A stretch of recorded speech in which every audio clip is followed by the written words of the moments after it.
Teste 1. Boa.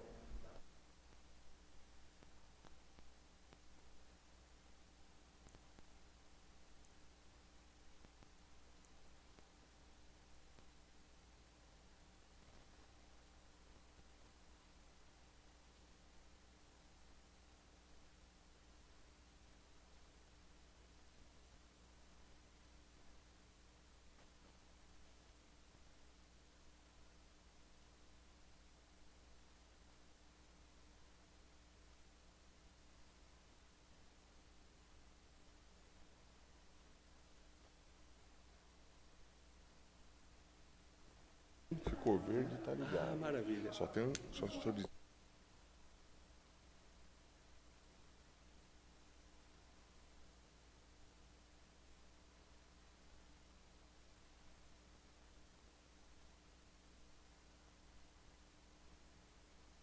Fica verde, tá ligado.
Já vai iniciar, Rafael.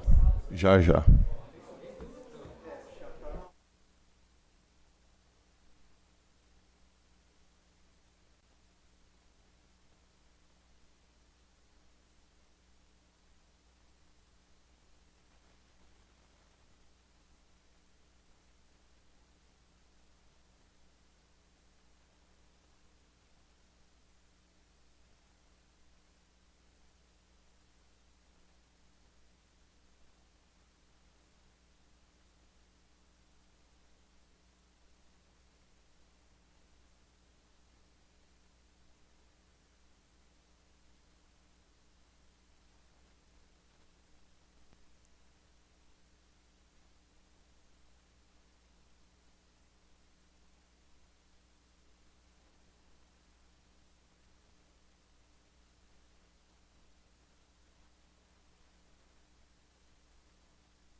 Podemos começar?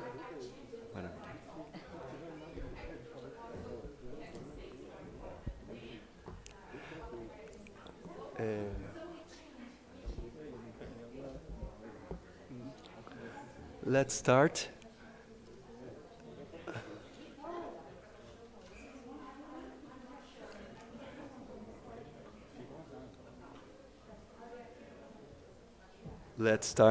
Let's start, please. Vamos começar?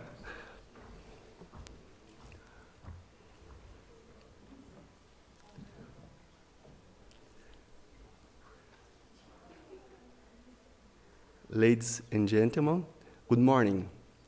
The Escola Politécnica da Universidade de São Paulo is honored to welcome you to the 6th workshop on data science. The mission of this event is to disseminate to the Brazilian scientific academic community experiences and outcomes in synthesis science and data science of the project, building new tools for data sharing and reuse through a transnational investigation of socioeconomic impacts of Protected Areas, acronyms PARSEC, a Belmont Forum collaborative research action related to e-infrastructure innovation. To welcome the authorities that will compose the opening table of this event, we invite Professor Reinaldo Giudici, the head of Escola Politécnica da Universidade de São Paulo. Please. Thank you, Professor.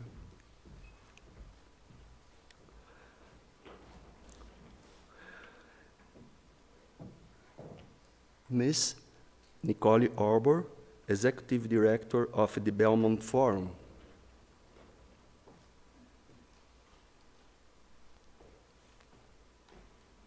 Thank you.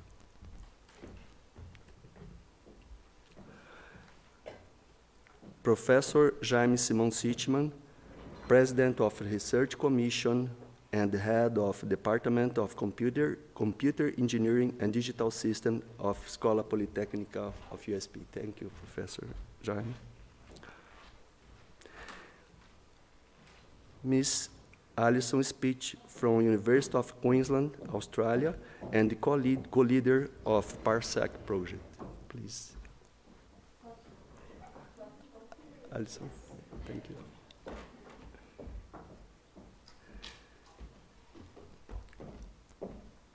And Ms. Sheila Stahl, Vice President and Data Leadership of American Geophysical Union, AGU, of United States of America, and PI of PARSEC project. Thank you.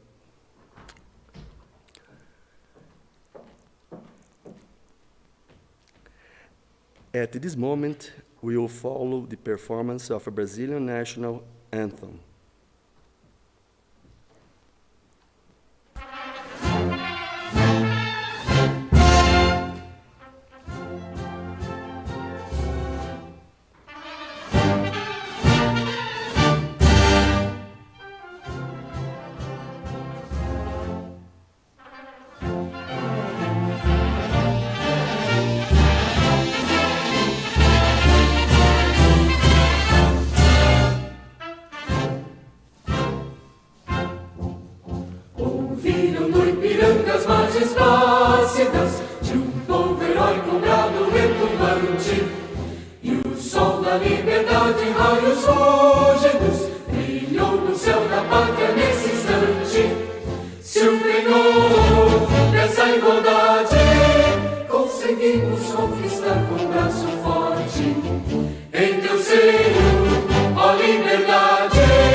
Before I start with the speeches, I would like to do a special thanks for organizer and supporters.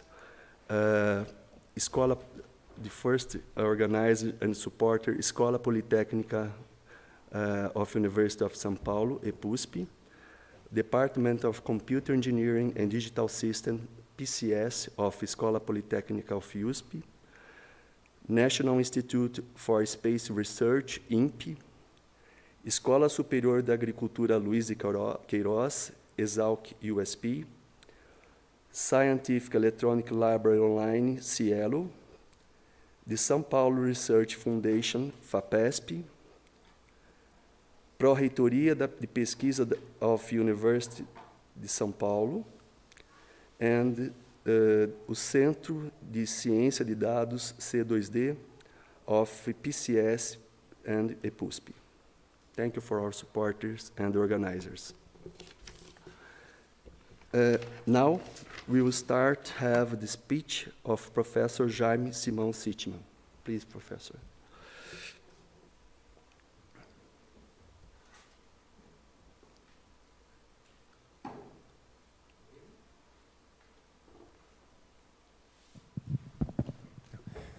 Good morning, everybody. It's a pleasure to be here.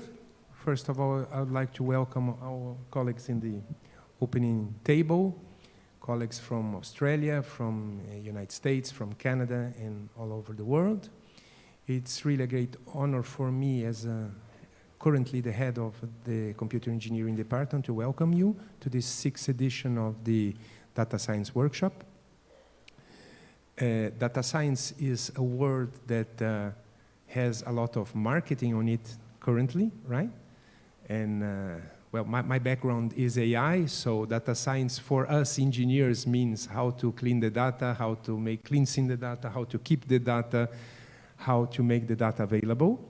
But I've learned these years with Professor Pedro and colleagues that it's very important to have an interdisciplinary view of this process, or how can this data can be helpful to design better public policies, and how can it be available to more people for kinds of transparency, and how to get the problem of making the data private and not putting data that is sensible to be accessed by everyone. So it's a whole world, right? And I'm sure that you have a very exciting program from the next days. And in the name of our departments, I would like to welcome you all. Thank you very much. Thank you, Professor Jaime.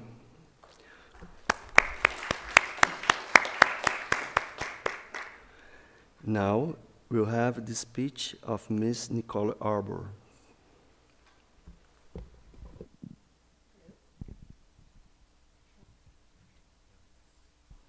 I figured it out. Well, I didn't figure it out, someone else did. Hello, my name is Nicole Arbour. I'm the Executive Director of the Belmont Forum, and it's my great pleasure to be here with you today. Welcome to this event on behalf of the Belmont Forum. The work that you guys are doing in data sciences is very, very important. It certainly leads the way and helps us to better understand how to bring groups together to and share and make available data. I'm here as much as I'm here as much to learn from you as anything else, because having my first experience with the PARSEC project itself was at SRI this year, and then I reached out to Alison and Shelley and I said, I need to know more, and they said, well, you need to come to Brazil. And I said, what if, that sounds lovely.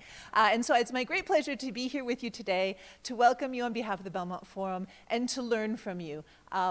Fair warning, I speak really fast, and I'm going to try to speak more slowly, but if you have any trouble understanding me, feel free to kick me or to make any signals, and I will try to go more slowly. But I hope to meet all of you during the course of these next few days and learn as much as I possibly can about the fantastic work that you are doing and how we can promote it from the Belmont Forum side. Thank you.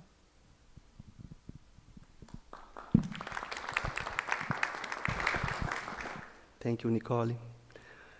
Now we'll have the speech of Professor Reinaldo Giudici. Thank you, Professor. Good morning, everybody. Polytechnic School is very proud to host this event, and data science is for us one main activity due to its importance, especially nowadays where data science is everywhere, is impacting not only the exact sciences, engineering, and so on, but also in life sciences and also in human sciences and many fields. I think it's everywhere. And Jaime told you already some of these impacts of data science. Polytechnic School and the University of São Paulo has important projects in this field and research centers in this field. And Jaime also mentioned this data science center in our school. And I think this topic is very hot, very important, and I wish you have a very good event with fruitful discussions and fruitful exchange of ideas. Thank you. Thank you, Professor Reinaldo. Now we invite Ms. Alison Speech and Ms. Sheila Stahl, which will give us an overview of the workshop and symposium.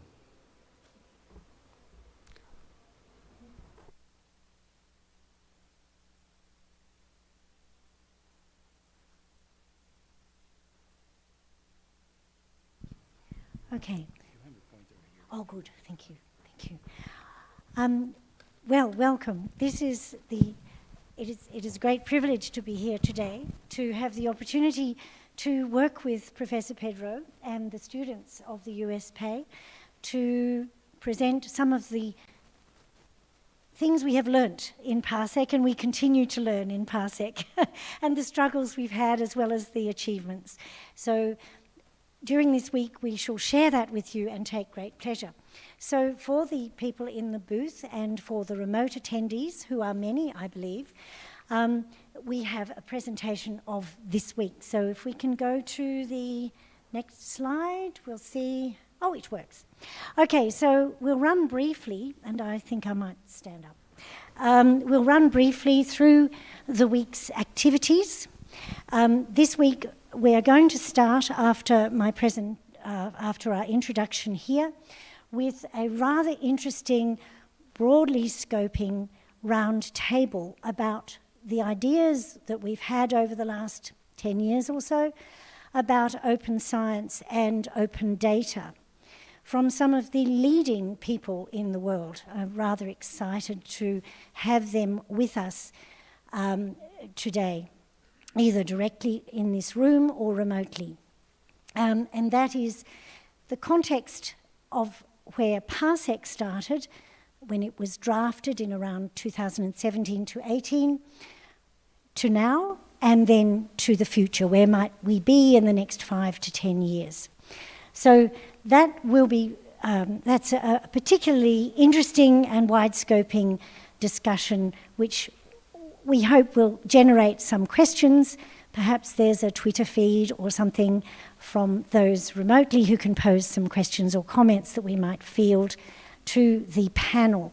I haven't listed the people involved, but because it's too big for this brief agenda introduction, but we have some excellent authorities to speak on this matter. We will then have lunch, and after lunch you'll have the introduction to PARSEC and the raison d'être for our French colleagues of PARSEC, why we came to be, what we're responding to and what we're trying to achieve. And I'll give a general overview because it's actually a networked project, a distributed project geographically, as well as from the point of view of disciplines, as mentioned by one of our keynote speakers here already. So we have a traditional, if you like, not entirely traditional science strand, which we call a strand, and we have a traditional, not entirely traditional data strand, which is bringing new data. In part, the attempt is to bring new data ideas into traditional science. So we'll hear from those people and we'll finish the day. On day 2, which is where our current location is particularly evident, we have the morning devoted to student presentations, posters that have already been submitted and available on ESAW, preprint service, very soon by the American Geophysical Union, courtesy of Ms. Stahl over here, who is the Vice President Data Leadership for the American Geophysical Union, one of the largest, if not the largest, association in the world, or union in the world, of professional scientists and data managers. And so those posters are available, will be available on ESAW, and the students will give lightning talks for each one of them. And we invite all of you in the audience, unless you're an author of the paper, to evaluate these, both online or in person in the hall, where they will be held up, and to listen to their lightning talks, I think, here. Yes, so we have some evaluation forms in paper and digitally we can circulate, and before lunch they will have a little bit of judging. They will all be excellent, of course. So after lunch, we will then get into the more practical ideas of what PARSEC has been doing. I mentioned earlier the struggles, the achievements, and the workarounds that we have been making in applying some of these scientific principles as well as data principles to our work and kind of feeding the two to each other. So you can see there we'll have 4 talks in the afternoon, which I assure you which will be very, very interesting. As you can see, they come from as widely dispersed locations as Japan, as Australia, as the USA, West Coast, and of course Brazil, first but not least. And we will learn from the French core team in many ways for the synthesis strand about some of the theory we've been doing with artificial intelligence and machine learning. So we're very privileged to have our postdoc, Ali Banabas, here, who's been spearheading that along with Janeth Machikau, who is here in Brazil. So it's been a really interesting journey, transcontinental journey, to achieve this excellent science. So we'll be led by them, and then some of the applications will be demonstrated. So it's a busy day tomorrow. Then in the afternoon, we're talking much more about data. So what are the struggles we've had with data? What are some of the pitfalls we've had? And that's where we come into workarounds and actual reality, reproducibility, replicability. How do we actually do that? There's a lot of talk, but there's not as much practice, and particularly in some of the more far-flung fields than the data science core business. Okay, so, you know, when you're out catching animals like Professor Katra Faraz, you don't always think about where you're going to put the data and what the metadata is like and what the vocabulary is like. You're actually busy trying to save yourself from the panther who's trying to catch the animal as well, if you understand, if I'm not talking too fast. So that's the end of Tuesday. Now, Wednesday is going to be a very interesting day for the students. The data strand is going to devote themselves of PARSEC is going to devote themselves to a training session.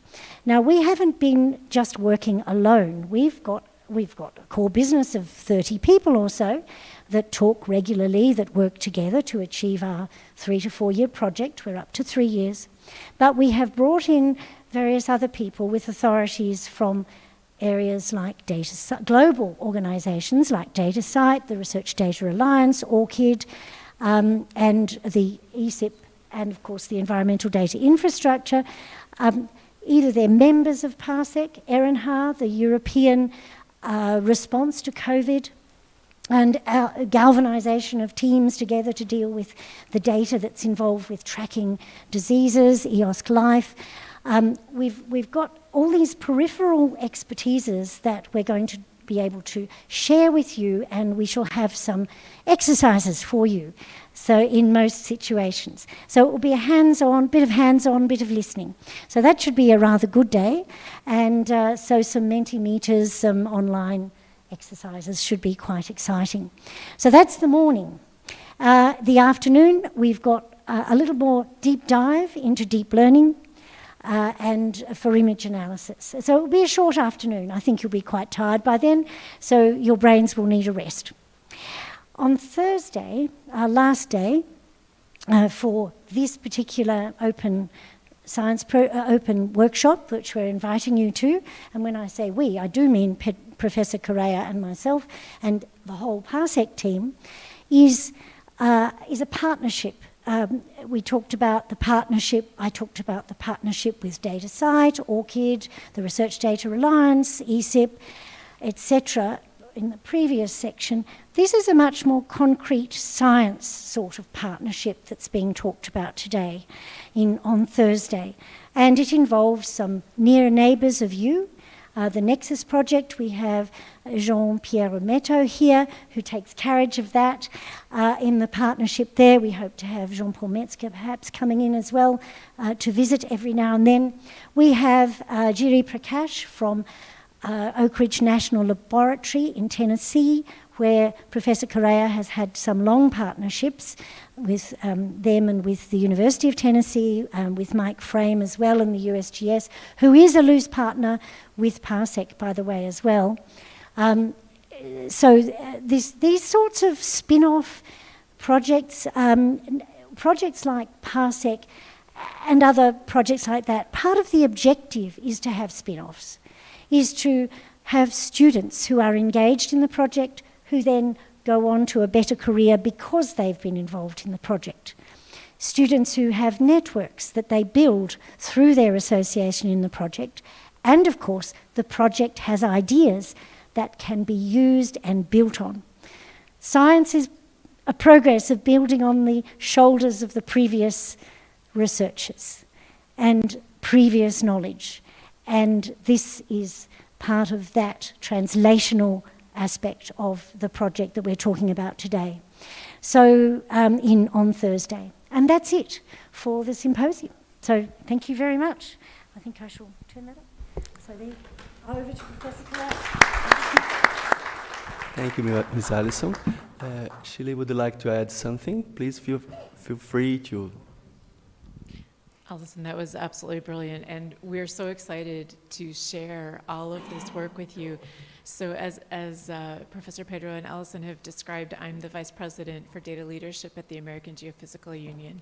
And our work has been forward-leaning into making sure our researchers, which the count is well over 100,000 worldwide, have the resources that they need to get the most out of their research through sharing data, sharing software, connecting that to their publications, and doing that not only with our own AGU publications, but also any publication worldwide for any discipline. So we're partnered with publishers around the world, and that's why I'm so delighted that Cielo is here, because we've been partnered with Cielo in this project, so thank you both. In order to make sure that the guidance coming to you as students, as researchers, is as good as it can be. During my time later today, I'll share with you where the future is, how international collaboration is critical to your career, to your research, and what that means for how you do your research and how you're going to prepare for those future needs. So that will be my talk today. So I will leave it right there. Hopefully you'll stay and have lunch and come listen and be excited. And we also want to hear from you. What are the challenges you're running into? What are we saying that you think is really difficult to deal with? because not everything is known, not all problems are solved, and as you're sharing that with us, it helps us understand the additional information that we're going to need to prepare for you. PARSEC is not over. My colleague here was asking exactly what PARSEC stands for. It's a little humorous. The title of the project is very long, as you may be aware that some grant titles can go on for some sentences. And so my colleague Allison actually devised the acronym, which has taken over the project name. So we are known as PARSEC, but it doesn't translate well. So, but yes, that is PA being protected areas. So that is how that all comes to be. So I hope you enjoy your week here. We want to hear from you. So anytime you have an opportunity to reach out to us and ask questions, please do, either here in plenary or one-on-one. So thank you all for coming.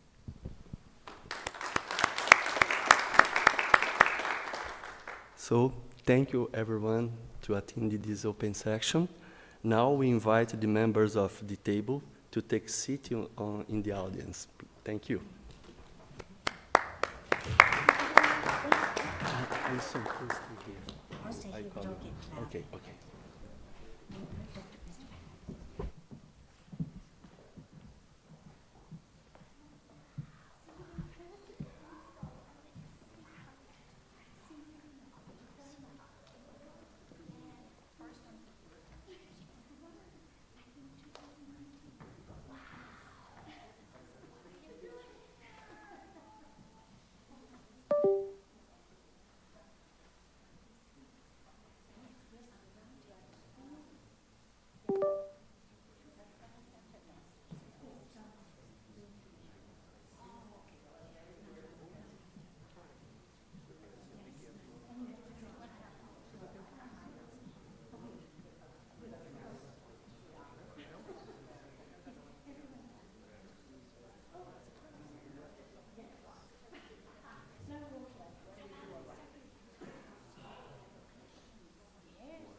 Hello? Hello? I can hear you, Leslie. It's fine. Okay.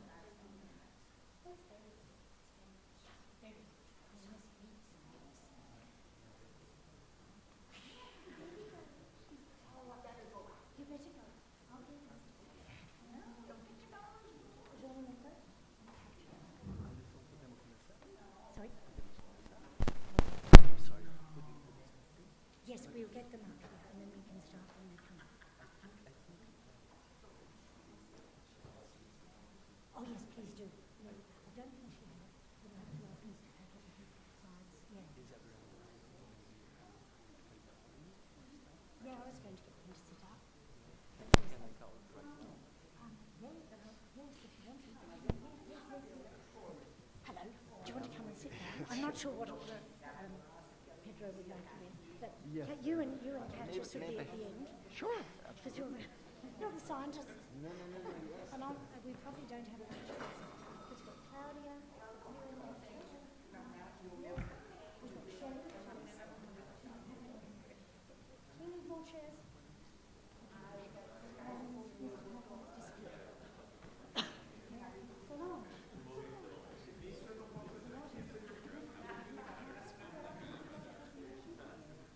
So he's going to get back to the next one.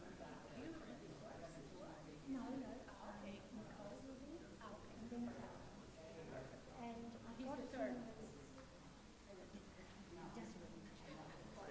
I think he's third.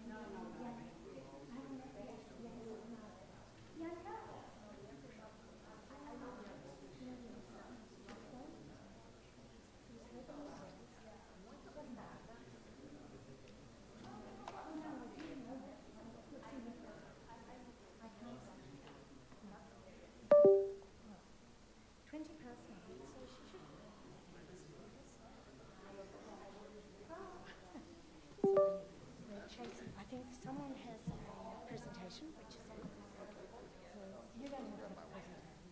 But if you have a PowerPoint, and how wonderful it is showing data and open source. I could do that, but I have to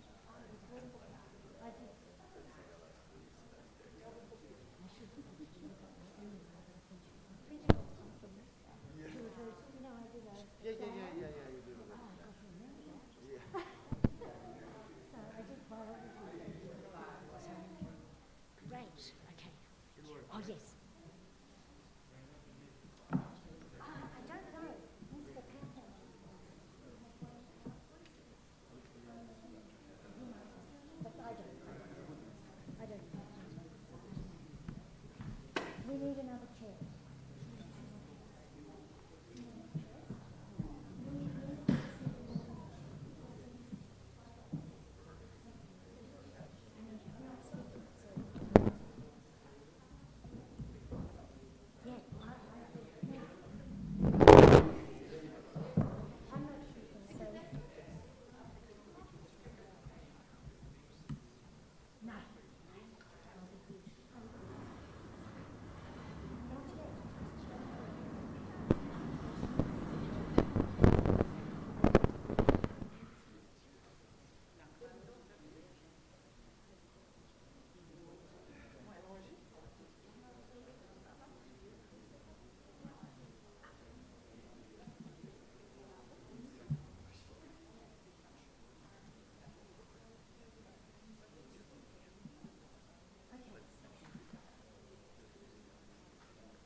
Good morning. Good morning. We now have the commencement of the round table, and I would like to ask our speakers to please come back up, some of them to come back up to the stage. And we have here in our audience for the round table, we have Ms. Nicole Arbour, Shelley Storr, Jean Ometo, Katia Ferraz, Professor Claudia Bauser Medeiros, yes please, and Mr. Abel Packer, if you could come up here. And I think we almost have enough chairs. I'm quite happy. Please sit on a good chair. So where do I sit? You can sit here if you would like, or this one, whichever one you would like. Sorry, that is good. And I will put someone, okay. Turn this off. So if those people in the audience outside would like to be patient while we get our esteemed panel together.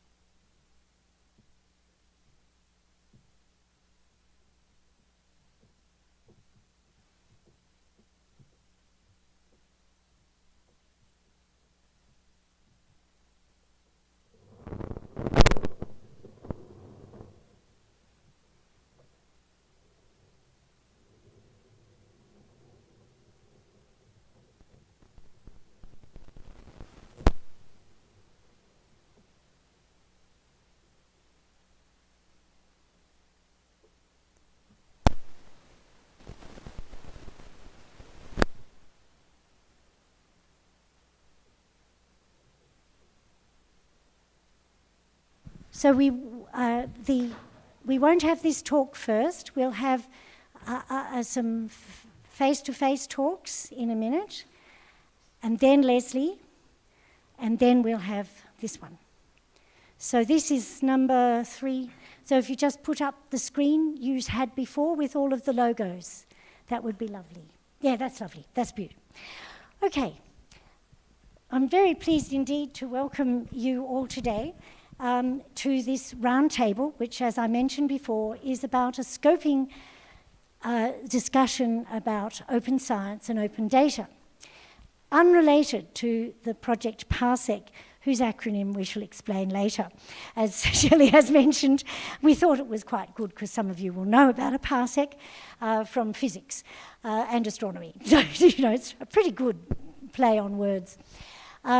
So, very pleased indeed. I'll give a brief introduction to everyone, but then invite them to each give their position about what open science and open data means in their organisation and in their work. So some of their work, some of these people's work will be in facilitating open science and open data. Some of it will be doing the research and engaging in open science and open data as a product or as a part of their research, but their core business is not supposedly open science and open data. I mentioned catching capybaras and avoiding panthers, that sort of thing, or assessing nitrogen and oxygen in the atmosphere. It's that sort of thing. So we have here today, we have Nicole Arbour, who you've already met, who is the new executive director of the Belmont Forum, and she's spent most of her career in the international science interface, building and developing bilateral and multinational relationships. As we know, the world is not a series of isolated islands. We're very connected, so this is pretty important activity. More support institutional, so we've got an institutional aspect, presumably from Nicole, but when she speaks we will hear more. We have here Professor Claudia Barza-Medeiros, who, and apologies for my pronunciation. Excellent. Good. Thank you. And Claudia is partly here because she is on our task force for PARSEC. So she keeps a watchful eye on our progress. But also she is there because she has a long career in information systems and is a visiting professor in a couple of places in France, as well as a proper professor, I suppose, at the University of Campinas. So we're very pleased to have Claudia here. She's also a member of the Council of the Research Data Alliance, which some of you will learn more about later in the program. In fact, quite a few of these people will be talking about organisations that you will not know much about today, perhaps, but you will later on. So hopefully it's a seeding, and it will be a good start to some of the work, some of the things you might learn about later on in the exercise. Remotely, we have Leslie Wyborn from Australia, and we're very pleased to say that she is here remotely and she's listening in. So it's not a recorded message. She's got up in the morning, in the very early hours of the morning, to speak with us. She was involved with the SEI, scoping, the funding scoping study that gave rise to PARSEC. So she's going to talk about the vision in 2017 and 18 of open science and open data and what we might do. So she's going to come in remotely as number 3 with her talk. She's involved with the AGU, with Shelley, and all sorts of national computational infrastructures and the RDA in Australia and internationally. We, of course, have Mr. Abel Packer, who is indeed Brazilian, but he devised and runs Cielo, which is about to have its 25-year anniversary, and bringing South American academic research and data science to the world. So we're very pleased to have Mr. Packer here, and he was one of the authors of a seminal paper on FAIR, and you'll learn more about FAIR later. So yeah, that was very thrilling to see the many authors, and there he was, right in the middle. Bianca Amaro is unable to join us, I believe, unless she's coming in remotely. She's from IBICT, and that's part of a global organisation already in existence in 2017, and I suppose 25 years ago it was, about ISBNs and recording publications better in an international way. So everything didn't start in 2017. And of course we have some PARSEC project members, but have different hats on today. We have John Ometo from INPI, who is a researcher. So John Ometo from INPI and Katia Ferraz from the University of São Paulo are both going to speak on behalf of researchers, and both international in IPBS, which you'll hear more about later. See all these little kernels, hopefully tantalizing you, and you'll want to find out what they mean. And IPBS is an international organization of researchers, which for many years operated in its predecessors in a way that ignored open data, may I suggest, but of course has moved into a much more, a different situation as the world has changed. So, and Katja works here in an international way as well. Most researchers have to have this sort of international engagement, and what does it mean to them?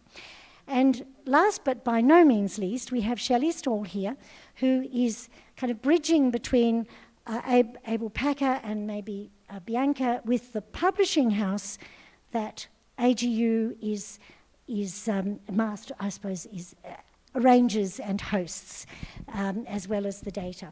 So I'd like to, so the order is Nicole, Claudia, Leslie, then Mr. Packer, and then we'll move on to the researchers who can argue over who talks first, and we'll finish with Shelley, who can tie the bows and bring it out. So each person has an opportunity to talk for 10 minutes about their particular approach to open science, open data, and where they come from, and what are their priorities and challenges in their understanding of the field. And this particular talk is being recorded, so I'm very pleased to say that, because I don't have to make quite so many notes. So I hope we can come back later. But some key points would be good for those who wish to ask questions. We'll certainly have questions maybe immediate after each talk, if there's any questions of clarification.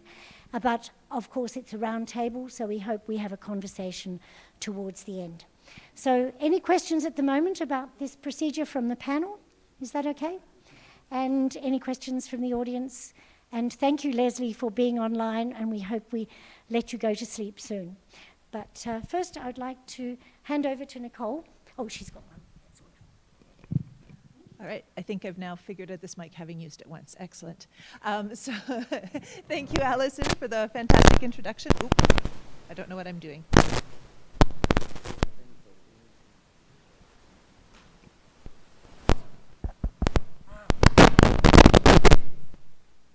Okay, I think that's better. All right, so as Alison mentioned, I come at open data and open science. Oh, definitely.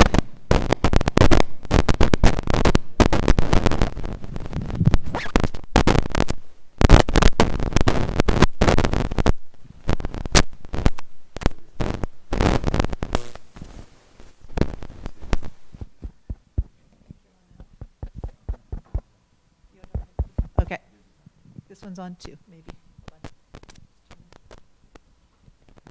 Okay, I think we're good now. Okay, perfect. Yeah, so as Alison mentioned, the Belmont Forum comes at open data and open science from an institutional perspective. So for those of you who aren't familiar with the Belmont Forum, I will go into the very, very quick Coles Notes version. So Belmont Forum is, as has been described by one of my co-chairs, a coalition of the willing. So basically what we do is we bring international science funders together to work on the world's global grand challenges. So you can imagine that that's quite a lot of things these days. And so when we're thinking about some of these challenges, many of which cross geopolitical borders and how we have to engage with them together, there's a lot of pieces of this that do require data sharing. They require data to be open. They require data to be similarly packaged so that it can be interoperable between disciplines. The big challenges, the wicked challenges that we're facing also require different disciplines to work together. They require us to work also with the communities in a transdisciplinary way. So data is such a, and I'm preaching to the converted here, because you all know even way better than I do how complex this topic is more broadly.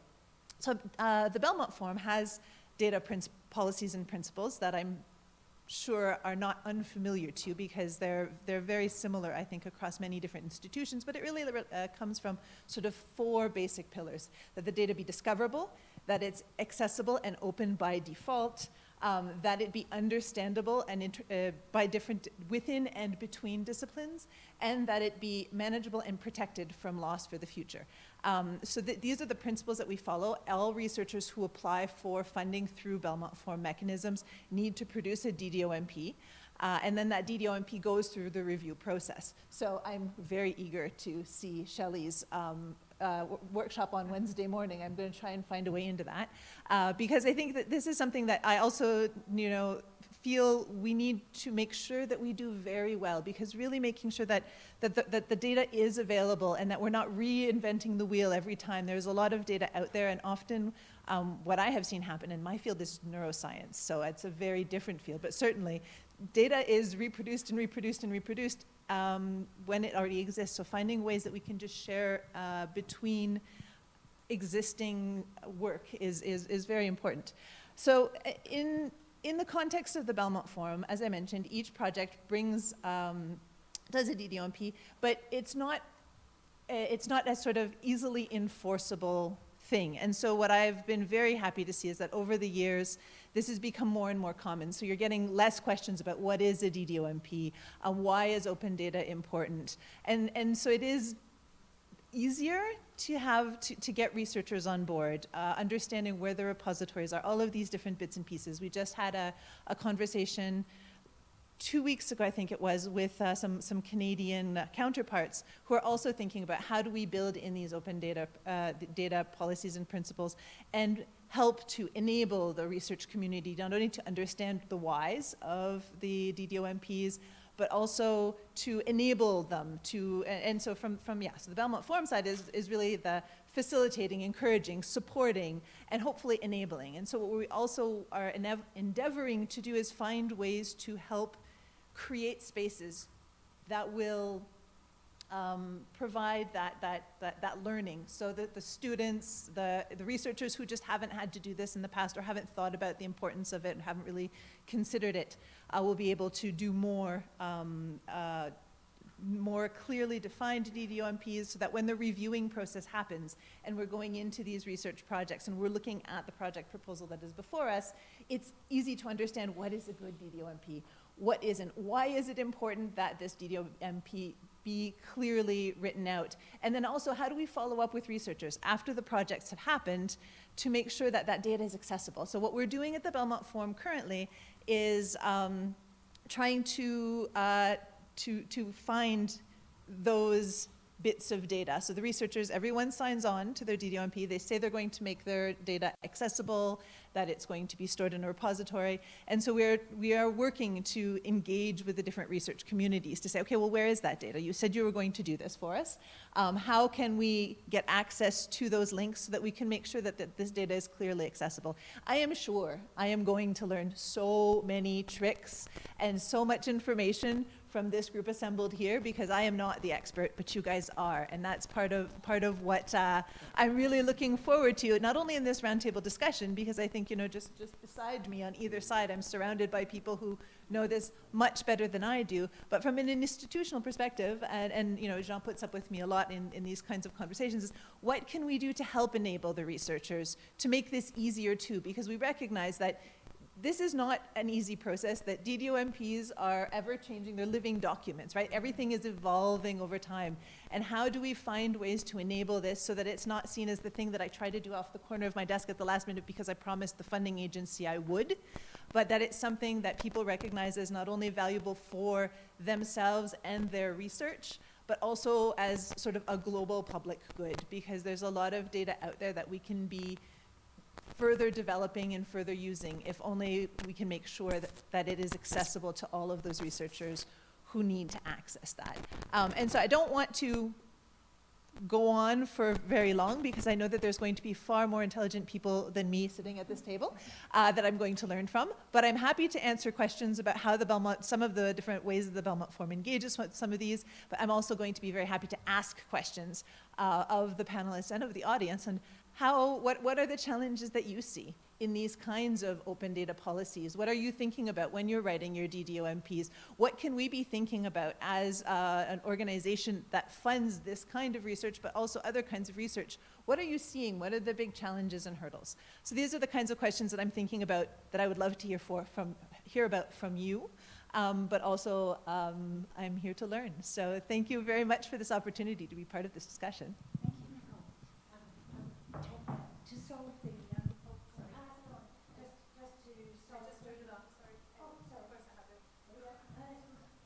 Because we were clashing with the other one, I thought we might just do this for the moment, and we'll try to keep away so we don't have any COVID problems. Thank you very much, Nicole. And we'd like to ask Claudia now to give a talk. As I mentioned, she's on the task force for our PARSEC, Belmont PARSEC project, so it's a logical segue to Claudia and how she's regarding this work. So good morning, everybody, and I'd like to thank Pedro for having invited me almost 2 years ago, okay? And here I am. This was the earliest invitation ever I received, right?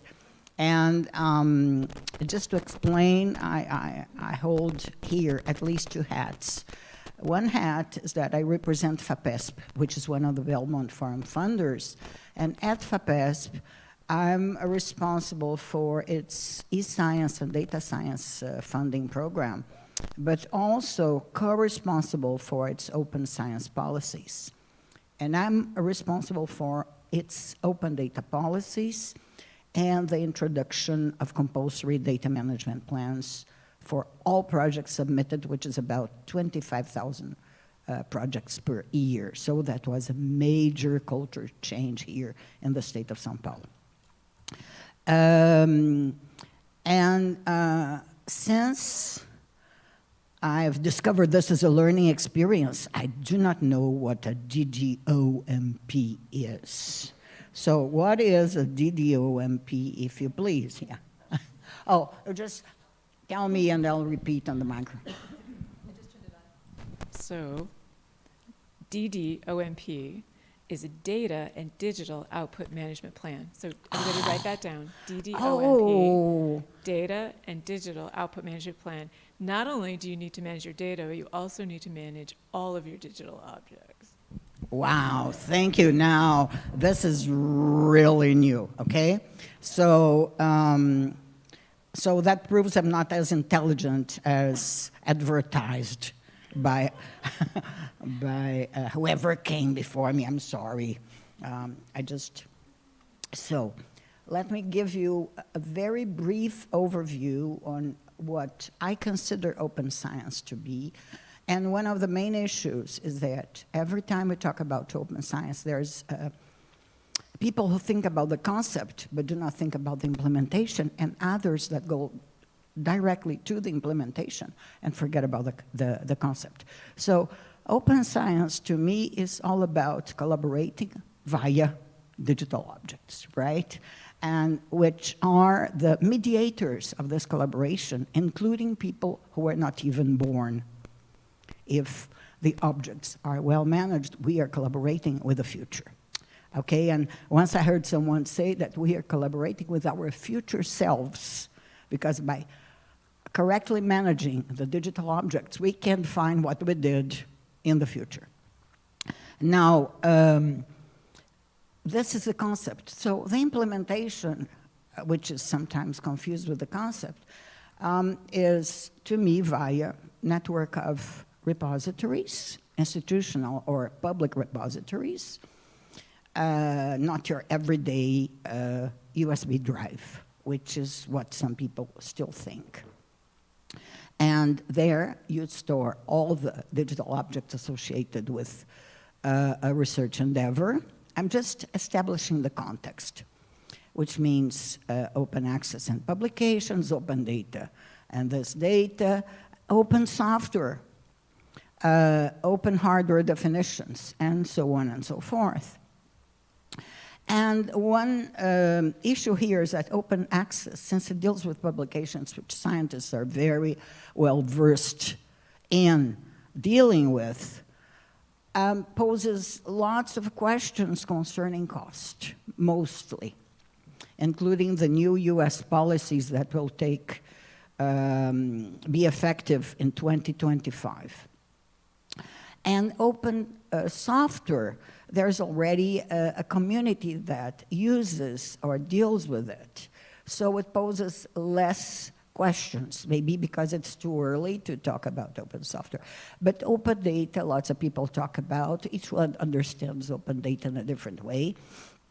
And I forgot to say that I'm also the coordinator of the State of São Paulo Open Research Data Repositories Network.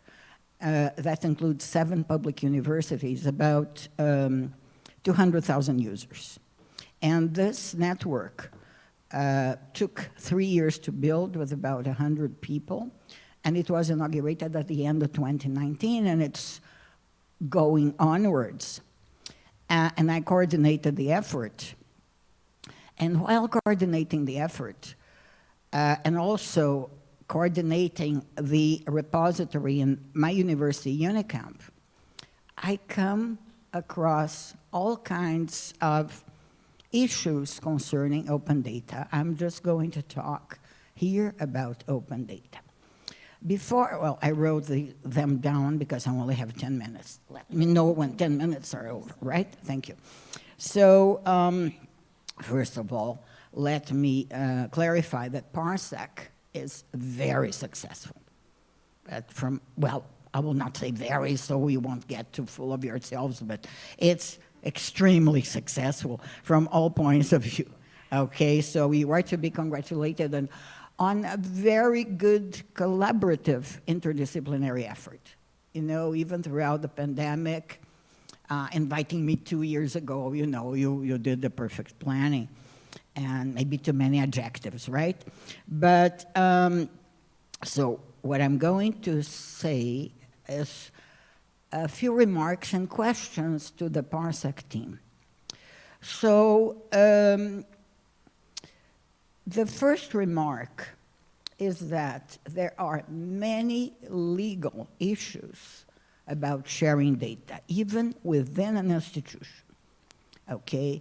So what I like to questions, I have 4 questions, 5 questions.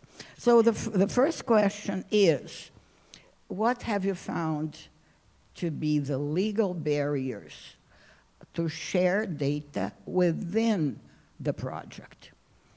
Moreover, to make these data available to everyone.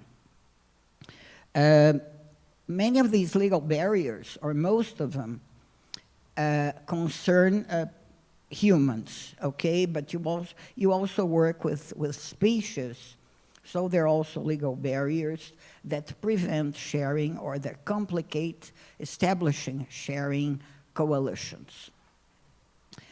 The second is, how is data sharing being performed within PARSEC and across the projects that are within the Escola, right? Are they actually, if you cannot share data because it doesn't make sense, what kind of experiences are being shared about constructing e-infrastructures, about data infrastructures, and costs, which is the third question. Do you have any kind of cost measures that associated with data sharing? Okay, not so much establishing the hardware infrastructure, but software and people. Okay, for long-term preservation, data preservation and curation. To give you just an example, in my university, there is the ethics committee that deals with all kinds of projects that involve humans in any field, including computer science. Okay, if you have humans testing a software, it has to go through the ethics committee.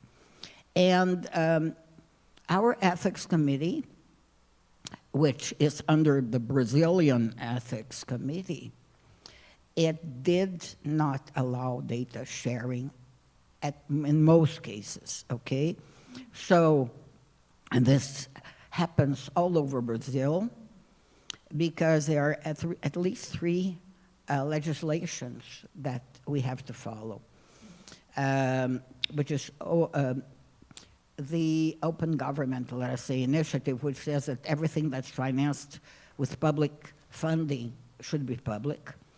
Then we have the Brazilian Data Protection Law, and as soon as it came into place 2 or 3 years ago, people started closing the open data repositories by fear of breaking the law and being considered responsible.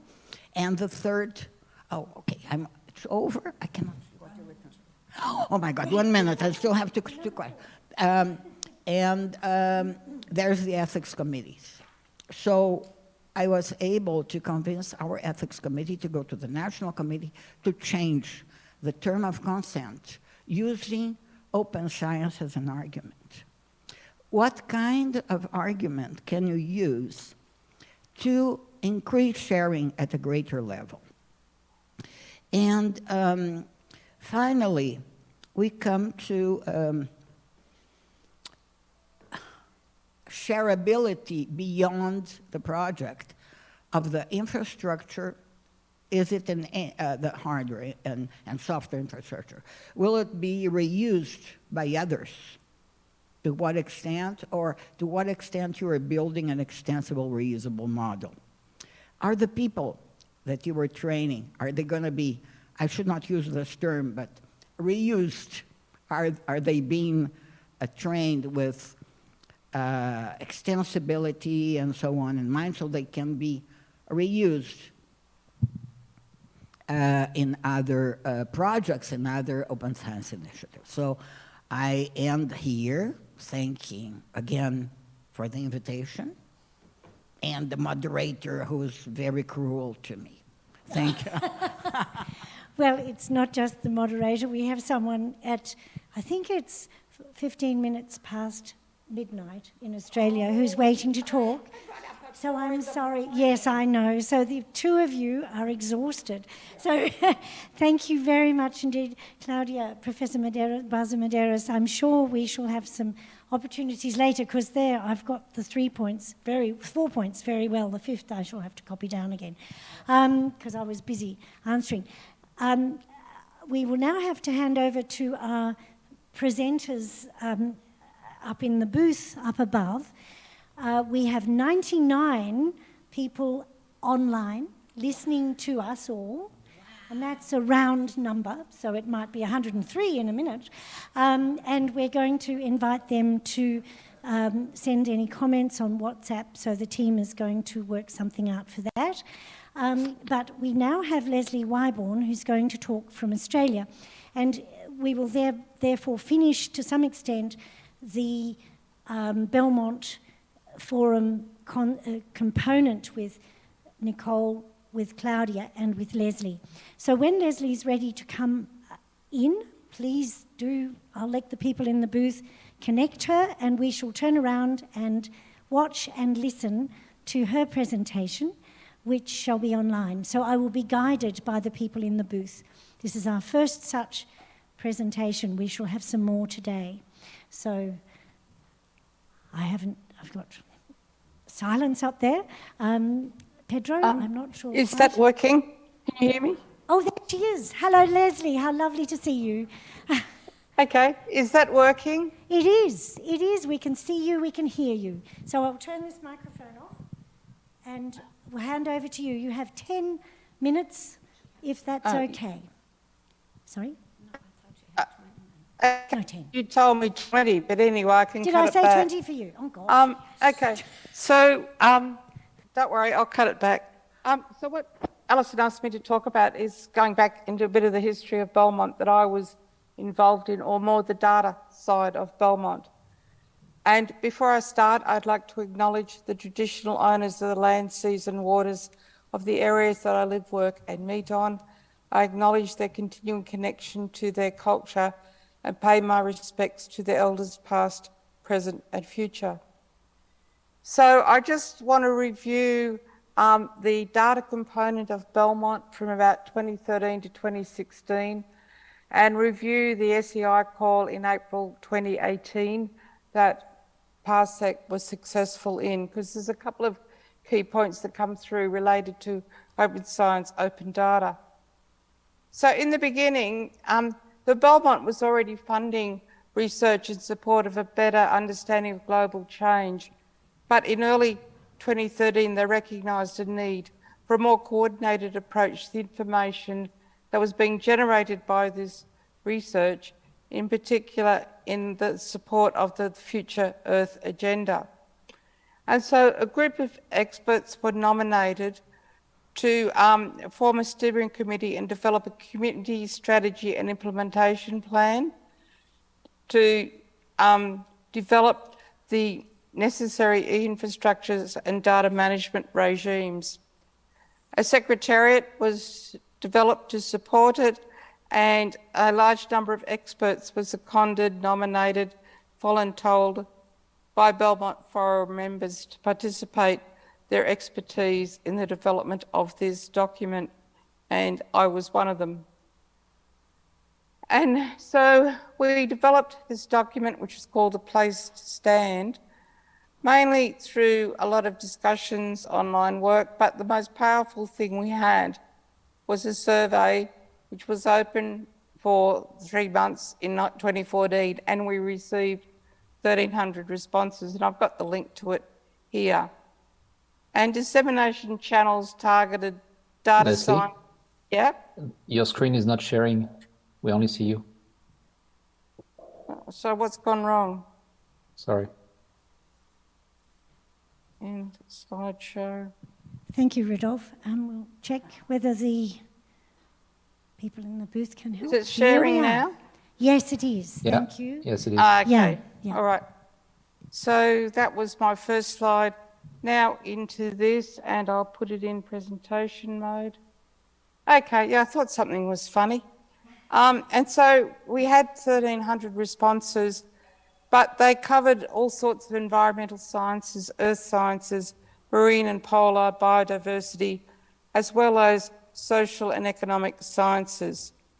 And this survey aimed to look at key open activities within various communities, areas where users' desire to share could be enhanced by new developments, and we asked them to identify the barriers to open sharing from both a user perspective, either as a data provider and or a data user. And here is the link to the survey. The survey, as you can see, came from many countries. We had all these countries with more than, each column is a country, more than 20 responses. And the survey said that funders should make open data archiving mandatory. Scientific merits, as well as accelerating research and applications, are still the main reason for publishing. Ethics of data sharing and reuse should be taken into account when proposing guidelines for open sharing and reuse. There was a necessity definitely to support training activities and should be supported in concerted ways, targeting researchers as well as future data and information professionals. And interoperability between infrastructure should be further facilitated, and it should take in generic requirements, i.e. links to publishers, as well as those domain disciplinary specifics of norm standards, that's vocabularies, metadata standards, etc. And from that, we created this final report in June 2015, and it had 5 recommendations. We should adopt data principles that establish global interoperability infrastructures. We should foster communication, collaboration, and coordination, promote data planning and stewardship in all Belmont unfunded research, i.e. the DDOMP, demonstrate international best practice and inform the Belmont Forum e-infrastructure policy, so we're constantly feeding back, and above all, support the development of cross-disciplinary training curriculum to expand human capacity in data-aware technologies. The recommendations that were in this report could be put into practice by future research funders and provide a way for future research funders to move towards a greater level of international standardisation in policy and practice. The goal for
open science.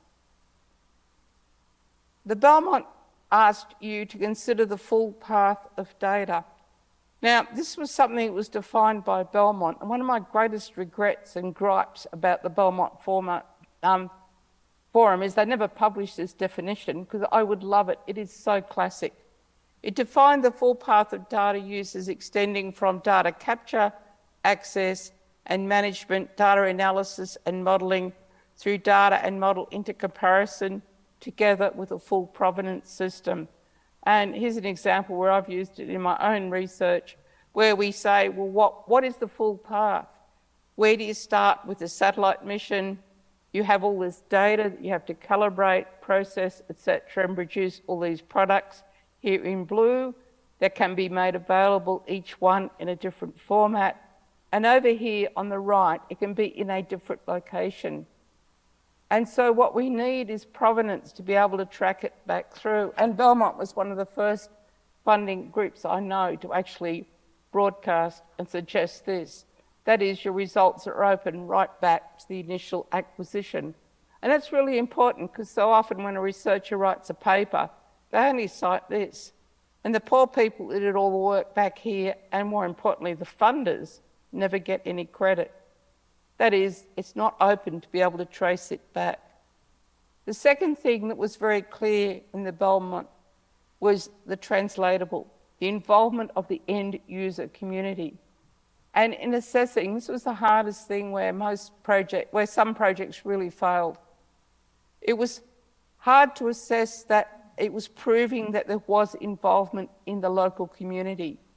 That is, we didn't want to see projects that were parachuting in to an area and grabbing, but at least if you parachute, you've got to negotiate with the local community to get out again. Helicopters are pretty bad, because there's a lot of evidence of researchers just going in, taking in these critical areas data and information, and going out and taking it back to the first world countries.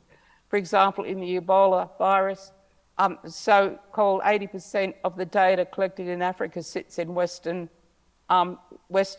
repositories and is not accessible. And the worst case scenario are the parasites that go in, take the data from the local community and then publish it and don't acknowledge it. And so what they were saying is the data cannot be closed and available only to the country that was doing the research. The local community needed access to it. And so they had to show interaction with local communities developing the project and then show that the results were translatable. Now, to my knowledge, this was outstanding. And I've sort of do work with a lot of funding schemes. And Belmont was the first to come out with this in 2018. And it's like, it's not the science, it's the data, but it's also that your products are usable, translatable. And I don't know of another scheme that goes for that 3 levels. And this to me is open science and open data. Both are open to everyone, regardless of skills, nationality, or capability. Where to next? Thank you.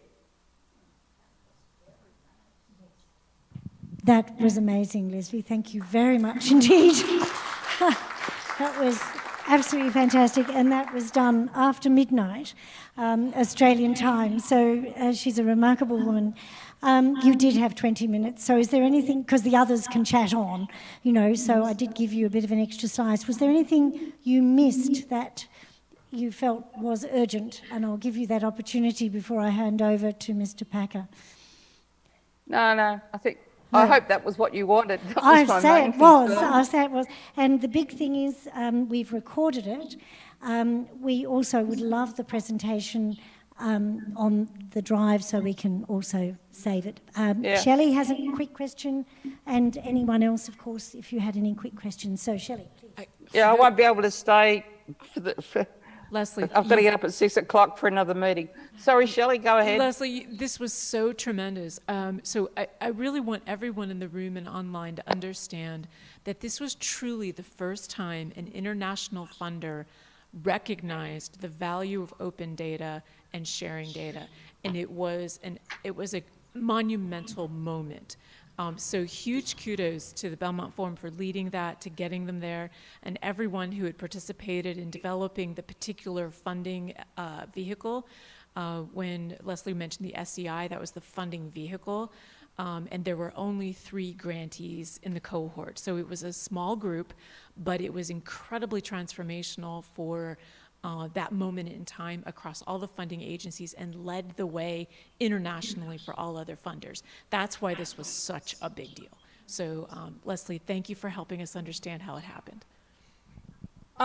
Yeah, actually, I'd like to thank you because I worked on, as I said, I worked on the development of the place to stand, and it wasn't till when I was preparing for this, I thought, oh, gee, they really did take notice of what we were saying.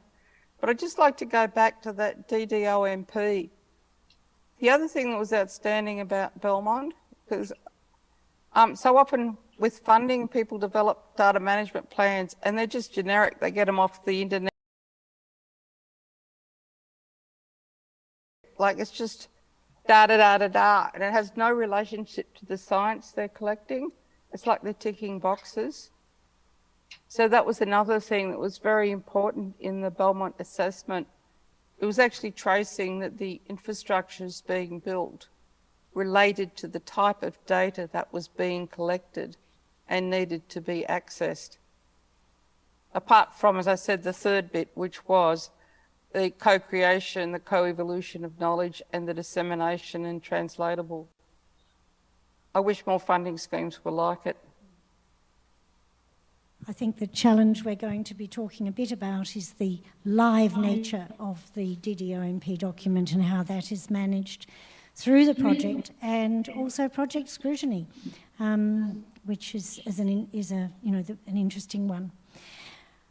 Leslie, I will tie it up because I'll ask Mr. Abel Packer to give his talk now, and thank you so much. If you can stay online as long as you can, we'd be delighted.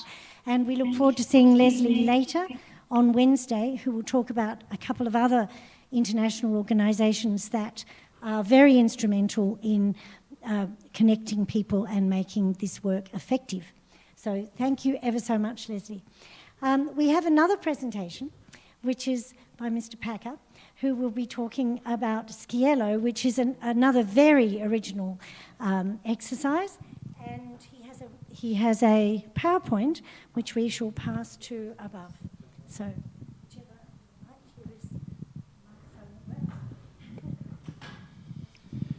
good morning. Thank you very much for inviting me to participate in this seminar, workshop.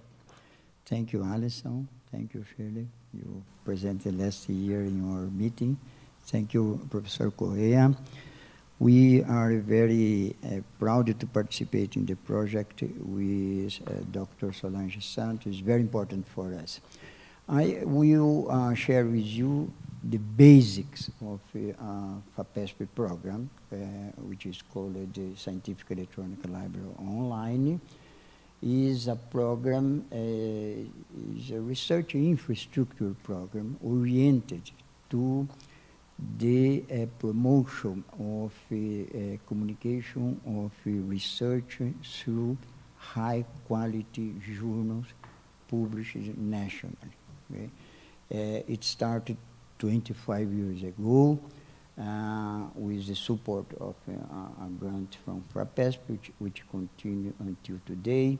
So next year, we will celebrate 25 years of regular operation with the slogan of Open Science with Idea, which means impact, scientific impact, diversity, equity, inclusion, and accessibility is very pretentious. So,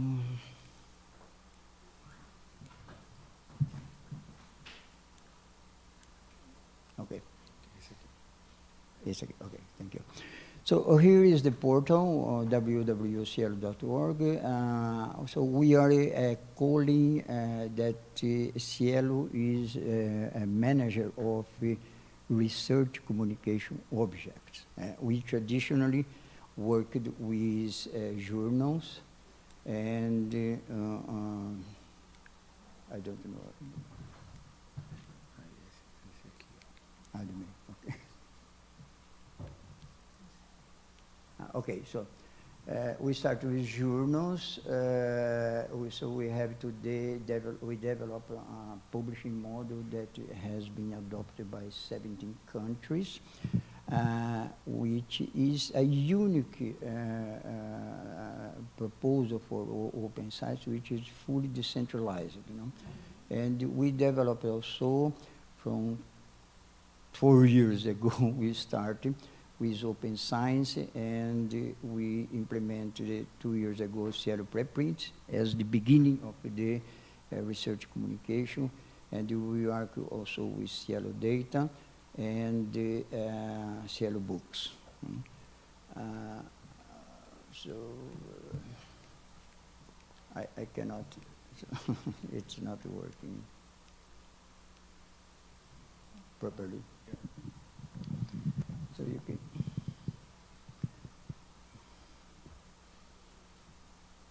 Okay, go on, please.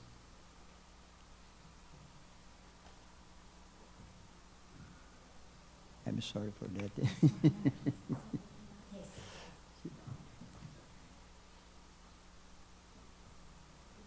Enter, you can do enter there. Okay, so more enters, please, more enters. The program has the program which aims at development of infrastructure and capacities. It defines principal policy objectives, okay? Then we, as I said, we developed the publishing model, which is composed by policy, methodology, procedure, technology, and that is implemented through network, or network of journals, network of collections. No?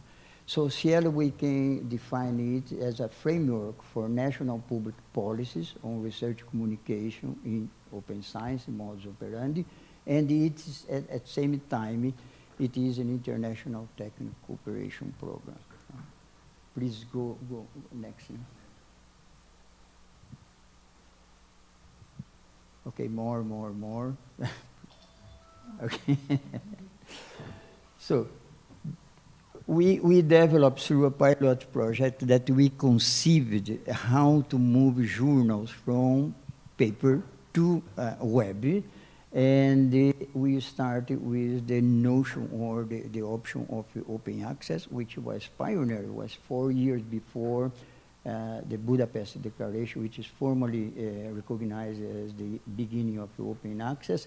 Then we work in develop the core collection of high quality journals, and then we moved to maximize the exploitation of web characteristics, which is universalization, disintermediation, and virtualization, and we started 4 years ago with Open Science, and we have two major documents that orient the entire development of a network with 1,300 journals, 17 collections, and so on, which is the indexing criteria, and a document that we call Priority Lines of Action on Professionalization, Internationalization, and Sustainability. In each collection, we have a scientific committee. More, please. So in the case of Brazil, it's a triennial project, grants from FAPESP, which is 85% of the project is funded by FAPESP. But we have support also from CAPES and CNPq. Once more, please go ahead. So the start, we have now the preprints operating from 2020. We have the journals network, which, as I said, started in 1998. Then we started with research data, with Cielo data. We using Harvard Dataverse. The Cielo preprint, we use the PKP platform. And the books also, we have 10 years of operation with. So in terms of transparency, which is also, we are working on what we call informed peer review process, which works in a progressive opening of identities, and the version of the article, the final article published, needs to have the editor's name, responsible for peer review, a data statement, and the progressivity reviews report. We are experimenting review, which is a crowdsourcing review, and the hypothesis feedback in Cielo preprint. We're just beginning that, you know. Next, please.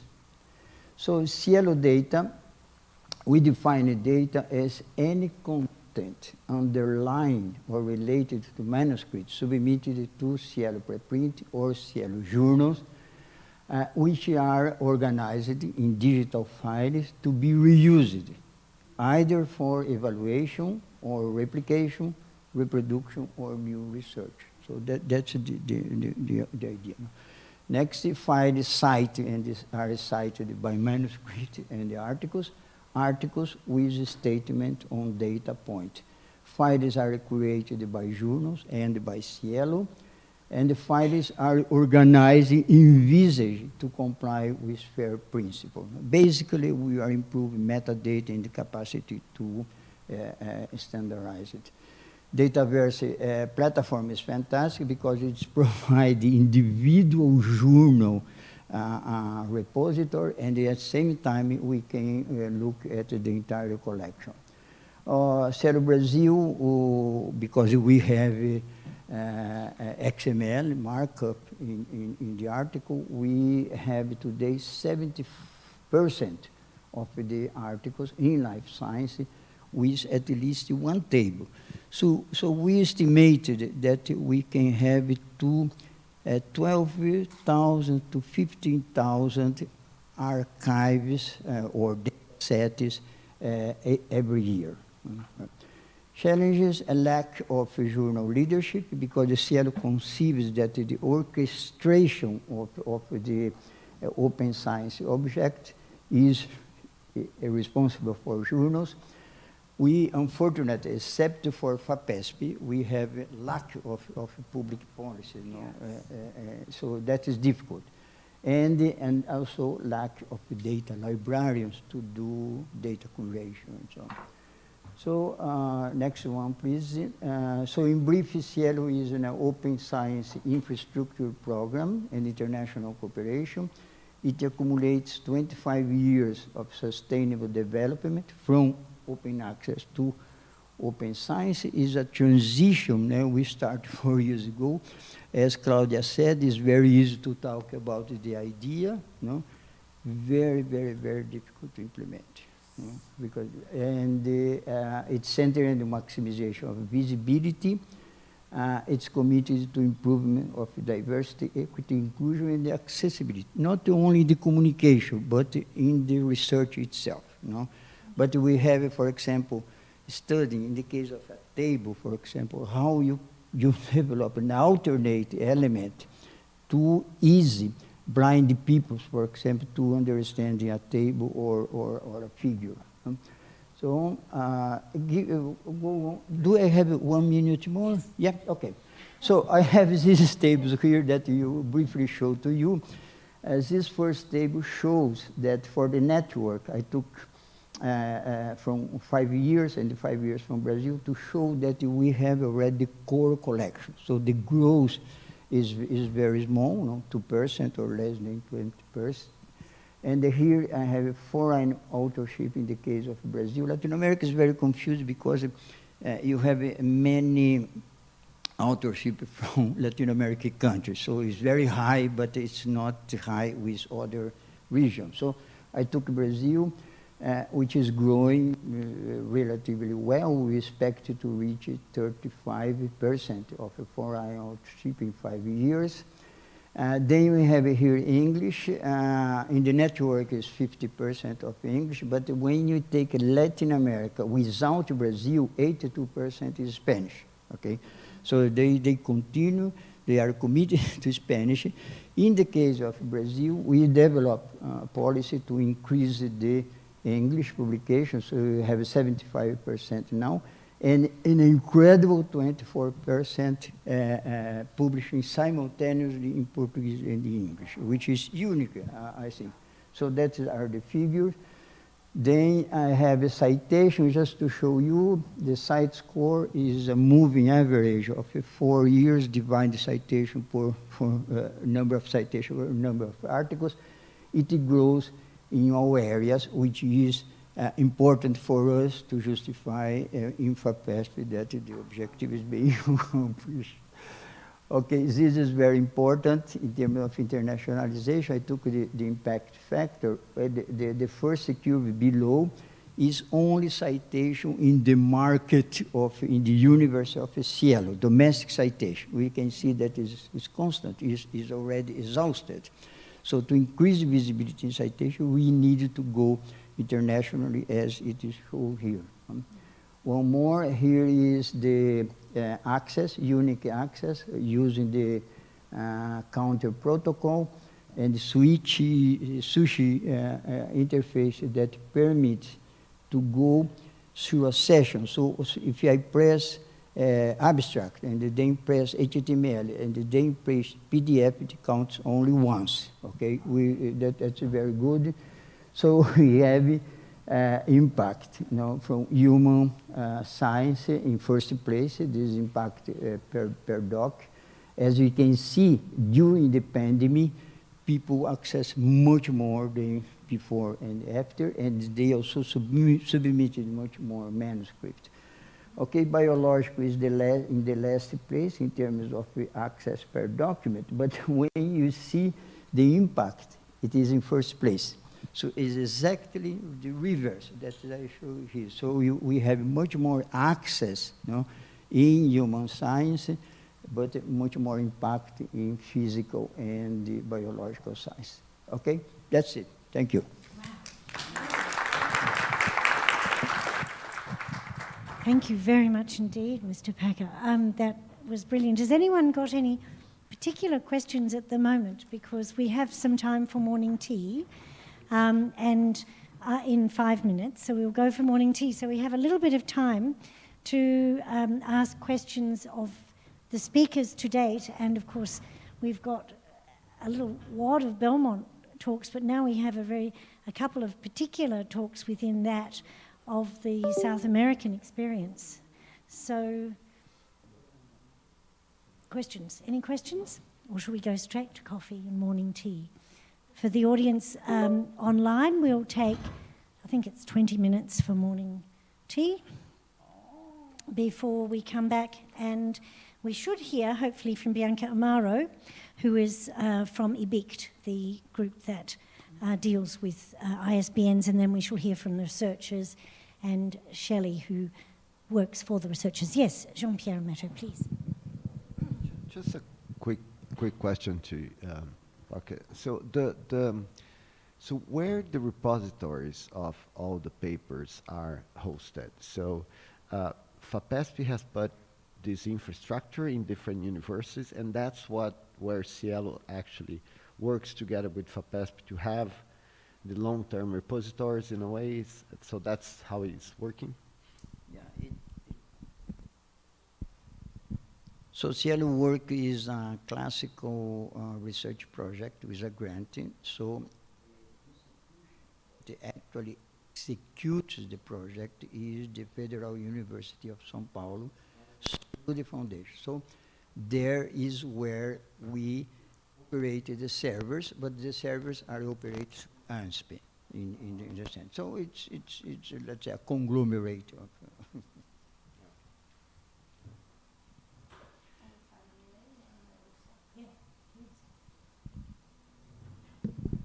I said I'd speak for 1 millisecond, so it's over.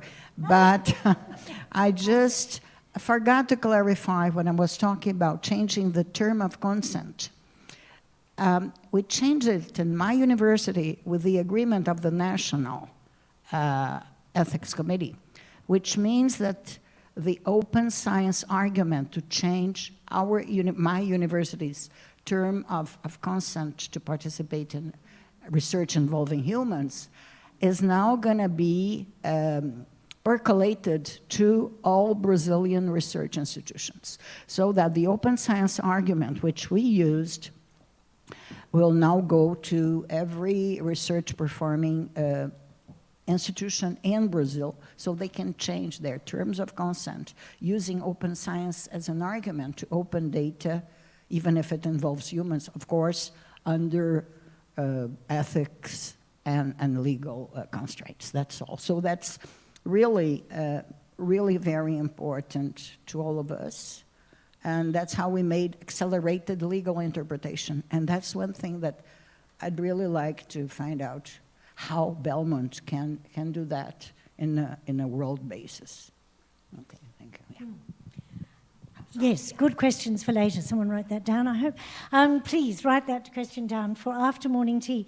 We're a little bit over time, but I thought getting Leslie in and the Belmont package together in one hit was effective. And thank you very much, Mr. For having started us off on the publisher line. If we could have morning tea, we have coffee outside for 50. Sorry, we have coffee right over there. For 15 minutes, we'll resume at 11:15 with Bianca Amaro, who is already online from EBICT, so that will be wonderful. And yes, Mr. Pack has talked. And then we shall hear from the researchers and wind up the round table. So think of some questions at morning tea, store them up, and we've got a question online, so we shall ask them after morning tea, if that's okay. Good. Yes, after morning tea. We'll go and have morning tea now, and we'll get all the questions online. So those people online, if you happen to be on the Zoom, please add your questions in the chat. We obviously don't have everyone on that particular link, but because we have others watching separately, so please email or whatever. Okay, or tweet. PARSEC_news for other tweets. So more than welcome. So thank you, everybody. If we can resume in 15 minutes. Great. Agora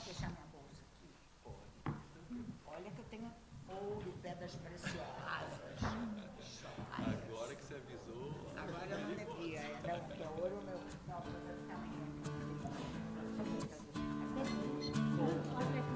Olá, Bianca. Bom dia, tudo bem? Bom dia, Danton. Tudo legal?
Okay, welcome back to everybody as they come in.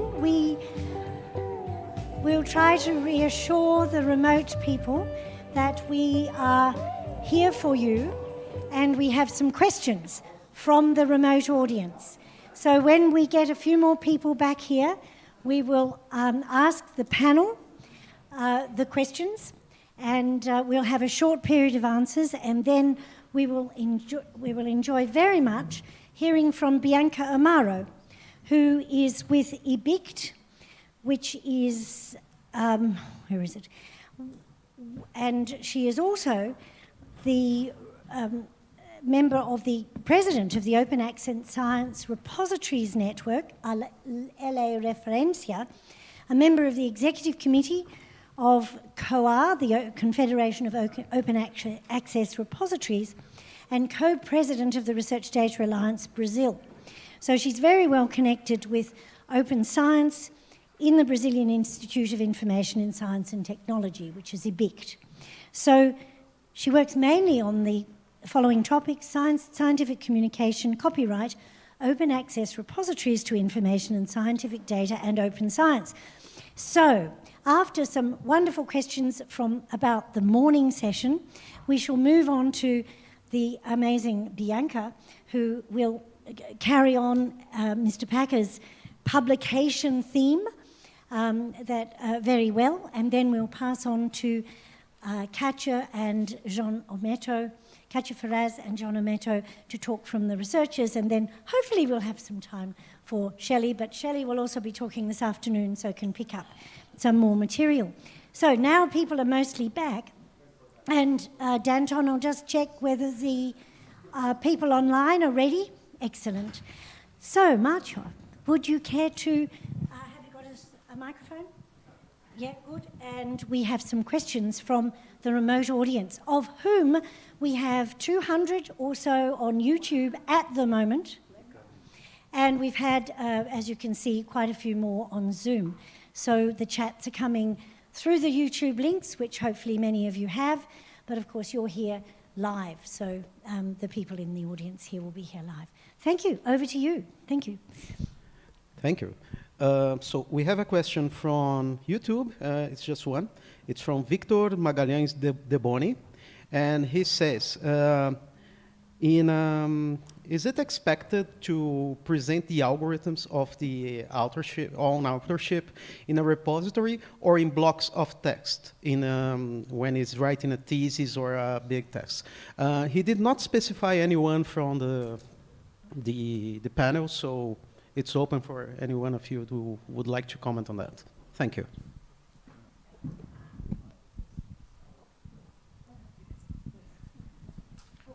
And that was Victor. Victor, thanks for the question. So it somewhat depends on which country you're in, which funder your grant is from, which publisher you're going to publish with, and your institutional requirements. So it is a little bit of a puzzle to figure out, but once you've figured it out, then you can pretty much apply the answer to most things that you'll do in the future. So if you were to publish in one of AGU's journals, what we would ask you to do is, let's say you're developing software on GitHub, for instance, a very popular open development platform. That's fantastic. Please preserve the version that you of the software used in your research into a preservation repository. GitHub has a really neat bridge that goes to Zenodo that works well. Zenodo is a generalist repository that works well with software in GitHub, and then cite that software in your paper. And the reason you do that is because you want others to have the ability to evaluate the software that supports your research. Now, one question is, do I do that for all of my software? Let's say I just have a cleaning routine, and do I save that for? Do I preserve that for my software? Different journals and different institutions, different countries will have different recommendations. If you're trying to provide full reproducibility of your software, which I recommend as a goal, but it's hard to get to, then you would want all the pieces that you have used. Everything from the entire workflow of your research. However, not everybody requires that. So at my journals, if the software is, if your research is fully dependent on that software, like the software is the reason for your research, then yes, we're gonna want you to give as much as possible, and the editor will help you navigate exactly how much to provide. So planning ahead is helpful. Then you are more prepared at the time of publication. Thank you, Shelley. It's wonderful. I think that's the question for the moment. And behind me, we have Bianca Amaro. Thank you very much indeed, Bianca, for joining us and for your patience. We had a little bit of a glitch with respect to internet and connections. So I think there's a bit of instruction there about sharing your screen, but you have a few minutes or 10 minutes to introduce and talk about your idea of, from your perspective, of the importance and the challenges of open science and open data. So thank you very much indeed. Okay, over to you. Thank you, first of all, for the invitation, and sorry about these things that internet things. And so I will talk about what we are doing in Brazil, especially in Brazil, yes, because I work with Latin American too, as a president of La Referencia Network. So I hope everybody can see my slide. EBICT is a Brazilian Institute for Information on Science and Technology. It's a research institution, and we have been working for 20 years on the creation of the open science infrastructures in Brazil, and developed national services such as a Brazilian open access scientific publication and data portal, which today we have more than 4 million publications and data related to the national scientific production. It's a very interesting portal, and I invite everybody to visit our portal. We have a lot of very important information for our national scientific production. Don't forget the name, oasisbr.ebict.br. Well, we have created the Brazilian network of digital repositories, which is made up of regional networks for publication and research data repositories to support entire country, because we have a lot of difficulties to be present all around Brazil. As you know, Brazil is there is a side of a continent, and it's very hard to us to work. And so we thought that work with regional networks could be very interesting, and it is indeed. And nowadays we are coordinating in the Open Government Partnership Commitment, a compromise that aims to propose a new way of evaluating science that consider the actions of open science. It's very important, this compromise, because we have many institutions from the society, from the ministries, from Brazil, from research institutions, and so it's very important to discuss and to propose a new way to evaluate our researchers. And I think that we have a lot of challenges in Brazil. We have to change, as everybody all around the world, we have to change the idea, the culture for the scientists. We have to work a lot in Brazil, as I think that it's a reality all around the world. But we are doing it through the presentation, through the capacitations to our researchers, and also to our, how can I say, our I can't remember even in Portuguese. Well, our rectors, our people that is in charge of our universities, our research institutions. And I'd like to highlight one initiative, a very important initiative that was born in the National Council for Scientific and Technological Development, the CNPq, that created the DataCite Consortium with some of the most important research institutions in Brazil, is part of, such Oswaldo Cruz Foundation, the Brazilian Agriculture Research Corporation, from IBICT, and we are working so that Brazilian universities and research institutes also join it. We have a lot of things in terms of infrastructure to create in Brazil, but we are doing it not so fast as I would like to, but we are working and disseminating all around our country all these kind of initiatives that we are making a reality in our country.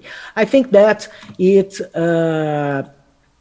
is some of the things that we are doing right now in Brazil. For me, it's okay. If there is any question. Thank you very much. Thank you very much indeed. Bianca, I didn't realize myself that you developed the DataCite Consortium, because DataCite has been a very important agency for us. And in fact, Shelley may well have something to say briefly about DataCite. She'll talk more this afternoon in detail about our DataCite link, but I'll let her give a taster for this afternoon's talk. Bianca, that is just amazing. I can't wait to highlight what you're putting together. So DataCite is a digital object identifier registry. So for instance, when you publish a data set, the best possible registry to use for that is DataCite. And to see that this is proliferating across Brazil is incredibly exciting. It has the best metadata. It's the best solution out there. So this is very, very good. And you're frankly ahead of so many others worldwide. So thank you so much for your leadership. This will make a difference to researchers, even though you may not know what DataCite is or ever see that word again. It will be really meaningful for your careers. So thank you so much, Bianca. No, thank you very much, Bianca. And in fact, you've done a very nice segue, as we would say, a very nice bridge to the two researchers, to João Neto and to Katja, who will talk from the researcher perspective, and they can argue between themselves who talks first. I'm sure they've talked over morning tea, or morning coffee, as Pedro hastened to say. No tea. My apologies. Yeah, so thank you, Katja and Jean-Pierre. Thank you. Okay, so good morning for all, and I'd like to thank you for this opportunity. It's enormous pleasure for me to share this round table with you. And also I'd like to thank you, Bianca, because yeah, she introduced my talk. So this makes my talk easily. So, well, I am, my background is biology. I am a wildlife biologist, and very different from you all, I think. And I decided to bring something from my perspective, from someone that is on the other side, on the side of a researcher, and on the side of a non-expert on data science. And I was invited to be part of the PARSEC, because Pedro is my neighbor, my friend, and also he knew at that time, 3 years ago, that I had a very huge, the largest actually, database from biodiverse data in the Serra do Mar biodiverse corridor, and not shared. And I also had data from people, because we interviewed people that live in the surrounding protected areas. So this made sense at that moment that I could be part of the team and bring something to share with my colleagues. But the truth is that I've just learned a lot. I'm not sure if I contribute to the whole team as it was supposed to, but I've learned a lot. And what I would like to bring here is that when we talk about wildlife biologists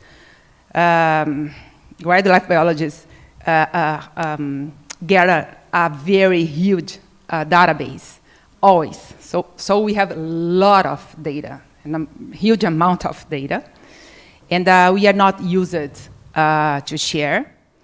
And so if you ask how open we, wildlife biologists and conservationists also, I am also conservationist, how open we are for open science and for data sharing, I would say that we are not too much open. But we have lots of opportunities, and Bianca just mentioned some, but I would like to mention other opportunities. So they exist, they are accessible for researchers, and especially for biodiversity data sharing. We have initiatives at state level. We have the Symbiota, it's an online platform from the Biota program from FAPESP. It's a wonderful platform that invites researchers to share data. We have the Open Science Portal from the University of São Paulo that was launched this year. So it's an amazing opportunity for us to share our data. We have at least 3 very big initiatives at national level. So we have the Biodiversity Portal from the Ministry of Environment. We have the CBBR, so it's a component of the GBIF. And also we have a CISGEL. It's an online platform from the Fiocruz.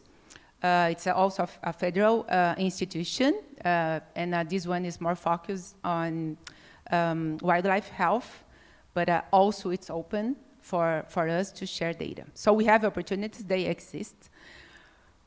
But do we share data easily or usually? No.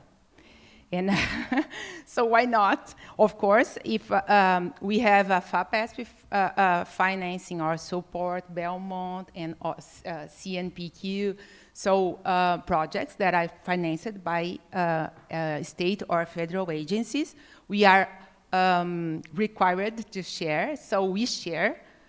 But if we are not demanded, so we don't do this. It's an shame, of course, but it's a reality. And there are lots of data on braille literature. So we are talking about scientific papers and scientific data, but We have lots of data that in Brazil, especially in Brazil, they are not on papers, and so they are on our computers. And, so I was just asking to myself why we not share, why it's not so usual or something that is natural for us. And I found some answers. And so I think that the most difficult for us is something related to cultural barriers. So it's not usual, and we do not talk too much about this. So I just sent the invitation to my lab, to my colleagues, to come here, to participate here, and I didn't see anyone here. I'm not sure if we have do we have a wildlife biologist here, or ecologist, conservationist? So, oh, yeah, you are, but you are part of the PARSEC, so. No, yes. You are the only one, and I am the only one also, but we don't talk about data sharing, open science in our team and our spaces, and we should too. So maybe we have to go there. And I was just wondering, I am a vice president of the Brazilian Society of Mastozoologists, the researchers that conduct research with mammals. And so we don't talk about this on our society among our researchers. So this could be a great opportunity for us to take this to these different places and different publics, and instead of waiting for them to come, this is something that maybe we could do. I think another reason is that we don't know how to share, and we don't have information about the repositories, and we don't know the options we have. And I think also we are not aware about the importance, and I think we forget that the society pays for our work. So someone told that the data that is the public data should be public, and this is true, but this is something that wildlife biologists, they don't think this way, unfortunately, and they think that their data belongs to them because they spend a lot of energy and collecting data, and so this is something very difficult to understand, but this is true. And I would like to mention impressive and a very successful initiative we had in the last 3 years. So 2 colleagues of mine, they decided to launch the proposal for us to publish our data as a data paper in ecology.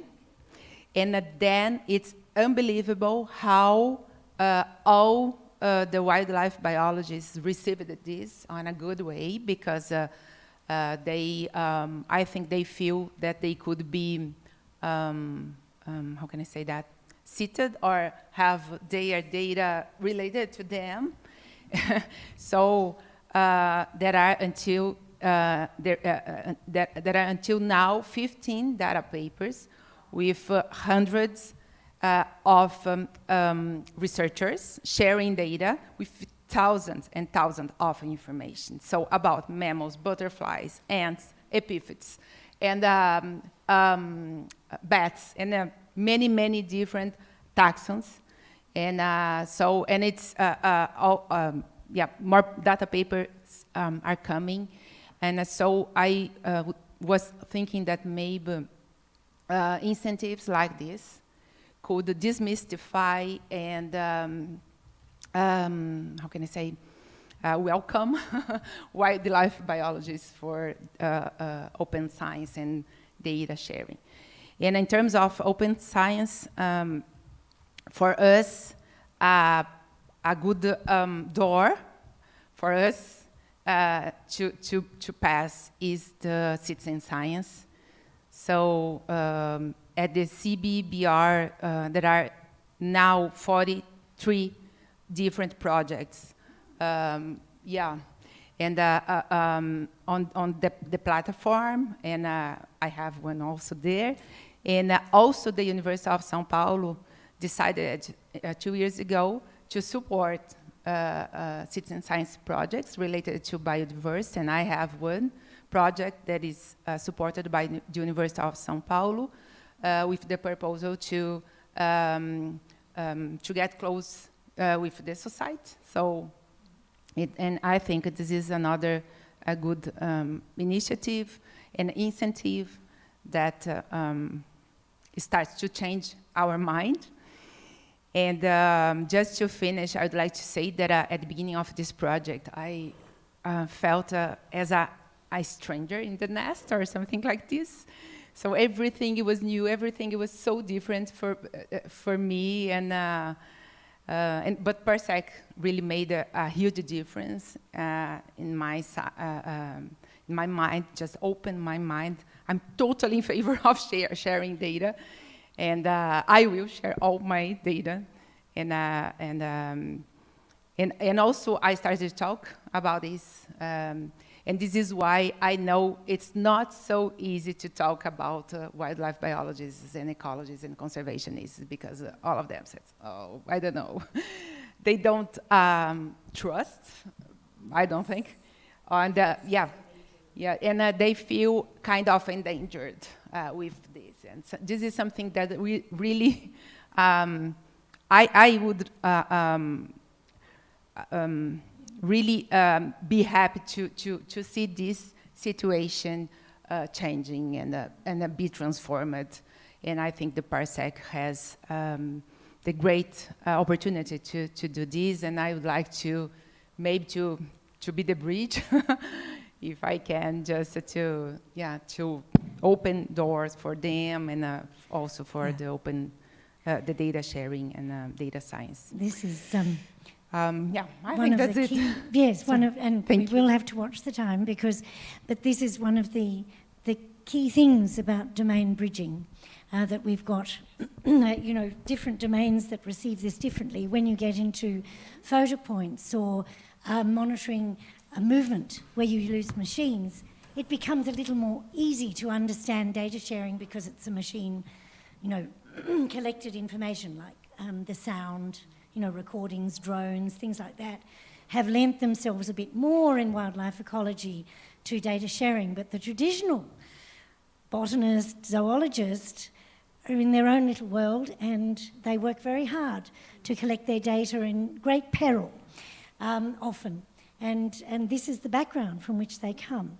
So, it's a very long way to step into the kind of more open world of data sharing.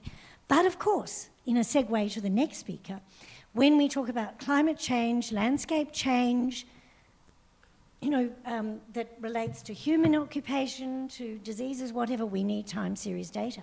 And there's no way we're going to get time and spatial series data unless we share data. And so, Jean Ometo, I might hand over to you, because at this point to talk about IPBES and some of these more quantitative, less personal data that you collect. Thank you. All right. Thank you very much, Alison. Thanks, Pedro, for the invitation. Also, Shelley and PARSEC for having me here, and also by being part of PARSEC. But I'm glad to have the researcher hat at this point, which sometimes we forget that we have, but it is good to have it. And as Alison was saying, that's the word of remote data that became very common in my life. So I think that when we're talking about data, we first need to qualify what sort of data we're talking about. I think this is a central issue. So there's a as Claudia said, issues on ethics. I think there's issues on trust and issues on transparency. There is accessibility. And I think the publishers have a huge role on this thing because it motivates people to actually have data uploaded somewhere that is accessible, there is transparency, and can be used for a reanalysis. I think this is a major issue. So why you gonna have data, open data, if you're not gonna use for anything? So I think that's one major point. On the remote sensing community, I think that came out very strongly when the data from the USGS, the Landsat data, was made available. And that was maybe 25 years ago or so, or something like that. So that changed a lot the perspective of the importance and the value of the data. Because I remember this moment on the USGS, I'm sorry to point to a specific institution, but just to contextualize, was used to sell the data. And then when the data became open, for reasons that we don't need to talk about right now, but when it became open, that could be a burden on the budget. But actually what became a spin-off for other opportunities. And I think today, so we have tons not, but well, maybe tons in terms of weight, but a lot of satellites that are from commercial use, you know, so you buy the information, but you have a lot of information that is available. And we're talking about petadata of information, so it's a lot, petabytes of information, so it's a lot. And this goes along with Alison was saying in terms of how this can be used for the scientific community, which I think provides the robustness, the credibility, and the strength of the data. So the user that doesn't necessarily need to be from the scientific community can trust on that for a decision. So if we're talking about, you know, just coming to the local issue, deforestation, so to someone to have a decision made over that specific information, it needs to be trust, because it involves a lot of things. So I think on the universe of having data acquired on a remote way, I think there are beautiful examples on that concern, which is, on that perspective, which is, it really pops out the importance of having access to that information. When we're coming to access to synthesis, and Alison mentioned the IPBAS, so I'm working now on an assessment, it's called Nexus. So the Nexus assessment is, you know, there's information that comes from everywhere. There's a Nexus, you know. It's a crazy thing that, you know, wants to get everything and get a decision out of that. But information that comes from social data, information that comes from biology, information that comes from economy. So how you can trust something that comes together if that's not available? And the fact of being available means that the person, the researcher, because this has a lot of connection more to the research itself than to the institution. I think it's become an institutional thing through a lot of effort that's being put on this. But you're still, like we did the reanalysis on IPCC that we had to call the guy. So where's the data of this paper so we can redo that thing? So it is available, it's there somewhere. But you know, you don't just click a button and find it. So I think this is a big, big challenge. But when you have a researcher that is willing to do that, and I really appreciate the Katya testimony on how a community can change in that perspective, is that the person that you access is willing to, you know, to give you the path to the data that is already open somewhere. So I think those are elements that is a change of culture within the community.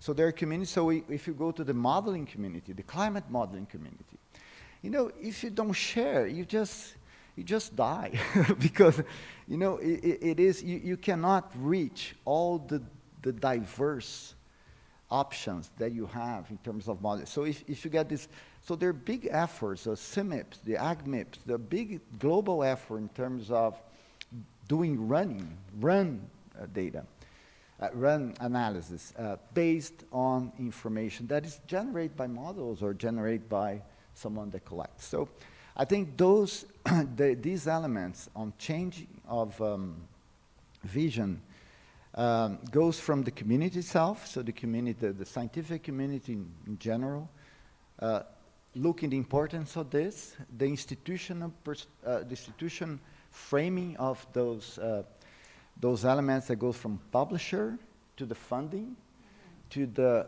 you know, the maintenance of that thing, you know, people being trained, like librarians being trained to maintain data, and the effort that I think could come from states that actually provide infrastructure to long-term permanence of that. I think and access. So the data, como é que curadoria de dados?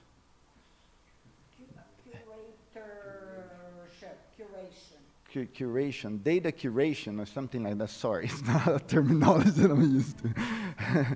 But it's very critical. You know, you maintain a database well, because, you know, I remember the old times of LBA when we had tons of data being produced, tons of data. And we had a platform to share the data. The data were there, but, you know, to access the data was a nightmare sometimes, yeah. And not because, it's just because how the structure was set. That evolved a lot, I think. So I think those are elements very important. So the funding, the long-term perspective, the institutional basis of this, the ground-based foundation, the institution foundation for that. And that goes to the funding as well. The funding agencies, they require, which is great, data sharing and data availability.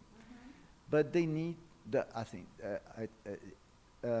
it is need to provide long-term funding for this thing. So this is really, really critical.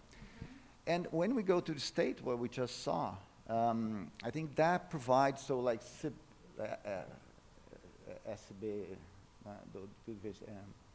CBBR. Yeah, which is there for a while already. So those sort of effort are very important in terms of you know, long-term access to the information. So I think those are the elements I would like to just to bring over. Yes, and so I think in another really cool perspective, which I think PARSEC really express, and I think Belmont brings this very strongly, is the interdisciplinary approach.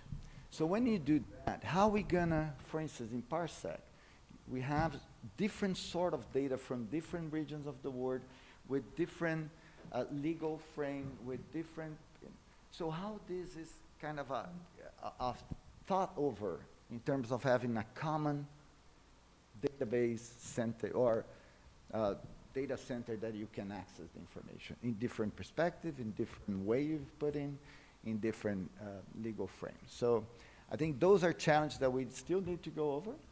I think like the group of Earth observation has evolved a lot on providing or open the data, the remote sensing data, all this, which is huge amount of information from, it's amazing. And so it's, so those experience, I think they were very important to actually, you know, visit and find ways to actually see how this can be downscaling somewhere, how this can be associated to a specific effort, or how this can associate it to an institution like Belmont or like II or whatever those data generators. Yeah, so I think those are the general thoughts. Just remember that so synthesis is a big thing. It's becoming, and it is already, but it's becoming more and more. We have an effort here funded by FAPESP, which Jean-Paul is the lead, which is on the synthesis. So you do synthesis if you have, if you're gonna drink in data fountains to do that. You're not gonna provide more data, you're not gonna produce more data, otherwise you can produce more analysis. So, and I think the synthesis is a big example. So those huge efforts like IPCC, IPBES, which kind of do that a little bit, they do a lot of, survey, but a lot of reanalysis out of a published data. So those, I think, are examples of how important it is to have access to open data. Thank you. Thank you very much indeed, Piero Netto. I've got a question, but or a comment question, before I pose mine, perhaps I'll check whether there are any questions online. None at the moment. And how about people from the audience here? Because I can kick off, but there might be others. Yeah. Just complementing, Brazil is a pioneer on lots of kinds of open data, and since you were mentioning satellite data, we started in 2003 with INPE, okay, one of the first spatial agencies in the world. 5 years before NASA opened Landsat data, we already opened satellite data in Brazil, and we have a law dating from 2008 that all geospatial data should be open, okay? And in Europe, only at 2013. So there's still much to be done. But anyways, that's... No, and that's interesting because there was a South American connection with the Pôle National de Données for remote sensing in France. Yes, so there's cross-national fertilization in some of these important fields, in some of the unexpected directions. So that's not always the, center of the northern hemisphere to the south. It's often the global south doing innovative things and informing the others. Yes, Jean-Pierre. Just like to come. Thanks a lot for bringing that. So that I work at INPE, and then that was, I just didn't want to put the finger on, but that was Gilberto that just opened the box. Yeah, he just opened the box and said, we received, we kind of, INPE was the Landsat image receiver, and he decided to open that, and that was and that was really, was a change in the perspective of access to remote sensing data. It was indeed that. So thanks for bringing that out, Claudia. My question is about the synthesis process, and as some of you will know, we are partnered with the CESAB, which is the French synthesis centre run under the Foundation for Research into Biodiversity. And I've had a history in a couple of them, and there's another synthesis centre here, in addition to the one Jean-Pierre mentioned, which is hosted by CNPq, Synbios, and it has a couple of projects with CESAB and with the Canadians and Germans as well as their own. So this idea of capitalising on existing data and value-adding existing data is really quite important. It's been going on for a while. It doesn't mean you can't, a government cannot say, oh, we've got enough data, let's not do any more original research, which is the fear of many. Yeah. But I'm interested, there's a disjunct between sharing data and being able to reuse it. And I've had a recent experience with some data, quite a lot of data that is trying to be made available for modelers from a repository. And you talked about curation. One of the things about data that was submitted and described in, say, 2010, in the early days of enthusiasm, the metadata are not sufficient, or the data quality are not sufficient. to really be reusable today, and a lot of work has to be given. The researcher may not be available to re-explain the data, so someone has to sit down and do that and recreate a metadata to make it reusable. The other thing is the quality of the repositories.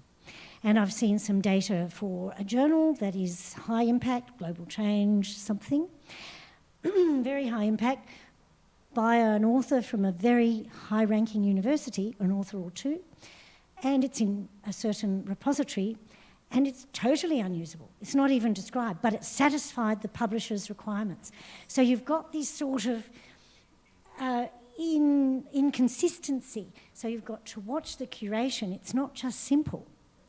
It's actually updating as we learn more about reusability. I just wondered how often you've had to say in a synthesis project, you've had experience, oh, well, we could use 30% of the projects or the data sets that we thought would be useful because 70% didn't have enough metadata, we couldn't do whatever, or in a bad repository or whatever. So is that too big a question? Sorry. A little bit. Yeah. Well, I think this is it's a major point. It's a major point because not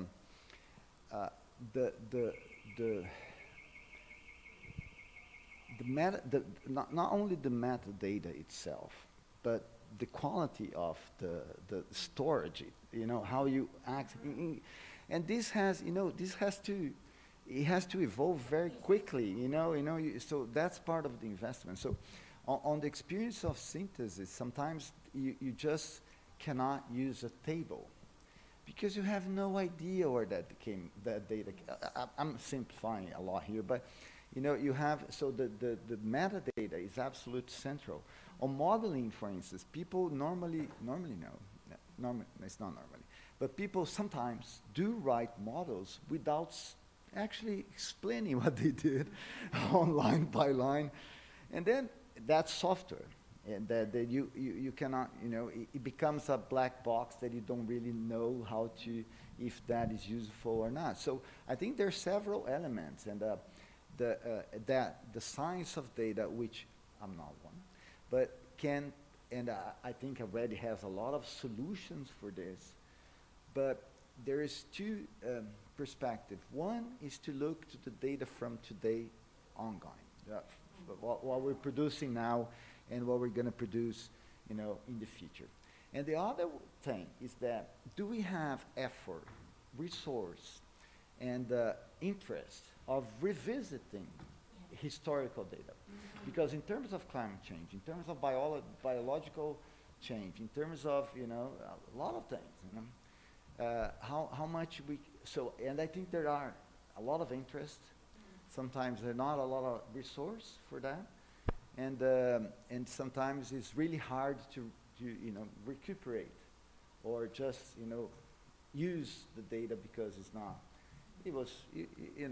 the policy of how that would be available was not there yet. So I think we have those things.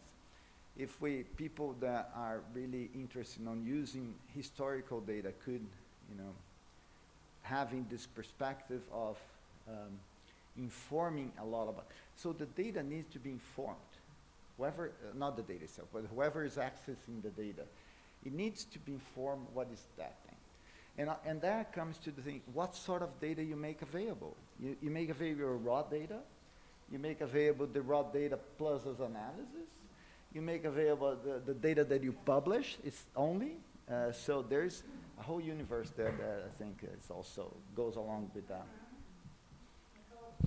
Yeah, you want to use that one?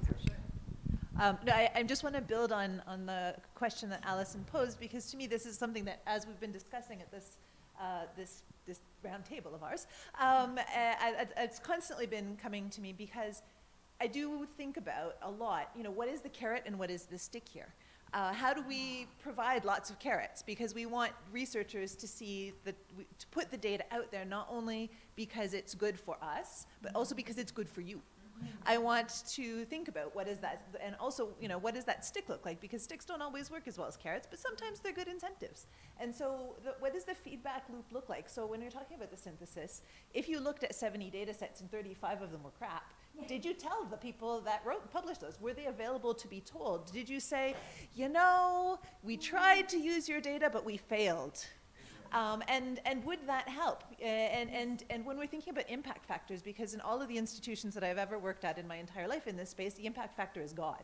And I know that there's a lot of, you know, we can have a whole discussion about whether or not that's a good thing, but maybe the question is there something that we could do to make reuse of data included in part of that impact factor development, or another type of indicator, if you will, that says we have used, or, you know, these 500 people have reused this data, which would move that impact factor up because the data is accessible, the data has been there long term, the data is interoperable. Bonus points if you can get it in a transdisciplinary setting so the community can actually see it, use it, and value it. And maybe these things all exist, and I'm just, you know, not naive to some of this, but I'd be certainly open and interested in hearing your thoughts about some of these things. I'm going to hand over to Shelley because she is the last speaker, but I will mention that I'm the editor, one of the many editors of a transdisciplinary journal, and it's really difficult to manage the papers, I'll tell you, the standard. We have about 5 different levels, and it's really restoration ecology. It's really quite difficult. But we have a question, if you don't mind, Shelley, we'll take from the outside, and then on to Shelley, who I think will be able to respond to these comments very well and finish our session.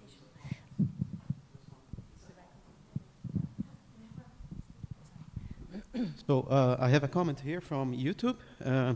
It's from Eduardo Pinto Conceição, and he says, one of the main goals of open data sources is to provide the opportunity for further research to verify, replicate, and test other development ideas from the data.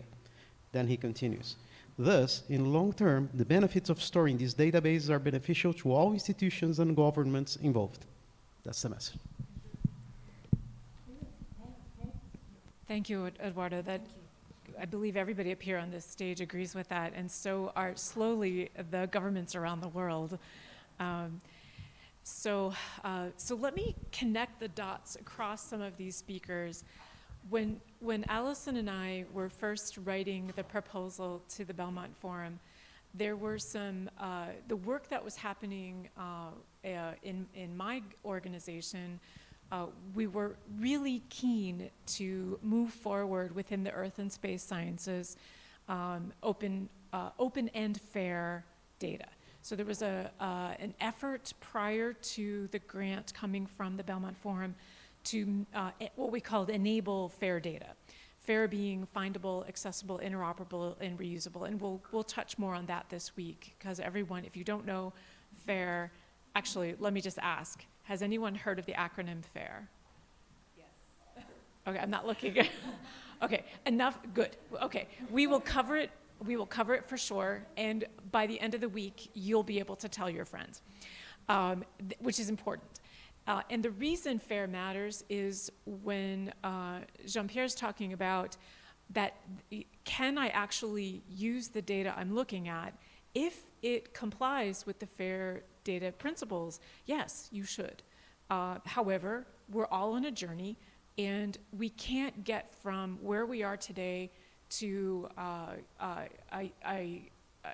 yet an unknown final end. There won't ever be a final end, but we all need to move forward together. And what I mean by that is there are many pieces of the puzzle for sharing data, sharing software, open science that still are being developed.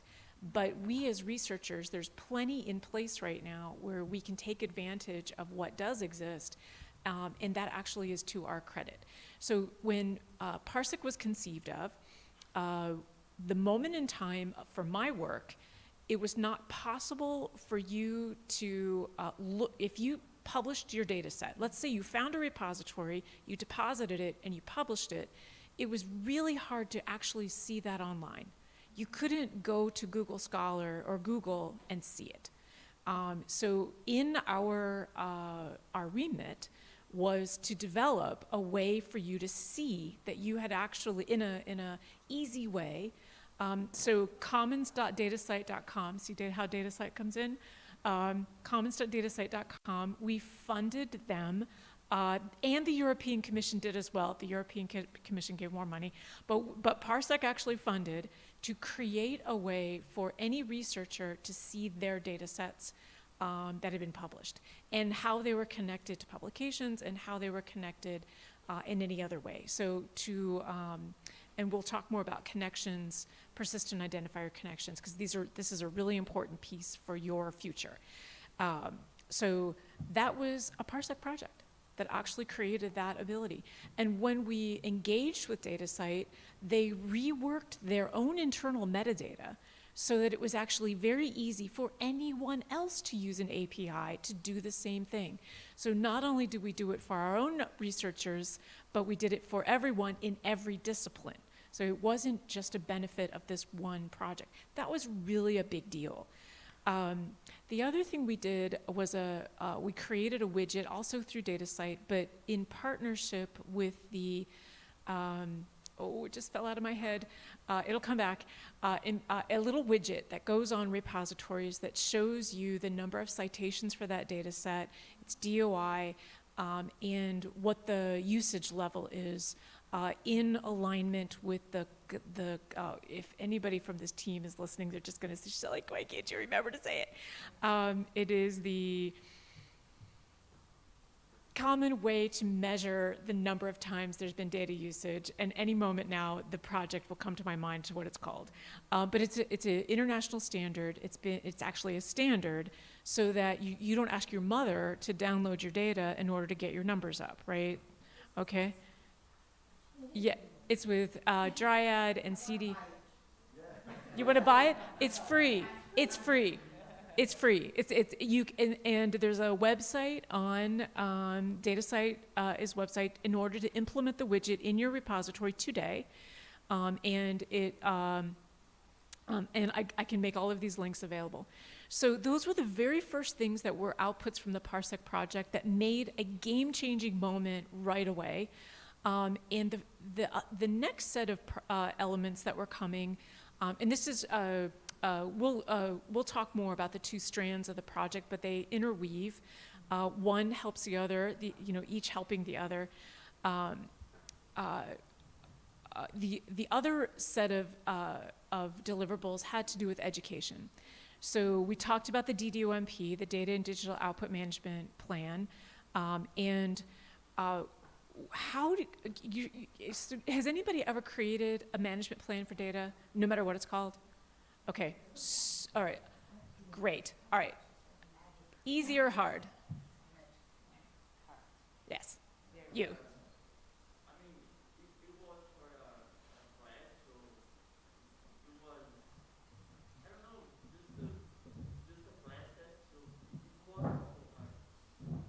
Did you once you handed the plan in, did you ever look at it again? Say, it's okay to say no.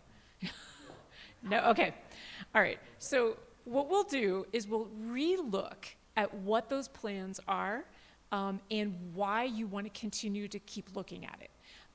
And why that's valuable. So that will be Wednesday morning. Thank you very much for answering honestly. Most researchers do not ever look at their plan again, most, worldwide. So it truly is, but this is an opportunity that's lost. We have a question?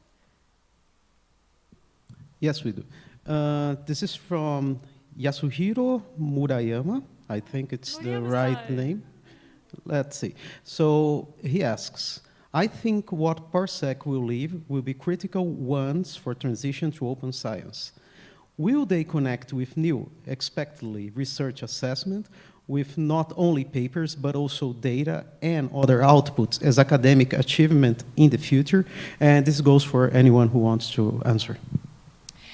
This is Moriyama-san, and he is one of our PARSEC partners and is the country lead for Japan. And unfortunately, our Japanese partners, it was very difficult for them to fly here with current restrictions. So we're sad that they are not here, but delighted they are online. So since I'm holding the mic, I will keep the mic.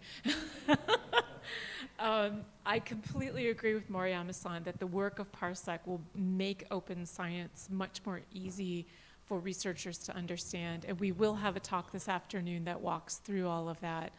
And that will be hopefully very elucidating for everyone on the opportunity.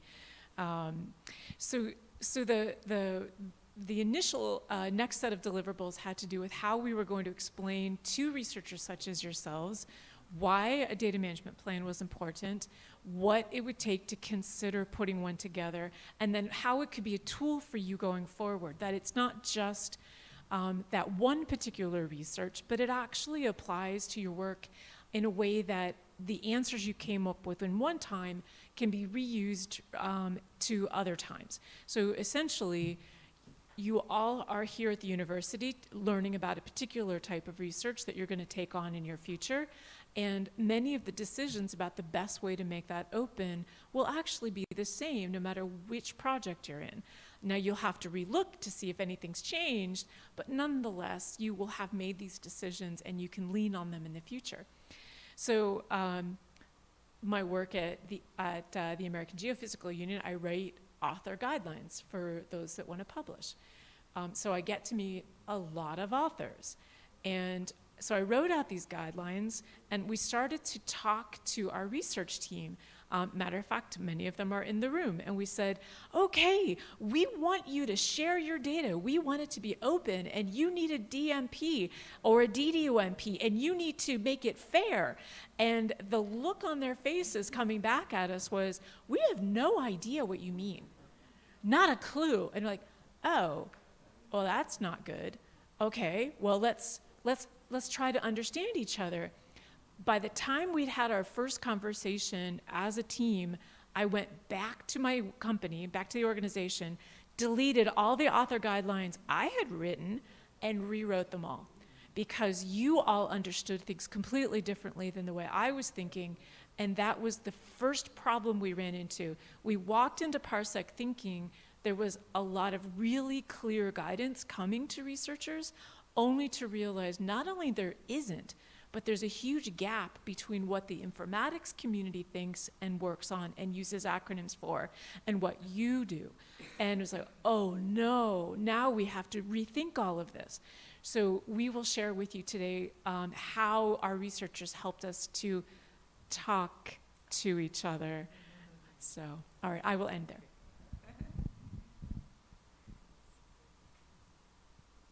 I was just holding a microphone for other questions. Please, any other questions or comments from the audience here or from overseas? And I'd note that Murayama-san is like Leslie Wyborn. He's only an hour different. It's sometime about 3 a.m. for him. So we thank Murayama-san for having come in and making his comment. And they're a very valued... Yes, good. No, one of the things, speaking to some of the things that I've heard today, both here and from comments that have come in, it occurs to me that there is a lot of really cool stuff. The first time I heard Shelley and Allison speak about the PARSEC project, there's a lot of cool tools. There's some fascinating case studies that are coming out of this. And so what I would love to see is ways for us to share that information more broadly. We were outside having coffee, and I said to Shelley, how can we have more capacity building workshops? How can we tell people how to build DDOMPs properly? How can we build the carrots so that the researchers know that this isn't about me? I mean, it's about making sure that you're using your data for you, and that at the end of the day, you're going to get value by putting it out there. It's not just because we're putting the policies together and you have to follow that to get the money. It's because at the end of the day, there's going to be value in it for your research and for you. And so I would like to see all of these case studies. Now, I haven't figured out exactly how we're going to do that, but in a bout of shameless self-promotion, I'm going to ask everybody consider coming to the Sustainability Research and Innovation Congress and talking about open data as much as possible. So if you have, I would love to see discussion about how, the ecology community is embracing some of these principles, because as you mentioned, this is not culturally standard. So where did that light bulb go off, and how can we make that light bulb go off in other places? Workshops, train early career investigators, anything. I mean, I'm sure there's lots of options, but I see that someone else is very eager to speak. You just push the little button at the bottom. One suggestion to PARSEC, since you have such wonderful stuff, find us good case studies or good success stories of people who will say, I reuse PARSEC data and I saved the world, okay? Because that will convince other people of the value, because sharing data is very hard. It's lots of work. So what's the point of curating data, documenting metadata, whatever, and everything, and then it stays there and dies because nobody uses it? It's not just a matter of, oh, okay, I want to be rewarded and earn a medal and a prize and become queen of the world. No, I'll be rewarded if it's reused. So give me good case studies. Give me good reuse examples. And we will save the world, at least the world of data reuse. and that's what encourages the funders too, right? When they see the case studies, we all love stories. We like to, people like publications too. But those stories, those examples of the success are really, when I bring those to the table to my members and I say, hey, look, this project, not only did we get this, but there was a culture shift in this community. That's huge. A culture shift is a really big deal.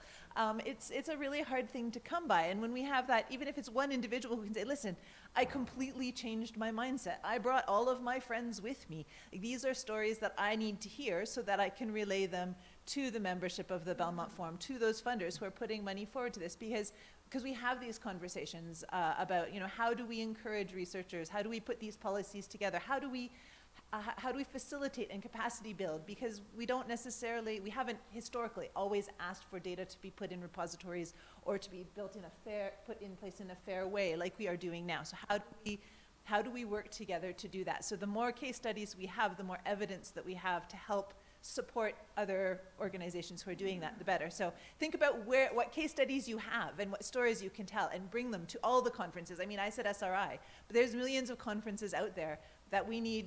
The more we talk about it, the more people are going to buy in. There are, so do I have money? I specifically don't know yet.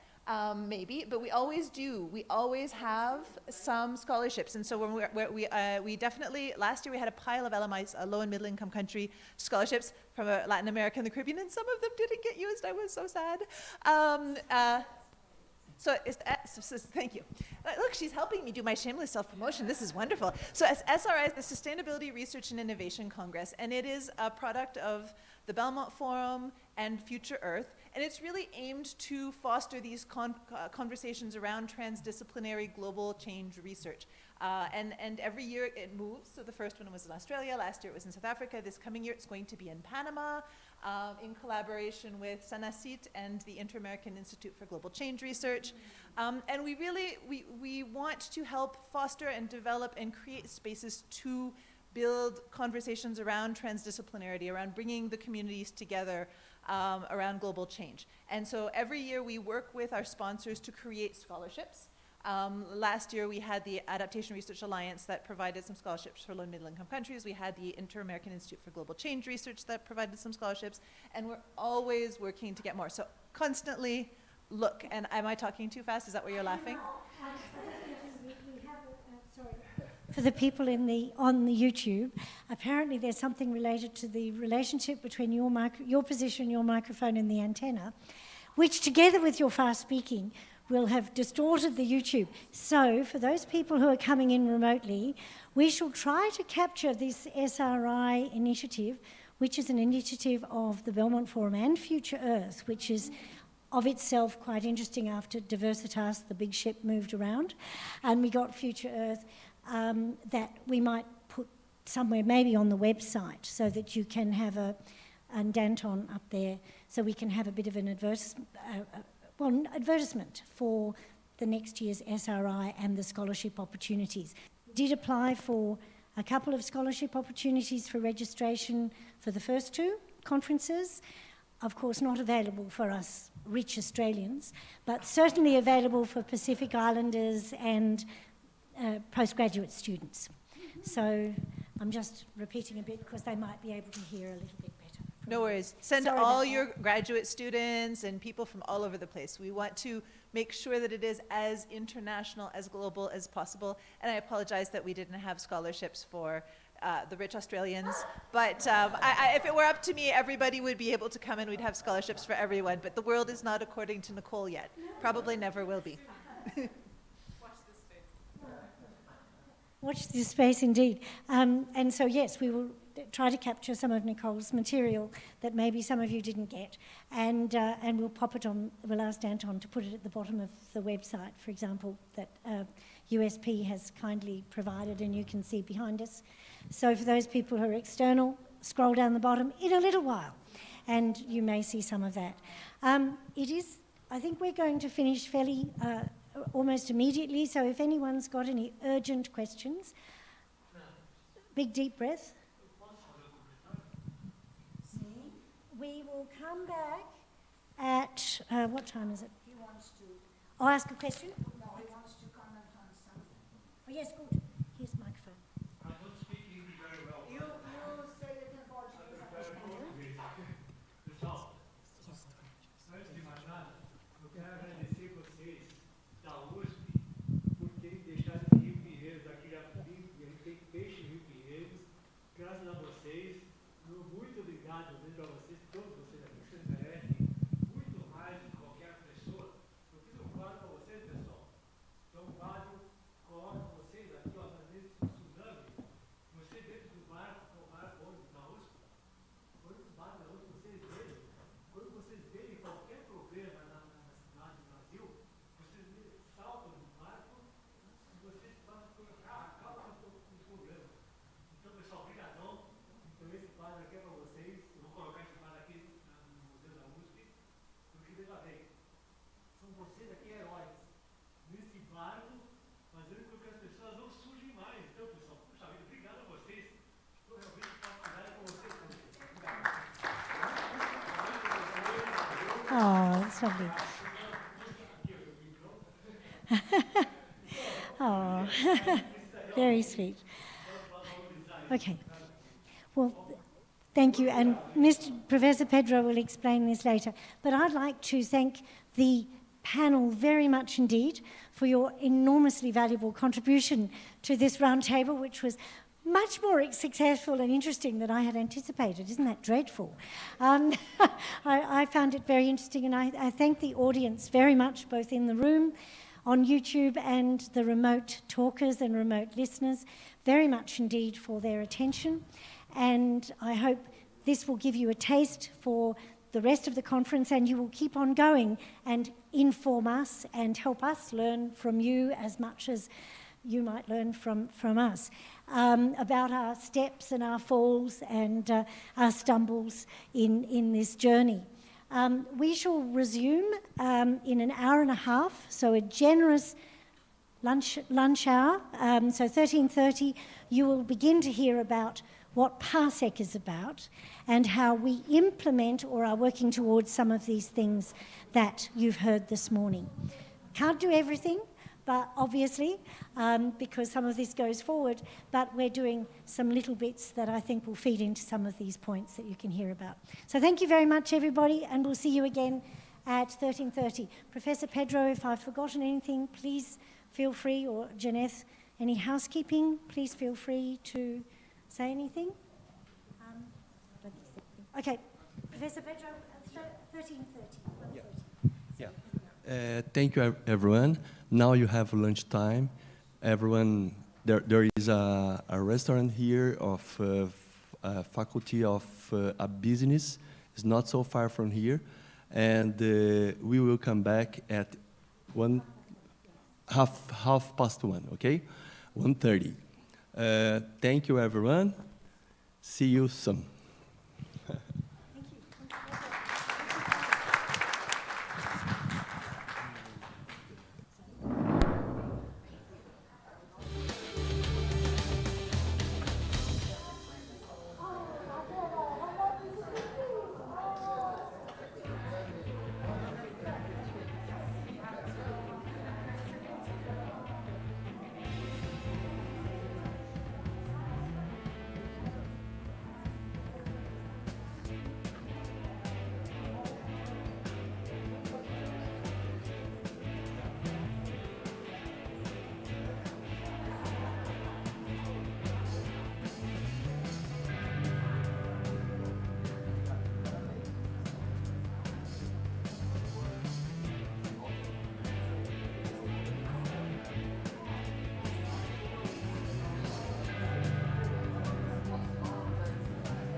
Eyes.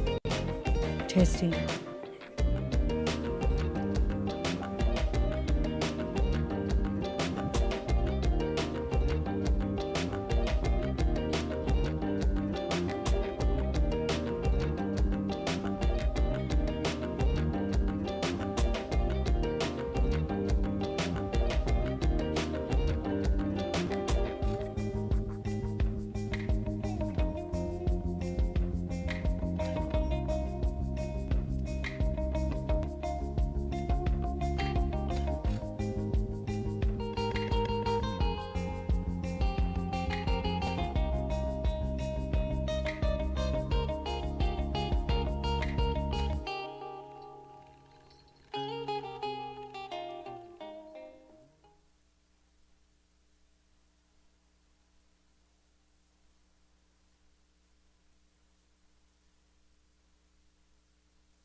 Hello. Yeah, this works. And that's your answering. Yeah, that's very good. Yeah. Okay. Yeah. Okay. Good afternoon. I think we have kickoff for this afternoon where we're going to talk about PARSEC. And the origin of the name shall be revealed to you to some extent. However, the explanation is on the website for PARSEC, and I've forgotten what it is, but it was an acronym for protected areas and research and socioeconomic, SE, and C is change, I think. So there we are. So the full title is Building New Tools for Data Sharing and Reuse through a Transnational Investigation of the Socioeconomic Impacts of Protected Areas. In other words, PARSEC. And there are some wonderful apps on the web that will help you make acronyms if you like, and we used a few of them to get to this point. I'm Alison Specht, which I think you've heard from me before, obviously, today. I'm speaking about the project on behalf of the whole team, and in particular the PARSEC leads. And we've got a hierarchy of leads, which we'll talk about. So it's a bit of a, not a cast of thousands, but certainly a cast of tens, that I'm only one of. So I'm kind of representing a group. So some of this will be repetitive for you because you've heard bits of it already. So PARSEC is a project of the Belmont Forum, which has these things called collaborative research actions. And Nicole Arbour mentioned that they have a series of they have engaged funders, and they're normally nations or organisations, which fund and which consult together about issues related to environmental management and environmental science. And they meet together to prioritise problems, and occasionally, when they have sufficient interest, they post a collaborative research action that they would, each of these, several of these countries or institutions would put some money towards through Belmont, and they would then call for application. So it's like a consultancy or grant applying process when you've actually got a theme and a topic. And our topic was one that you've heard a bit about from Leslie Wyborn this morning, and its functionality from Claudia Bauza-Medeiros, which was science-driven e-infrastructures innovation. So this particular CRA was a one-off so far, and it was put out in 2018 for people to which people could respond. And the countries that were interested in this were Brazil through FAPESP, France through the Agence Nationale de Recherche, Japan through the Japanese Science and Technology Council, the USA through the National Science Foundation, and in fact Taiwan also. So there were only 5 countries that were willing to really support this collaborative research action. And the idea was that we had to get partners from a minimum of 3, I think it was, of these 5 countries to put a bid in. We didn't actually know someone from Chinese Taipei or Taiwan at the time. We have since, that was useful, we now have more connections, but we did know, and when I say we, Shelley and I, put together the grant application, we did know people from Brazil, from France, from the USA and from Japan. So that's why the 4 countries that we now have. I was working in France at the time, hence my ability to put in the grant from a French partner. I then moved back to Australia, which did not put money into this particular CRA. So I'm kind of doing this because I am passionate about it. Not kind of, I'm actually doing it because I'm passionate about it, because I think it's a very worthwhile project and you only live once. So, and the people that I'm working with are fantastic and interesting, and I'm learning so much. So, not just from the group, but also from the people we're collaborating with and from people like you. I was at the time running the Synthesis Centre of the Foundation for Research of Biodiversity, which is a sort of non-government organisation in France, which has funding partners not dissimilar to the model that Belmont uses, and CESAB is a synthesis centre. So when Jean Ometo on our panel this morning mentioned the synthesis centre, of course I knew exactly why we were doing it. I'd set up the one in Australia, which is now no longer exists. But they're very interesting places that use existing data. So that is quite important.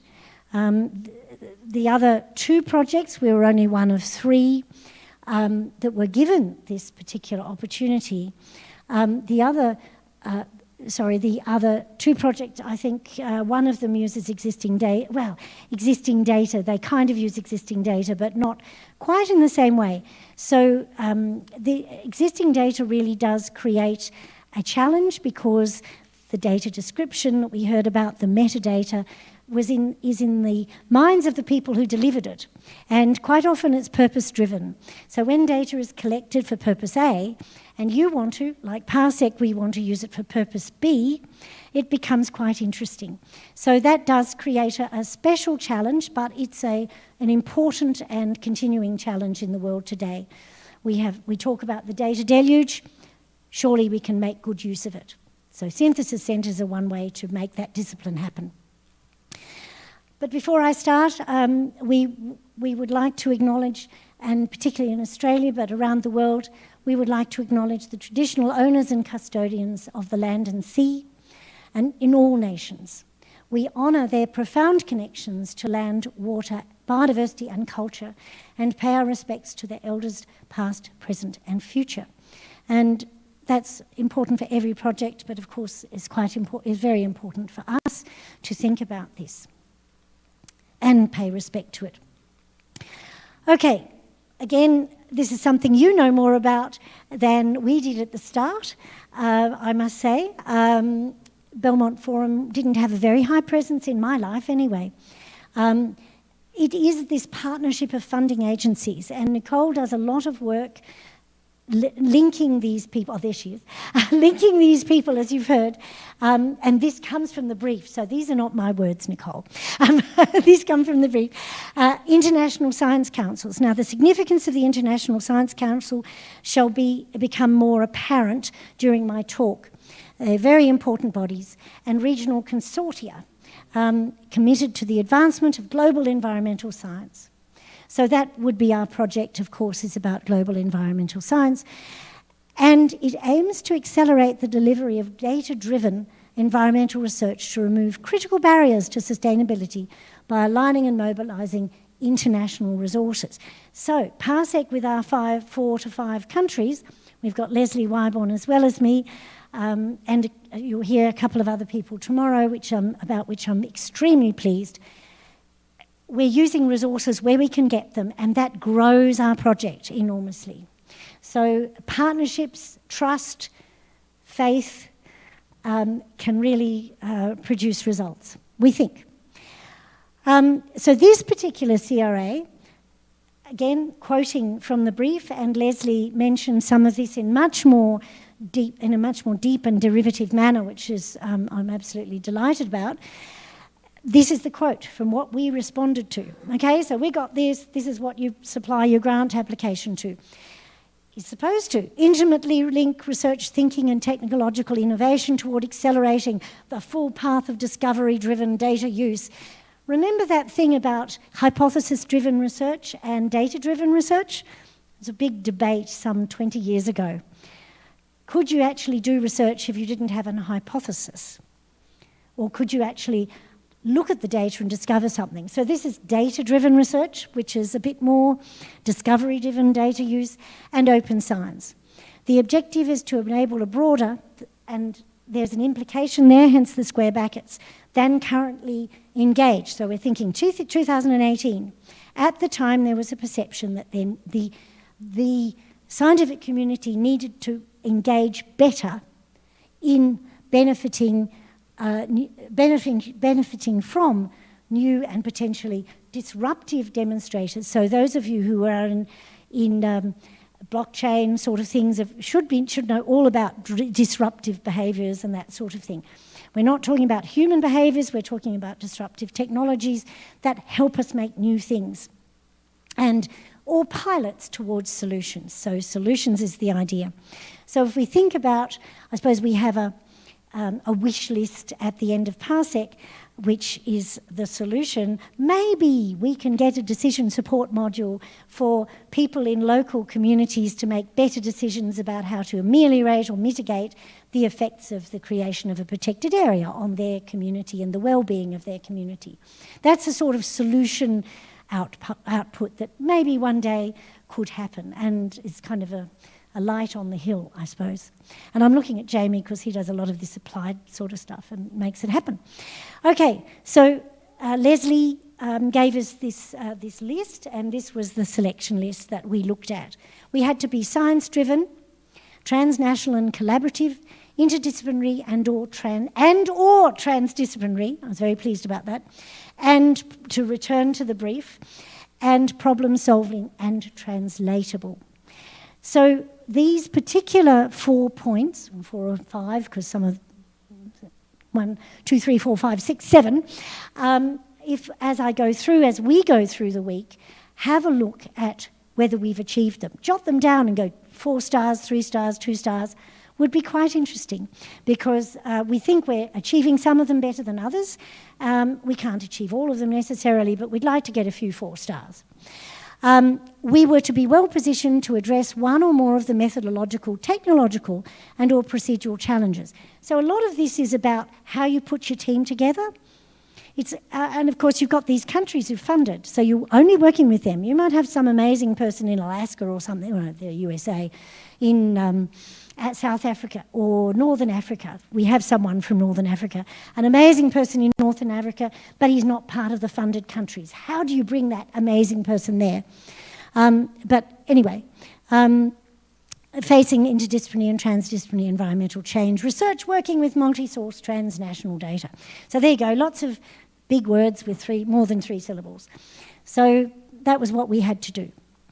Now, of course, this particular exercise, and I don't know how well this blue shows up or in fact shows up at all, might do better for the YouTube people. This particular initiative that Belmont funded does not emerge from nowhere. I have taken the opportunity to put in a graphic from a paper I wrote a little while ago about the origin of one of these earlier international programs, because we're always trying. I think people have always, maybe since the 19th or 18th centuries, when the Europeans began to discover the rest of the world, there's a world out there, and we coexist. There's always been an idea that we need, for a long time, there's been an idea that we need to engage transnationally, that science doesn't operate in isolation. And this particular graphic is about some of these histories. And I mentioned earlier on building on the shoulders of giants. We build on experience. Positive, negative, the willingness to fund is one such experience. How do you deal with that? So this particular history is of research initiatives that have tried to do what Belmont is doing now, engage internationally to make us all, to help us all work better together and produce good products. So we could go back to the scientific unions, which were domain-driven. So there was a botanical union that was actually one of the strongest of all the unions, possibly related to collecting plants around the world, and they're economically valuable, back in the 1890s. And that's been one of the most successful. So they formed, and they would get together at the International Botanical Congress every 5 or 10 years for many years. But there were several others. There was a physics union that worked quite well, and a few others that staggered on. But they aggregated into something called the ICSU, the International Council of Scientific Unions, back in the 30s. And that still exists and has just morphed into the International Science Council, which has brought in the social sciences, which is somewhat important for us. Mention the ISC. They're a partner and an instrumental partner in Belmont. They are the top dogs of each country in terms of science representation. They're the ones that really only the best people belong. You've got to be elected, you've got to be voted in. Your Marie Curie, to name a famous French woman, you're a Marie Curie status. So they are the referencia, using Bianca's word a little incorrectly, for all of us. At least they like to think so. I would think they're not too bad. But anyway, there's a bit more to be learnt. But they're the kind of bottom line to which we refer.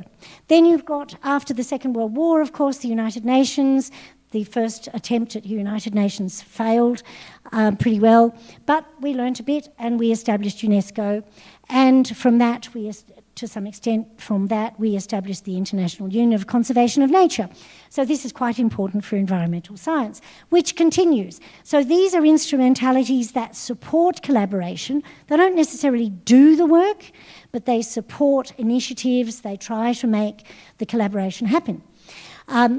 Because this was a paper for Australia, I put in the Australian Academy of Science. Remembering Australia was a colonial country, so they were part of the British one until they said, hey, we're in the 1950s, it's time we had a separate one. So that's what AAS is. Then there were some really important initiatives that really got people together. And they were short-term. Note short-term is relatively easy, as was discovered. And this particular one, the International Geophysical Year, was fantastic. People could focus for a year. They could absolutely focus. You got the best scientists, you got the science councils behind them, countries behind them. A year is an achievable goal for this sort of thing. And if you look up the International Geophysical Year, it was amazingly successful and set the baseline for lots and lots of things. Watching that, the biologists, and I'm mindful of Katja, and the biologists tend to be rather a mixed bunch. This one was the International Biological Program, looked at the IGY, the biologists. Remember, the unions of the Botanical Union was pretty strong. They looked at the IGY and they said, hey, we could do this for biology. We've got all these plants. We know about Pangaea. We know about Gondwana. We know these countries are all connected. We know biodiversity. We've had translocations. We've had all sorts of swapping around the world. We should have an international biological program, which they did. It was slightly longer. It wasn't as well subscribed by the countries. Most countries joined, but certain countries didn't give any money. Australia did give a little bit, but not much. USA gave an enormous amount and grew the program into something different. The English actually started it through the British, the British equivalent. But it had some problems. It was in the days, and we need to bring this in, of computing. So everyone thought this is the beginning. We're talking about the late 60s, early 70s. Big computers, you know, the big wall where you have all these mag tapes that go round and round, were the rage. And they were going to do amazing modelling. They were going to do big black box, well, not even black box modelling, that's the joke that happened afterwards. They're going to do big biome studies, big modelling. That was particularly the American take. So they had these amazing, and we've got it now with NEON to some extent, which is an American observatory, with these ecological observatories, with instrumentation together with collection in the field, cows with holes in the side of them, measuring their ruminant, their stomach contents, things like that. How much of the grass do they absorb? And join that up with the insects, join that up with the nitrogen and oxygen exchange. I had little domes. I saw them, which was very exciting. Too ambitious in many ways. Too ambitious, both in the modelling and in the computing, the capacity of the computing. Of course, 1970s, but it was really cutting edge. You can see a raft of papers, mostly from the USA, which, as I said, was the best funded. You don't hear about the Malaysian biostudy program. It was amazing. It was in the rainforest, but, you know, a lot of it wasn't written up. But anyway, so that was a global effort that was amazing, supported by the science councils, but it kind of failed. Some would say it failed. Nothing fails. We can always learn. Then UNEP started, and of course the IGBP, which was modelled a bit more on the IBP, but better, the International Geophysical and Biological Program. We've learned from the IBP, we'll do something a bit bigger, and it lasted much longer. And then the Biodiversity 1 Diversitas also lasted a bit longer, but they both stopped. Why did they stop? Maybe Nicole and others will answer that. You can read the paper, maybe. I don't talk much about that. But then came new ideas. So Future Earth and GeoBon are quite important, and IPBES kind of replaced IGBP and Diversitas in different ways. But of course, we then got Belmont, which is back to the facilitator, back to the organisation that will help push these initiatives. I haven't mentioned the OECD or all sorts of other things like that, which are also helpful peripheral organisations. So that's kind of where we come from. We've gradually, if you think about the way data science has progressed from 1970, we'll mention that. We won't go back any further than that. If anyone was old enough to see little comptometrists doing calculations, they'd have a little thing like a cash register. You'd have a room like this full of women, usually women, who would do calculations for you for statistical packages. And they'd have this little machine called they were comptometrists, little computers, but proper computing, 70s. And you can think compared to what we're doing now. Think another 30 years, 40 years ahead, 50 years ahead. What's it going to be? They'll be looking at us going, gosh, and they used to do that in 2022. So we've got a tremendous amount of capacity now with the internet that we never had before. But we've always got to remember that people, funding, passion and will to do this stuff is fundamental. If you don't get the passion, the will and the collaboration of the people, you have nothing. Sure, we have internet now. We have much better means in many ways, certainly than we ever did in 1970. But we've got to be aware that this is precious, and we've got to protect it. There we go. Okay, so we got into this deluge of data now, and you've heard a bit about how, and I have played around with the title of this slide, and I'm not terribly happy with it, but anyway, because we started getting into this wonderful data world, we started getting too much data. And you've heard about you've seen the Time, cover of the Time magazine with the umbrella and the data deluge graphic, which is just beautiful. Too much data, can't see the wood for the trees. And of course, you've heard about this famous data management plan. And I've picked out a few things here. We've been doing a little bit of, there's an RDA group that works on data management plans, and I'm sure they've got a better history than this. But for example, in 2011, the National Science Foundation talked about accounting of data and sharing of data and keeping of data.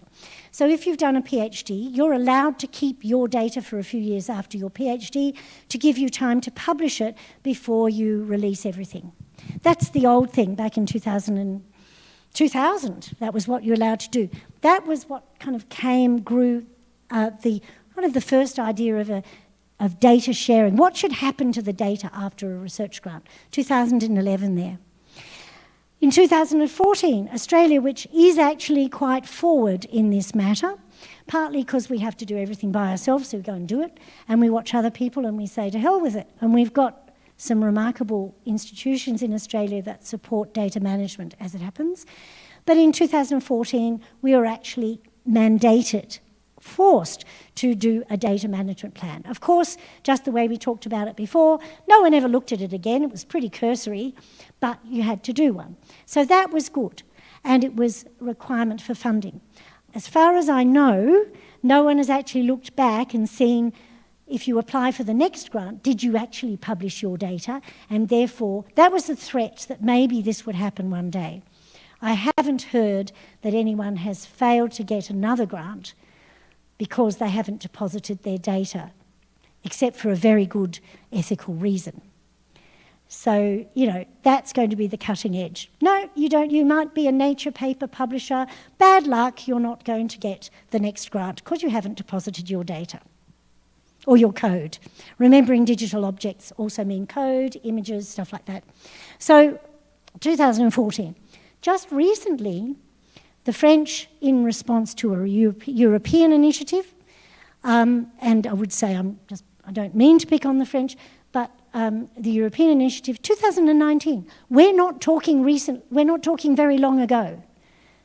The data management plan became incorporated, and there are plenty of publications and presentations, I've got quite a few of them, helping the French do this sort of thing. It's not that they're doing it in isolation, they do have some guidance. But anyway, we're not talking about a great amount of stuff.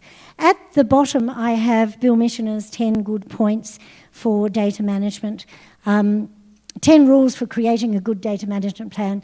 The California Regional Library was involved with Data One, which Bill Michener was leading, and they have got a series of drop-down, how to do your data management plan for this funding agency, this funding agency, this funding, various funding agencies, and other such people have followed suit.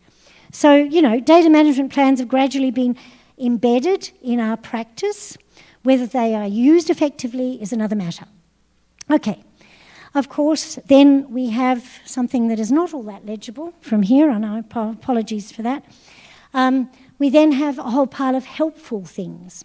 So there was lots of discussion about, okay, you're going to deposit your data. You're going to share your data.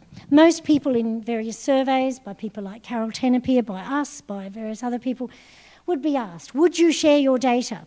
And 750 people in Australia, you heard about the international one done by Schmidt and Trelaw that Leslie mentioned, over 1,000, put their hands over their heart and say, yes, I would share my data. Whether they know how to is one thing, whether it's reusable is another. So there was lots of discussion about reusability, whether your data is actually usable. And I mentioned the 30% of data that may be reusable on a certain topic within a certain time range. And so this thing on the box on the left is the FAIR Guiding Principles that were finally published in 2016. So sponsored by, to some extent, stimulated and supported by meetings at the Research Data Alliance, but others elsewhere. A group of people, cast of thousands, including Mr. Packer, who talked this morning, got together and said, right, here's a description of what would enable data to be reused, and that is what fair data is about.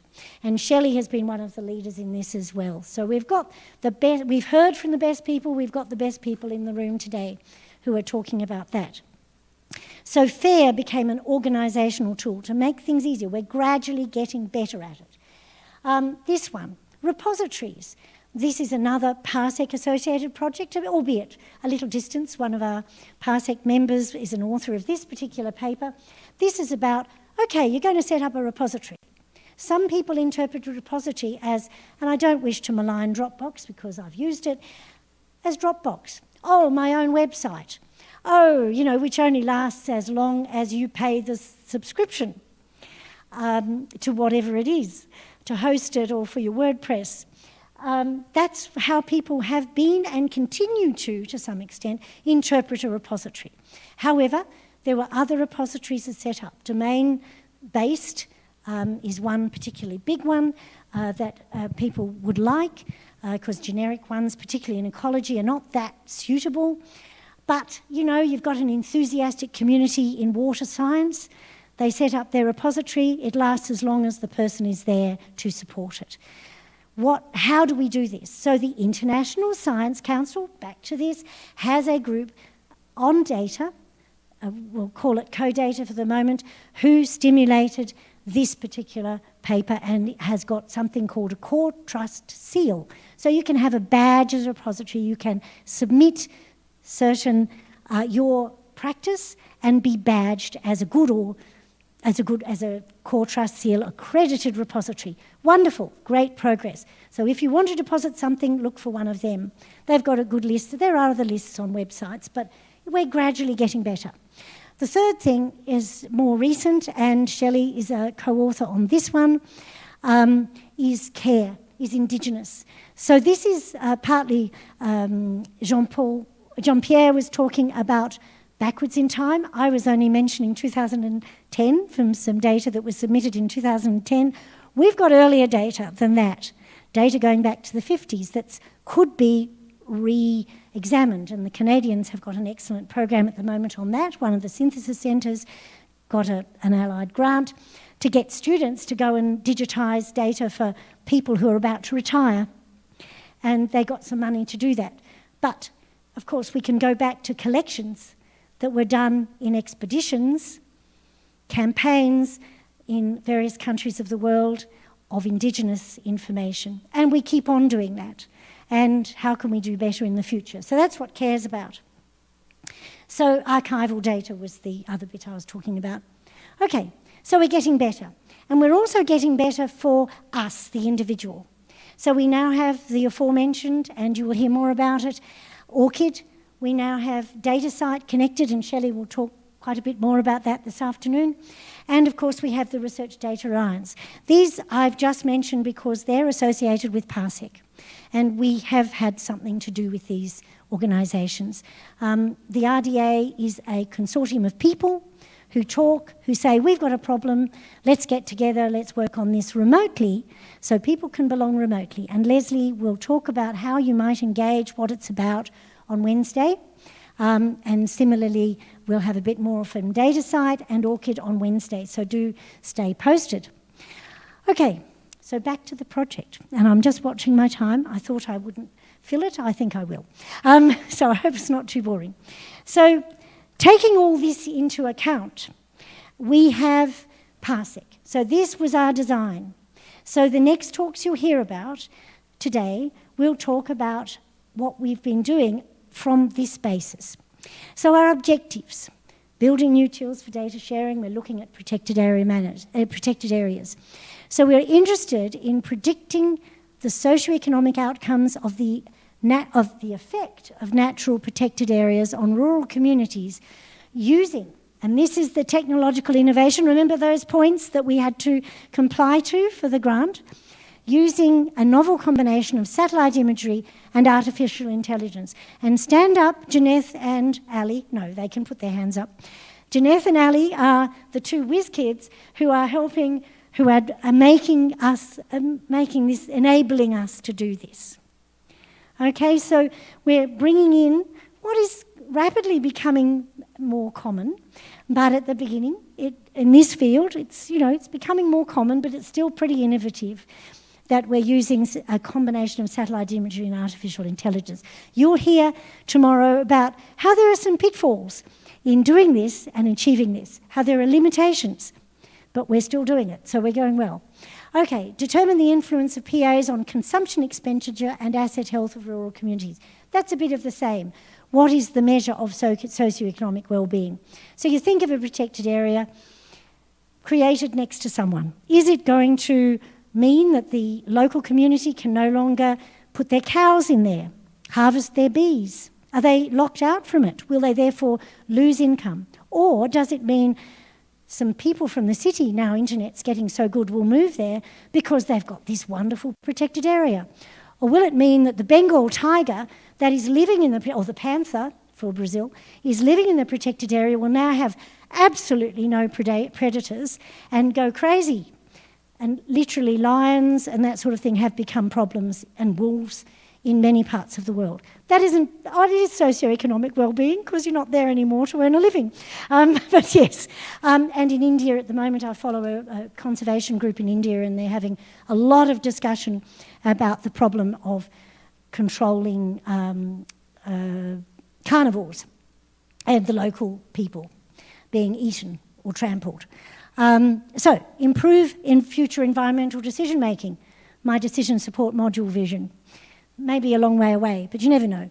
Improve, now, this is where Shelley comes in, and you'll find out. Improve digital connections between researchers, their funding, publications, and their data, an actual objective. I think we can put a few stars next to that one. And we can, next to the others. Improve recommendations for the research data workflow and skills for research teams. We'll see how we've tried to do that and how we tried to construct the situation so we could do that. Increase the number of citations to data sets. You can actually read this, so I don't need to read it really. And promote credit for open and fair data management. Oh, and number H, I didn't have a line space before it. Provide tools for researchers to view how the data they have deposited is used and cited. So, again, I think we can do some benchmarking against these objectives and put some stars, and I'd be interested to see how you might view that, having heard this week. Be very interesting. Okay, so this is slightly harder to read. There are the objectives, all the same. They've now up in the top. Oh, this is it, isn't it? There's a thing. Yeah, there it is. They're in the top now. That's where the objectives have gone. Now this is how we organised it. So you will hear two talks this afternoon. One will be from David Mio and his colleague, who happens to be he's probably listening now, who happens to be in the Reunion Islands of Africa, between Africa and India. So we've actually gone a little further with our transnational collaboration.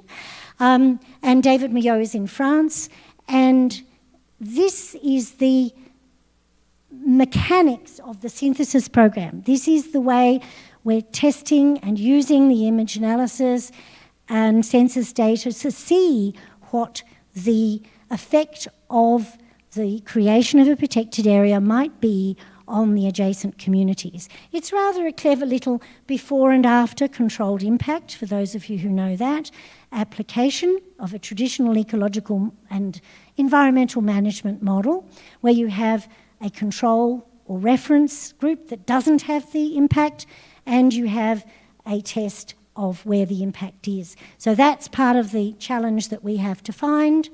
So stratified sampling of 200 communities across the world, across we've expanded to East Africa, USA, Brazil, France, Australia, and Japan. And we've had to adjust differently depending on the degree of development. There's all sorts of things we've had to do. But that's the aim, is to have variation, to look at how this affects different nations, cultures, and development stages. Maybe too many variables for some, but we'll work a way around that. And of course, estimating the socioeconomic conditions in the selected rural communities. So that's what we're working through. And first from David Mio, particularly about the vision for this and how it will work, or how it could work. With some examples, I think, from East Africa, but Janeth and Ali will talk on Tuesday afternoon about more detail in the East African study after the student workshop. So do stay posted for that. Then, of course, all of those objectives which are quite ambitious, which go from D to H. A bit ambitious there, Shelley, but I think you've done well. D to H. There's just 2 work packages, and Shelley will talk later this afternoon about, the last talk this afternoon, about some of that very exciting work that we've been doing in PARSEC. And you might know that you might notice there are these 2 strands. Never the twain shall meet. Well, we're trying to make them meet. So we're trying to improve the data workflow for research teams. So these arrows are critically important. So one learns from one and one learns from the other is the idea. Then, of course, dissemination, communication. So we do engage quite heavily because we are only 5 countries. We have a small group of people, 30 or so, who are regularly involved, and Solange is involved, and Laurence, various people here, and Katja.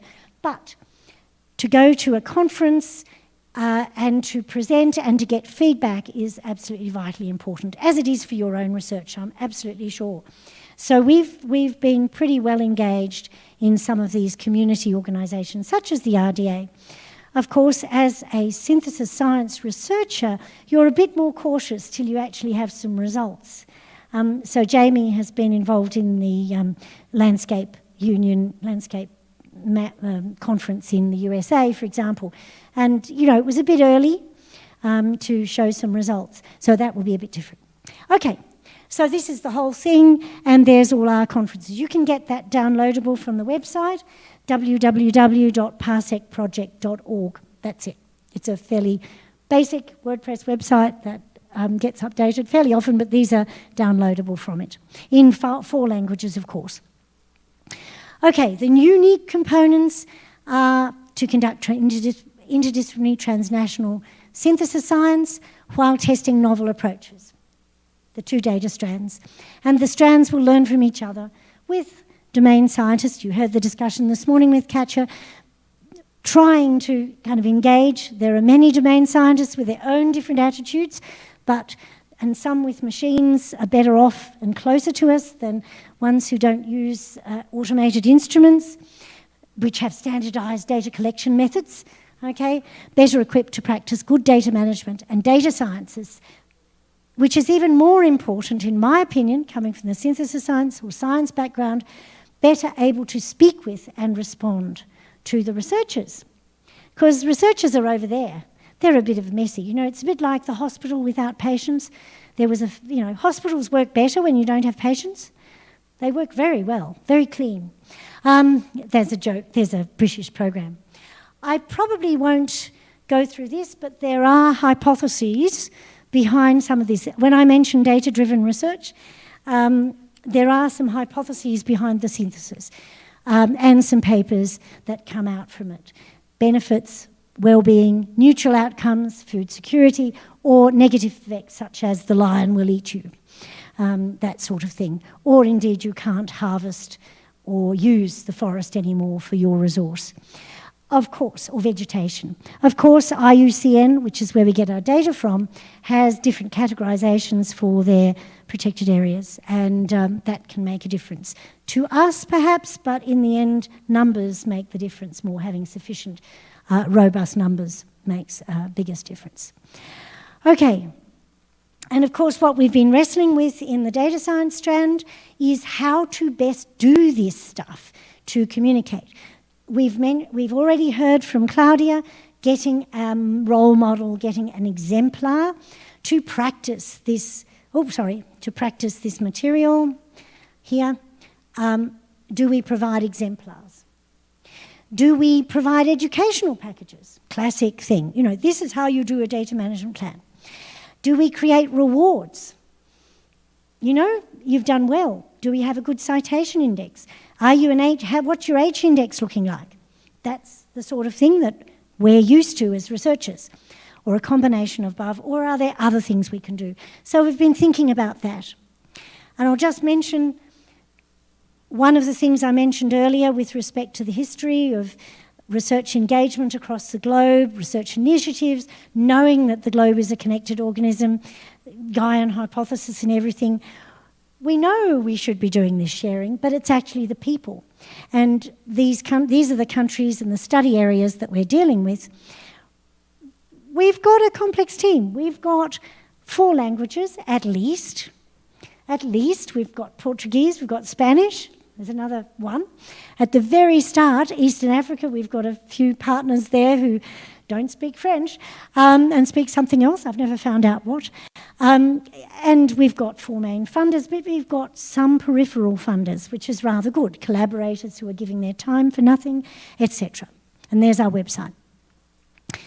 The synthesis strand, as I mentioned, has 2 planks. And this you'll probably see in the next talk. I probably could have left it out. But I rather liked my Arc de Triomphe from Montpellier, which is the home place of the French synthesis team. The first thing we've been doing is, and you will hear from me in an Australian case study and from the Brazilians about the selection of protected areas, and probably from this afternoon.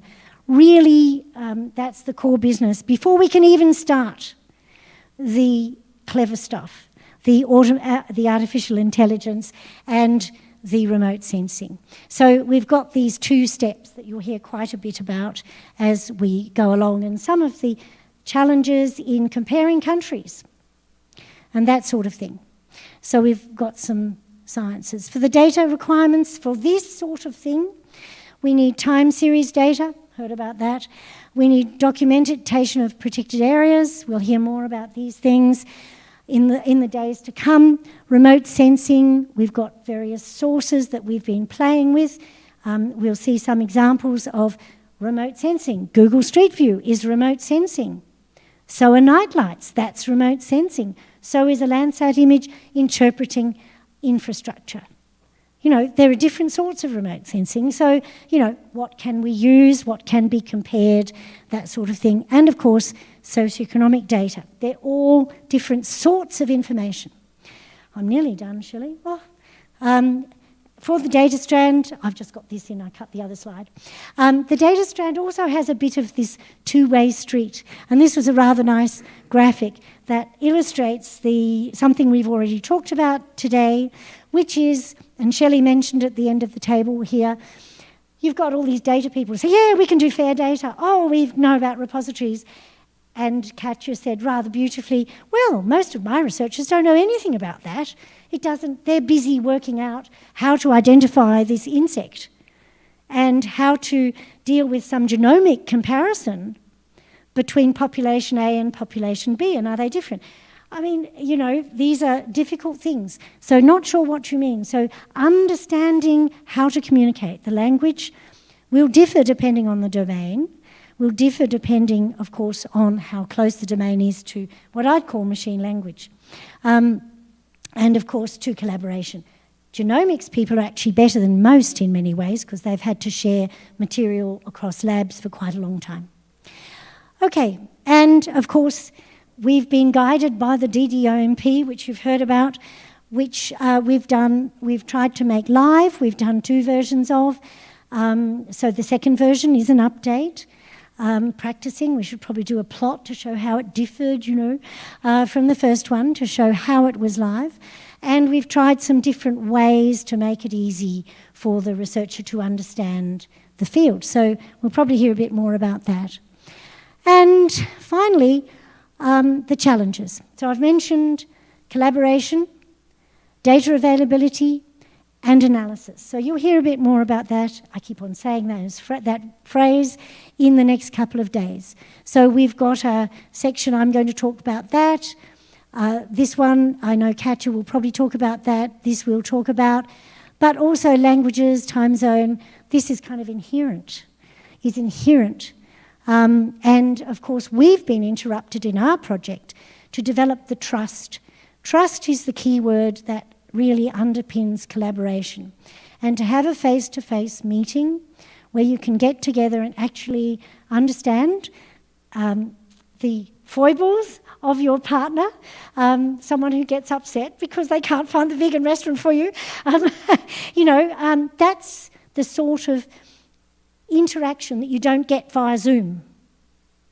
Okay, and you need that in order to have that extra trust, to share data, to share your ideas, and to protect your friends' data and crazy ideas, and not say so-and-so said this and ruin their reputation because it was a half-formulated idea. So those sorts of things are actually, to me, some of the most interesting and important things, and we have been affected by COVID. And of course, we may continue to be, because it's cheaper to do Zoom than it is to have face-to-face meetings like this. So we have to think about this. And the Synthesis Centre group of directors, not me, because I'm out of it now, have written a very nice paper, sort of nice paper, talking about the need for face-to-face meetings. So we're not alone in understanding and recognising this. But of course, here are some outcomes. So despite all these problems and challenges, we have had outcomes.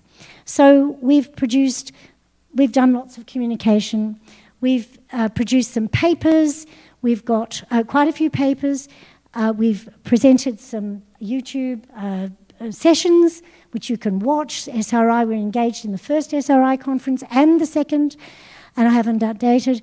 And the data strand has produced quite a few different methods. Remember how to do it, what works best, quite a few different methods of how to communicate good practice, easy ways to do things, and so on. So we think we've been pretty busy, and we're gradually learning from all of these things and gradually getting feedback, which is why we've been busy a lot of the time, is to stimulate feedback from the wider community. So a lot of these here, for example, have been exposed to the wider community, as did the others, as were the others that I gave. And of course, for this afternoon, a little taster. One of the really interesting things is the widget that Shelley mentioned this morning that has been developed in collaboration with DataCite. Not alone, we are not alone, so why should this tool be alone? Why should DataCite be alone? We all work together to produce a better outcome. So beyond PARSEC. And there we are, not only a good scientific product, but also a workflow, a way to work, and product that is transparent, open, and reproducible. And I'd like to say thank you very much to all our partners, they grow all the time. So we will finish in June next year, our formal work. The Japanese team finishes in March. Tsunamis and floods and other things interrupted their progress, but we've managed to get that far. But June next year, we will continue perhaps, and on Thursday, Pedro's got some projects that may well take the banner and take what we've learned and move on with it. And that's the point of science, is to create a pathway, some foundation that others can build on, do better, take some new pathways, and we'd find that a very good outcome, I think. So thank you very much indeed. I think that's about it from me. And yeah, I can say good night, goodbye. Good.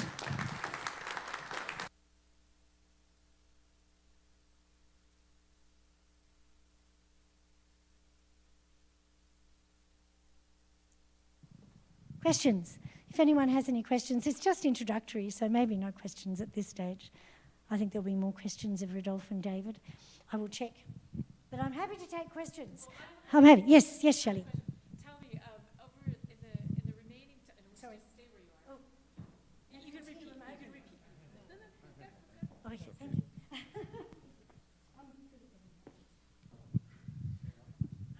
I'm planting a question for you.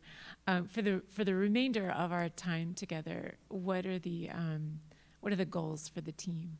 I'm not in charge of goals for the team. I'm a facilitator. Nicole can understand that. No, the goals for our team is to get stuff out that is achievable and meaningful within the time we have available. That's my goal. So looking at our objectives at the beginning, I think we've done pretty damn well. There are some things we're further away from than others, so we will be able to use. So what's happening is we would love to get your feedback on some of the thing, on most everything we've done, not some of the thing, everything we've done. So that's number one. We're very interested to see your posters tomorrow and to be talking with students, because we always learn. Then we have a few little windows of a workshop for ourselves, and in that we have to target. Okay, the pointy end of the project. What are the big needs? What are the big impact outcomes that we can best make? And match those two with our time and the funding available. Remembering that some things are, like I will have a little dig at some of the best journals in the world being too expensive. That sort of hard-nosed decision is part of our decision. We're not rolling, neither should we. Sorry, Nicole. We're not rolling in cash for FAPESP, it doesn't matter, because this is reality. So what can we contribute best out of this work? So we have, last meeting was in April this year, we had 10 papers. I know they've grown to about 13 or 14. Will we achieve them? We have ideas all over the place. We need to go to a conference to say, right, we're nearly at the end, what do you think? Sell our idea, communicate. We've got to spend time doing that. That has to be accounted for. We're not many people, but we have enormous ambitions. There's a little girl, there's a lovely little French story, but I think it's more in English, about a little girl called Madeleine. And Madeleine is a very small girl who goes to school in a lovely school in Paris, and she wears a lovely hat and has a little bow. And she's the smallest girl in the class, but she has an image of being enormous, like an elephant, inside. So we're a bit like that. We're not terribly big, but we have great aspirations like Madeleine of being super big. And yeah, so we would love people to take some of our ideas that we cannot move on with ourselves, but build on them and grow them further. So yeah, so the better we can produce something that gives that information, that foundation, the better we'll do. Is that a good answer? I love that answer. Okay. I think that sometimes we can actually be that elephant of a Madeleine, because we have such a great team. Yes, anyway. Alison? Yes, Nicole.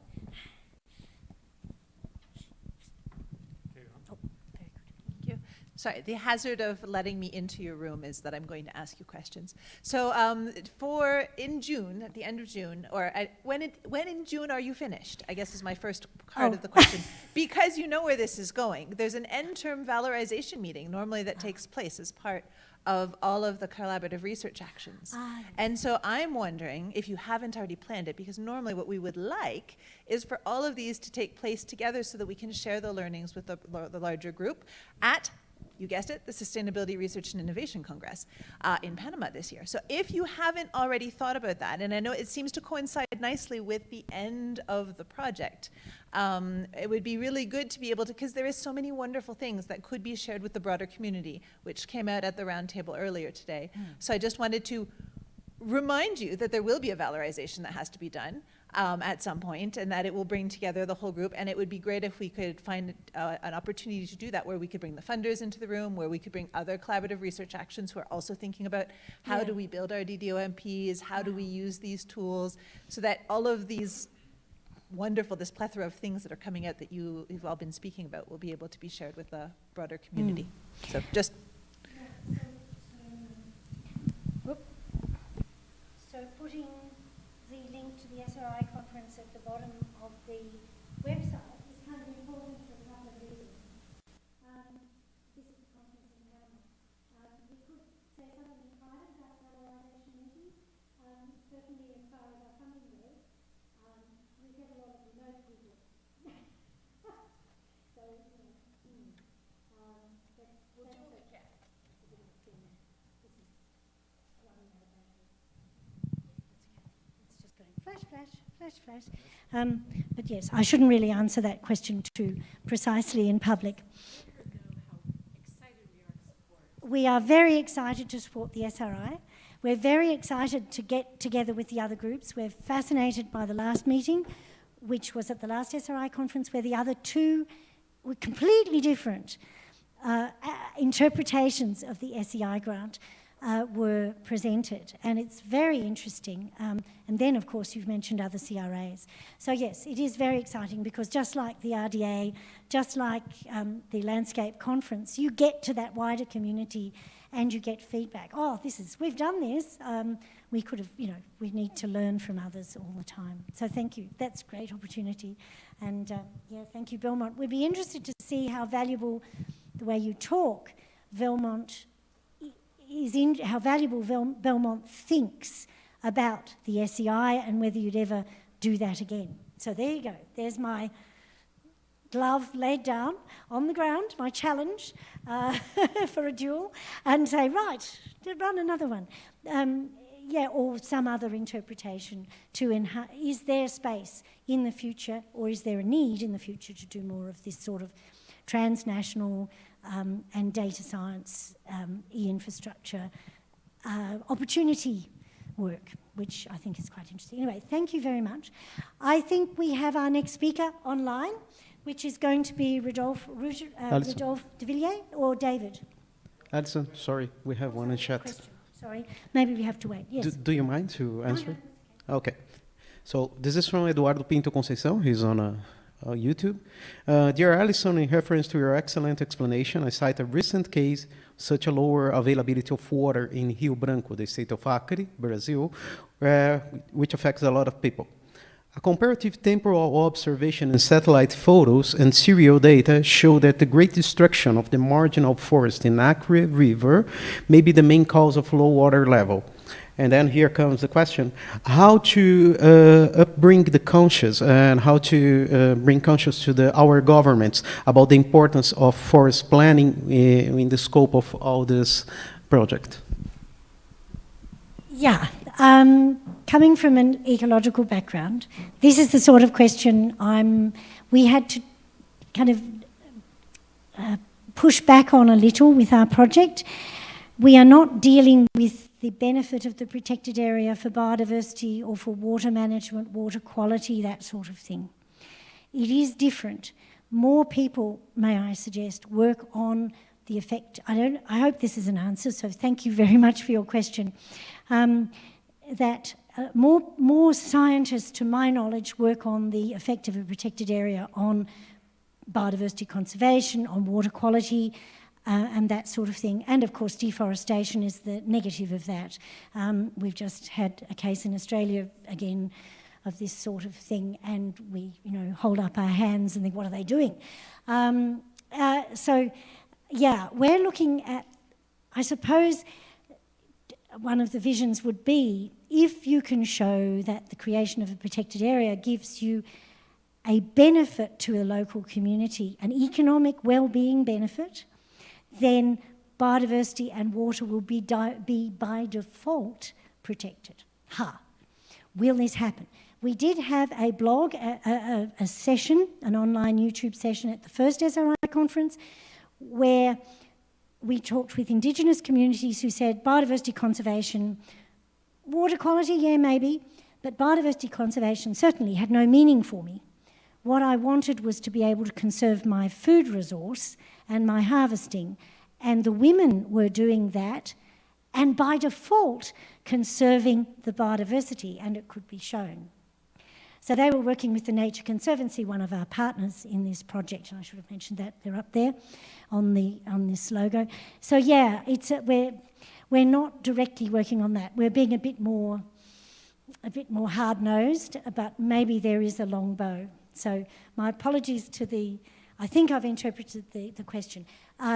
Rodolphe and David, I think, may be able to answer it better with more authority, okay? Because I think they're doing a lot more of that at the moment in this, as peripherally to this project. But I won't put them on the spot. But thank you very much for the question. Now, we had better move on. We had better move on, and I do believe David is here, so if you want to, or Rodolphe, would you like to switch him on? Is he coming in live? on the screen? Yes, 3 minutes, I think. I'm looking at my WhatsApp. No, I think we're right. So he's coming in 3 minutes? Yes, 1 minute? So this is, I believe, oh, here we are. Rodolphe first from Reunion, followed by David Maillot, who is examining a PhD dissertation at the moment. So he's not quite sure when he'll finish. So Rodolphe, they're co-leaders of this group now. Here we are. We're beginning to see. There he is. Hello, Rodolphe. We can see you. Hello, hello. And I will turn my speaker off, and you just need to share your screen when you're ready. Sorry? Will do. Can you hear me okay? Oh, yes? All right. You. Thank you. I can see myself on this giant Shelley. screen there. I'm talking about this poor man. His ears are burning. Rodolphe de Villiers is a researcher, a senior research scientist at the French National Institute of Research for Sustainable Development, IRD, or IRD. He's a member of the synthesis strand, and he's a geographic information scientist, hence his particular relevance to this project, but who has, over a decade, focused most of his research activities on marine conservation and marine protected areas. We are doing both terrestrial and marine protected areas, by the way. His main expertise is in GIS, spatial analyses, and geovisualization, which he applies to marine conservation, e.g. marine protected areas, corals, whales, and fisheries. Rodolphe, you may improve on this if you wish. Can you hear me? Yeah, I think I wrote it, so I think that's okay. And yes, you did write it. Yeah. It's on our website, so yeah, slightly fuller version. I will hand over to you when, okay, thanks, Rodolphe. All right, thanks. So hi everyone. I'm very sorry. I'm very sad actually not to be with you in the room. I really wanted to come, but it's like 2 days flights to get there and 2 days to come back and everything else. So, and I have to be at a meeting at the end of the week in South Africa. So it's a pleasure to still be partly with you, at least on the screen. And David Mouillot, my colleague, is going to join us. So as Alison said, he's in a jury. So he's going to be here in any second. He texted me, he's coming, sending. So as Alison was saying, I'm kind of a hybrid. I'm a perfect PARSEC person. Like I'm half like data scientist and I'm half like a biology conservation scientist. So I've been tasked with the job to bring you a bit into conservation science, like the Conservation Science 101 introduction course. So some of you may get deadly bored because you know it all, and some others may discover enough information that you can actually follow the rest of the meeting during the week. So I'm going to not take too much time for the intros and jump into it by sharing my screen and hiding that screen. And that should be okay. So if it's not working, just yell on the side. All right. So I'm going to be presenting the start of the synthesis science strand, knowing that we've been asked not to present the results because they're going to be presented tomorrow. So we didn't want any spoilers. So I'm just going to start more broadly, related to conservation science. So starting by the basics, like we all love nature. Who doesn't like those pictures and who doesn't like to be in the wild? Like I was just last weekend on the beach in Reunion Island. So I'm just east of Madagascar, and we could see like humpback whales breaching, what you see on the bottom right. And during an hour, they were breaching with the kids and all that. And we all love that.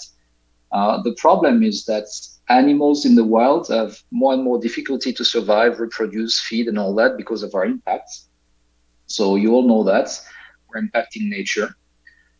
What you may not realize is that this impact is increasingly rapid. So many of those trends are exponential and are highly diverse at the same time.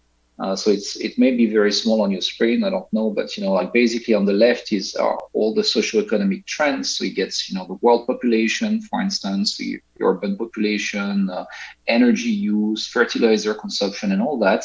And on the right are different trends on the Earth system, so carbon dioxide, methane, so all kind of greenhouse gases. And at the bottom is also what we extract from the oceans, what we cut from tropical forest, something very important for you in Brazil, the domestication of lands in agriculture and all that. So basically, we're impacting the Earth very quickly, and the Earth is not responding very well. I'm just make a brief parenthesis that this morning I saw that in the news, so I have no idea how good the data are, but I thought that you guys will appreciate it because you're in the middle of an election. This is the deforestation in Brazil under 2 different regimes, although there has been more in between. So basically, all those changes happen. The other thing is those changes happen very, very quickly. And before being, I guess I'm a geographer, a long time ago, I was a geologist. And when you're a geologist, you don't think of time on the same time scale.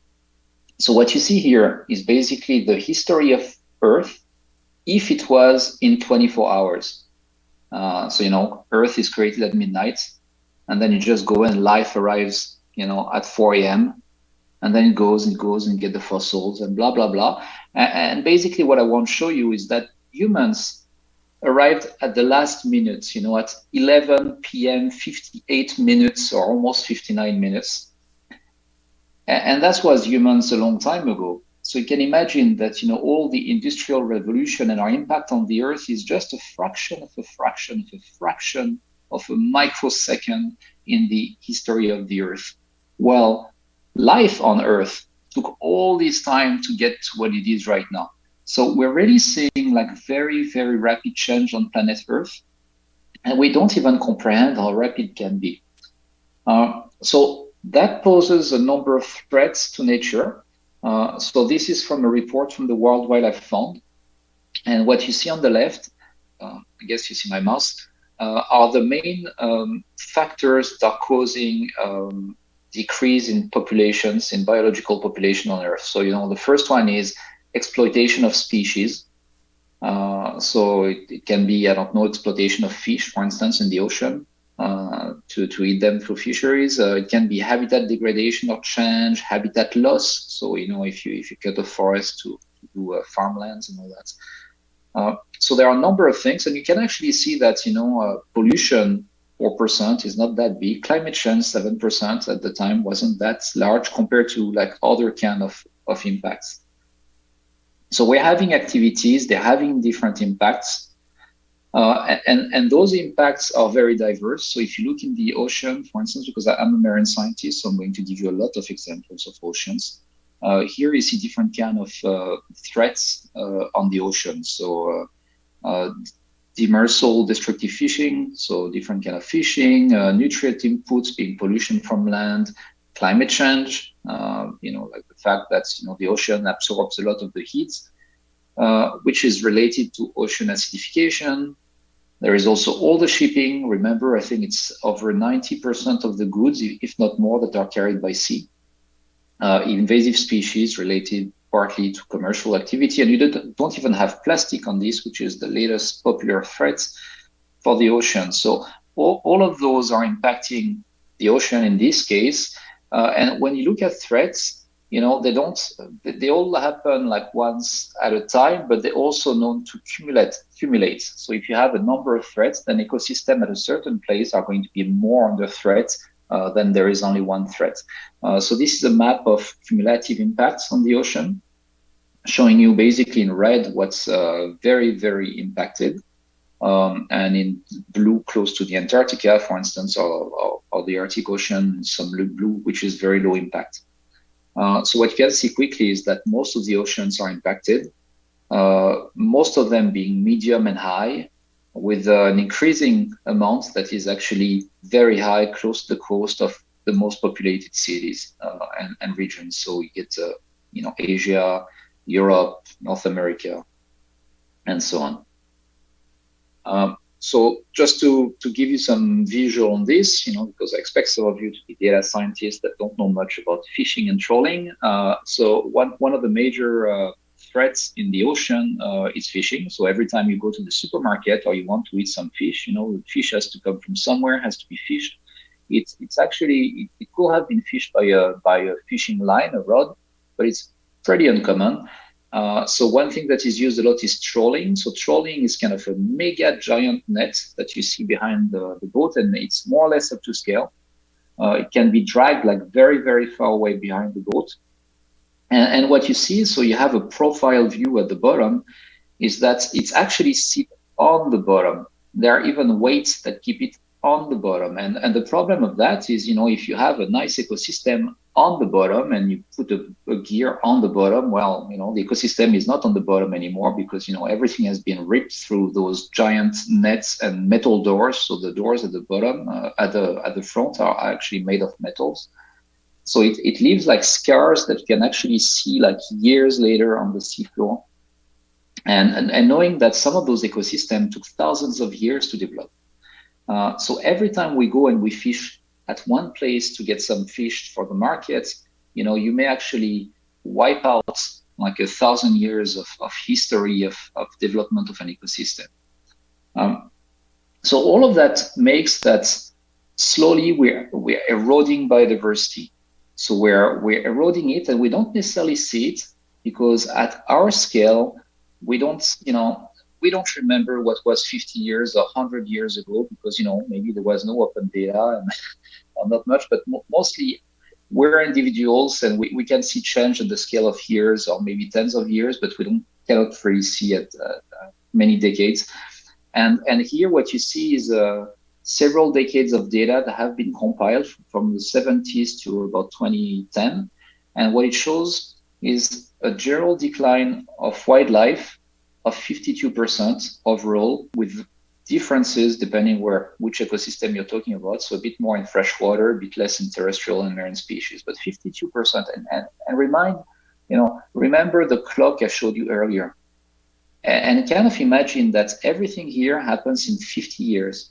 50 years is peanuts. It's nothing in the history of the Earth. And we managed to wipe out about half of the wildlife population of the Earth in 50 years. So that's to tell you that what we're facing is actually fairly urgent. And we don't necessarily have 50 years to solve it. So for that, people started to identify solutions, obviously. And one that came over 100 years ago started in the on land with a national park like Yellowstone, for instance, in the US, are protected areas. And I'm going to argue that protected areas by many people is believed to be like what we call in English a silver bullet, so a solution to every problem, but it's actually not. It's not the perfect solution to every problem, but it's a solid cornerstone of conservation strategy. So it's something that you really use and is solidifying your strategy. And one example that's of effects, if you want, of a protected area, but, without being a protected area on the marine environment, was the effect of the Second World War on fisheries. So obviously in Europe, before the Second World War, they were fishing. So here, what you see on the left are fish landing. It's how much fish gets landed, in tons in the Eastern North Atlantic. And you see that, in 1935, 36, 37, it goes well. And then the war starts on my red box, and then you see it goes down. And obviously, if you get like German planes, bombing ships and all that, they don't go fishing. So the fishing goes down, down, down. And what you basically see is a reduction in the fishing effort. So people don't go fishing as much. And this acts almost as a protected area. And when people realize that, and if you look on the right, you're going to see that, more or less my red arrow here is that after the World War finished, there was a sudden increase in the catch. The quantity of fish that a boat could get was suddenly increasing because, there was less pressure. And people started to reflect on that and say, well, if we don't fish as much, apparently it's good, for the fishing. And in the ocean, it started to make people think about that. Maybe we should fish less in some place. Maybe it's a way to manage our oceans as well. Reduce the fishing to keep it healthy and all that. So that was a big discovery in the ocean. Knowing that people, before were fishing and people still do, you know, they fish and they fish like the oceans has an unlimited number of fish. But we start to discover that that's not the case. So in short, you know, the conclusion is the less you fish, the more fish you find in the water. And some people found that very surprising, although when I look at it, I find kind of that obvious. So talking about protected areas, so countries came together around different kind of agreement and conventions. One of them was the United Nations called Aichi Biodiversity Convention. So Aichi is it's a region in Japan, actually. And in 2010, there has been this meeting from the UN where countries got together and identified different targets. And one of them, which is very famous and related to protected areas, is Target 11 on protected areas. And it was, I saved you the whole text, which is long and boring, but basically it was asking countries to protect at least 17% of terrestrial and inland water areas and 10% of coastal and marine areas. So basically, you want 17% of land to be protected, 10% of oceans. And that makes its way. So first I'm going to dive a bit into what's a protected area, because you may think actually that the protected area is protecting something. It's not that obvious. So, you know, I understand that, you know, you can be quickly misled, but protected area actually can go from actually doing something on the right of my graph or doing absolutely nothing on the left. And it's not that unusual. We call that paper parks. So for all kind of reason, you know, a government may decide to create a protected areas, but not invest in any management measure, not putting any enforcement, and even not informing people. So, you know, sometimes you get areas on the map that nobody knows about and nothing happens there, and then it's business as usual. In the middle, you have what I will call like areas that promote a sustainable, quotation marks, development. I add economic because that's typically what they mean by that. So it's basically areas where you'd like to do some protection, but you also want some economy to go on. And that's not a bad thing. It's just hard to achieve, as I'll show you later.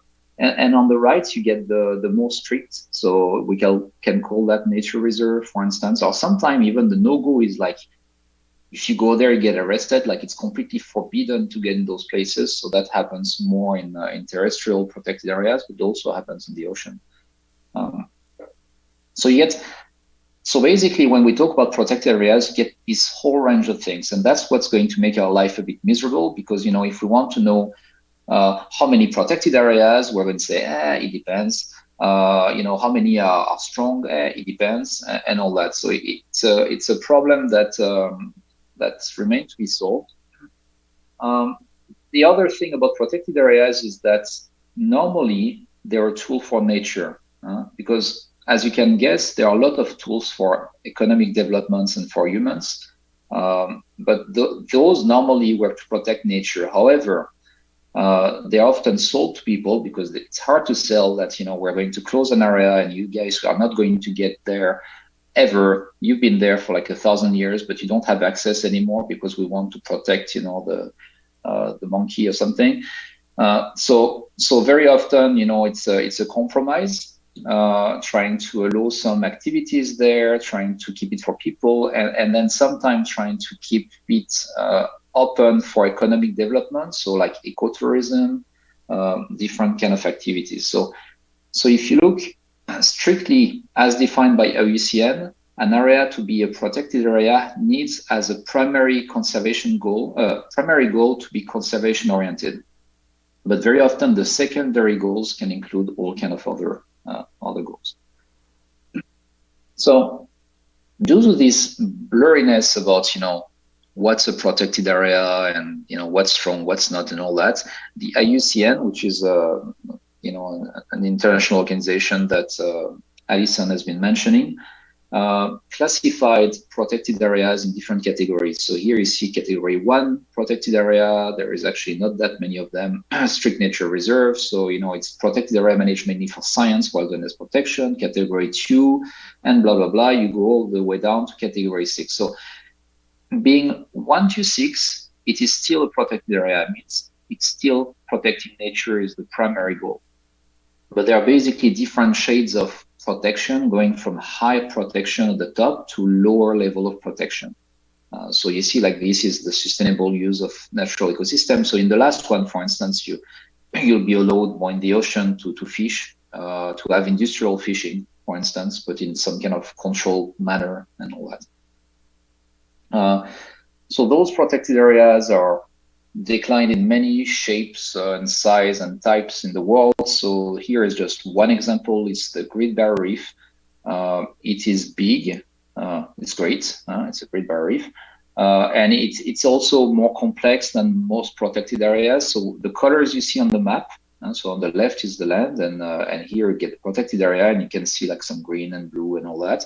And they refer to different, what we call zones. So those zones are areas that have special kind of regulations. And if you look at the table on the left, you're going to see those regulations. So for instance, in the pink, you see this little pink thing, it's called the preservation zones. And then you get activities like aquaculture, no, bait netting, no, and boating, no. So that's the very strict area. And then if you go like the green zones here, you're going to see that, there is a lot of no, but there are some yes. So you can do boating, diving, photography, and you can do some limited research science. And you need some permit for research and permit for tourism, but that's it. And then as you move on the left, then you start to have a lot of yes. So you can do, some fishing, some aquaculture, and some blah, blah, tourism. So this is called a zone marine protected area.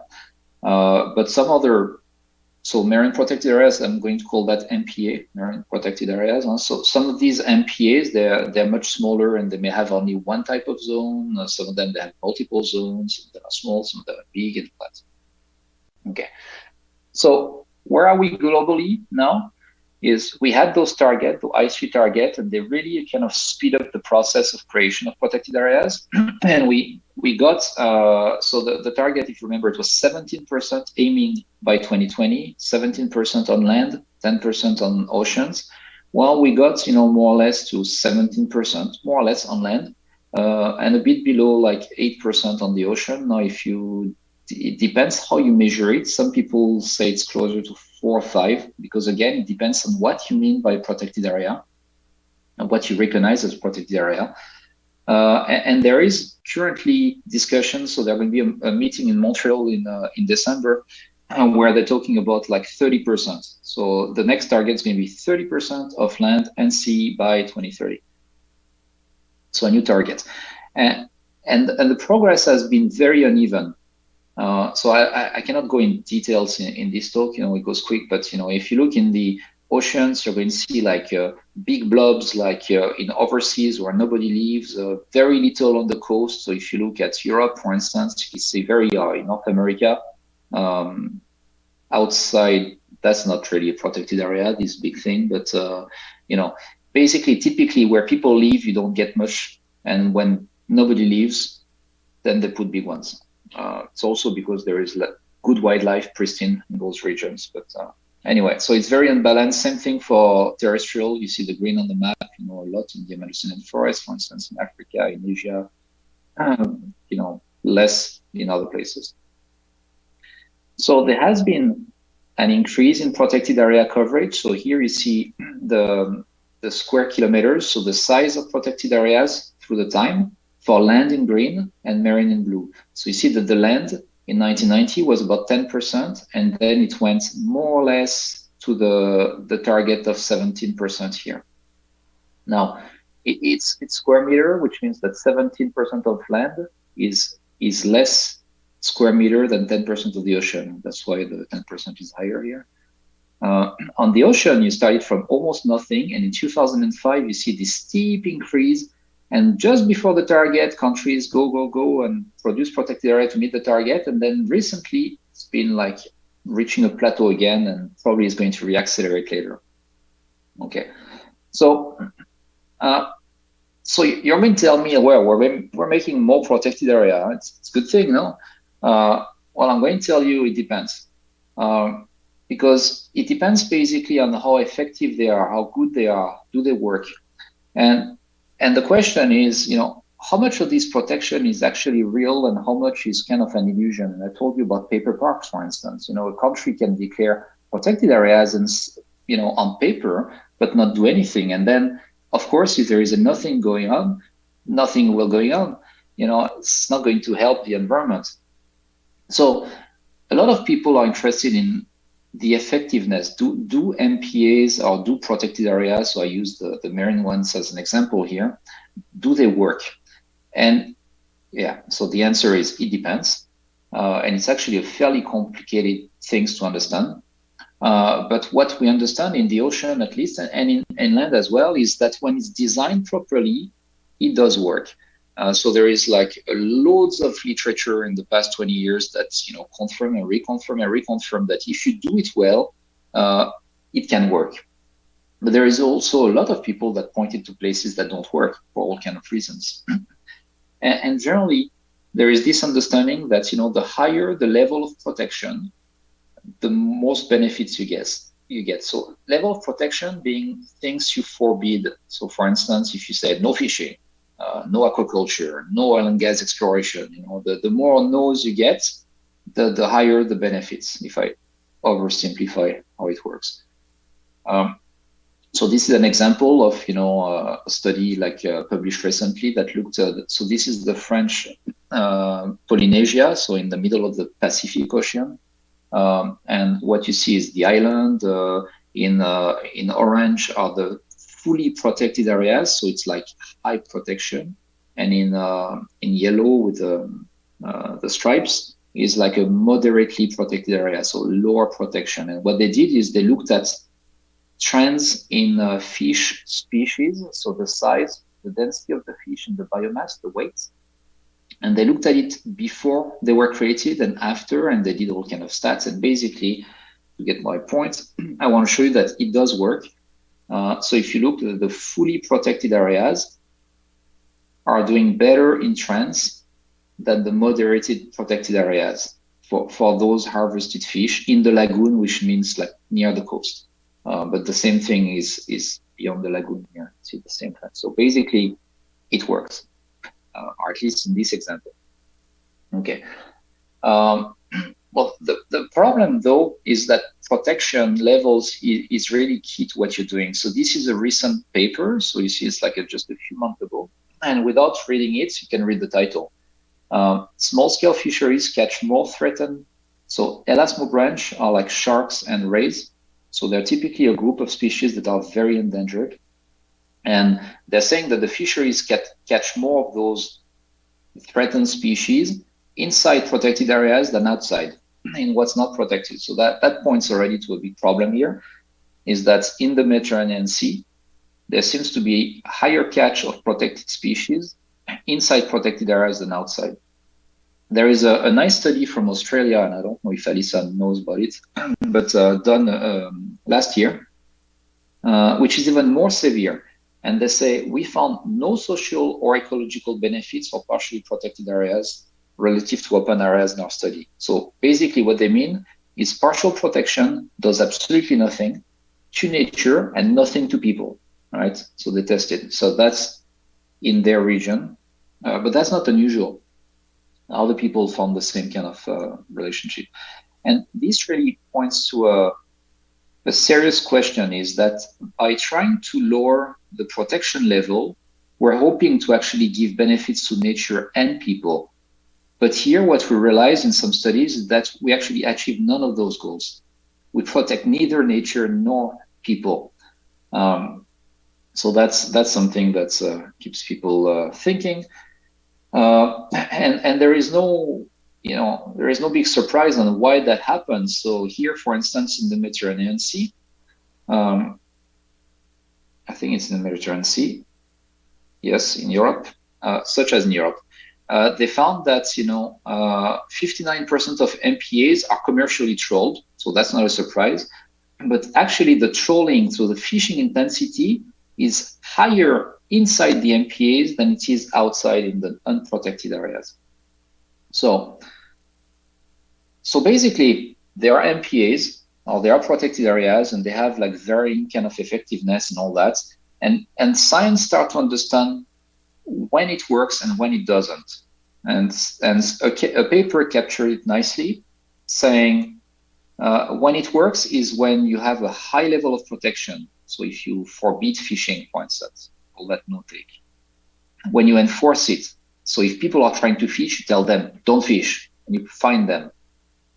When it's old, because if a protected area has been done many years ago, it had time to recover and then work. When it's large, because the bigger the protected area, normally the better it is, because animals move. So if you make something too small, the fish is going to get caught outside. So size and isolated. Okay. So just quickly, like I'm going to soon give the hand to David, but I'm going to finish on those few slides. Is that from this knowledge, there has been a new step that was achieved in the last few years, or actually last year, which is trying to reclassify MPAs. You remember the IUCN classification I gave you? Well, scientists thought that was not the best classification, and we should actually look at the outcome, at the effectiveness of MPAs to classify them. So they found a system. So, like, for instance, if there is oil and gas exploration or mining, this is not good, and if there is dumping and dredging, this is not good, and all that. And then by following kind of a tree, like here, you get at the bottom and you can classify if your protected areas is fully protected or highly protected, which is good, which means potentially effective, or it has a low level of protection. And this gives you different kind of benefits. So you see the fully protected will protect more species than in the minimally protected area. And this has been applied also to the globe. And if you just look at on the left here, you're going to see that, that's the proportion of marine protected areas that have different levels of regulation, from very weakly protected to very strongly protected. And you see actually that a lot of them are like weakly or moderately protected, but a few of them are highly protected, but very often in remote places. So I'm going to let David go. Hoping David is online. Yes, thank you, Rodolphe. I hope you can hear me. Yes, is okay. And okay. I can change your slides. So I hope you are all convinced that establishing more protected areas is a great achievement in the next years, with the ambitious targets of reaching 30% by 2030, which is almost tomorrow. And I think that day after day, each of us can realize how hard it will be, because when we go to remote places or to isolated places and we ask them to try to set up MPAs or terrestrial protected areas, we have always the same answer, which is, what are we going to gain? So even if we have good arguments for nature, we have little arguments for people at the end of the day. Thank you, Rodolphe. Next one. So for me, I have no arguments because I lack quantitative assessment. I lack clues, real clues, why we will gain something by establishing new PAs in their origin. So we have very good success stories almost anywhere where the establishment of PAs created jobs, socioeconomic outcomes, decreased poverty. We have these examples close to French Polynesia, for instance, or other places. Yes. But we have as well some terrible stories where the creation of PAs just induce more poverty or a degradation of natural system just outside of the PAs. So at the end of the day, it's still debated to know whether the establishment of PAs will create better outcomes or just a disaster. So the goal now is to create landscapes, seascapes that work for both biodiversity and people. I think we all agree about that. I mean, reaching several sustainable development goals at the same time, a kind of win-win strategy between nature and people. But now the goal is to know whether on the long term, because on the short term there is no evidence that there is any socioeconomic effect, because even if nature can come back rapidly, it's hard to know whether people will gain from the creation of PAs at short term. So we expect more lag in the socioeconomic benefit, but it's always hard to get these long-term data on a standardized way to assess whether after, let's say, 5, 10, or 20 years, we can get some gains from any protected area. So the question is not new. We have some evidences you have on this slide. Where would the people report more or less good or neutral benefit of PAs on, for instance, food security or well-being on both land and sea? But on the balance, the evidence is not so great, and we still like long-term assessments. So we need more results across time and space to reach a kind of consensual conclusion on this key topic. So here we had the ambition to use standardized and replicable data sets and analyses to analyze the temporal dynamic, I mean over 20 years, to know whether well-being or human poverty can be changed in towns and villages close to a protected area. So we just make the simple hypothesis that the towns and villages close to a PA can better alleviate poverty and support well-being than similar villages with the same conditions, I mean temperature, precipitation, land use, but without any MPA or protected area in the nearby. So we had the ambition to look at several socioeconomic outcomes, but we focus mainly on poverty, health assets, tourism concentration, child growth, and consumption expenditure.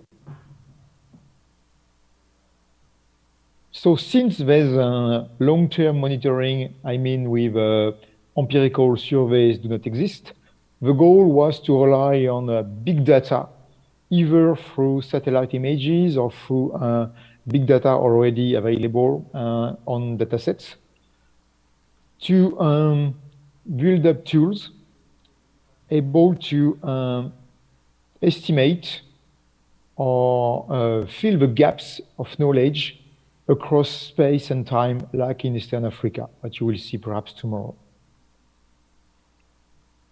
Next, please. Next. So the goal was for a big region to choose between, let's say, close to 100 towns and villages, close to a PA, and to select mirror sites for any PAs, but sharing similar environmental and socioeconomic conditions. Then the goal is to build a kind of a deep learning algorithm to predict the level of poverty, for instance, from satellite images. And then, as a first goal, to assess the relative dynamics of this socioeconomic outcome, like poverty, in comparing the dynamics between the 100 selected sites close to PAs and the others called mirrors to test the core hypothesis. So we made proposition of protected areas by country. The goal was to get a good balance between sites close to terrestrial versus marine sites. We try to get sites in both developed and developing countries. We obtain sites with local surveys in each country. And the goal was to select mirror sites with a matching algorithm to not compare apples and pears, but villages which are comparable in any assets except the distance to a PA. Then the second objective was to set up a new deep learning algorithm able to accurately predict poverty in any village just based on images. And the objective 3 was to once again, this deep learning algorithm that Ali will present you the next days, based on neural networks, able to fill the gaps made by empirical surveys. And then objective 3 is to clearly test the hypothesis for any given outcome, like the benefit being, the first one, the outcome measures on the site close to a PAs minus the benefit on the site without any PA, to gain a kind of benefit by subtracting these two levels of poverty, for instance.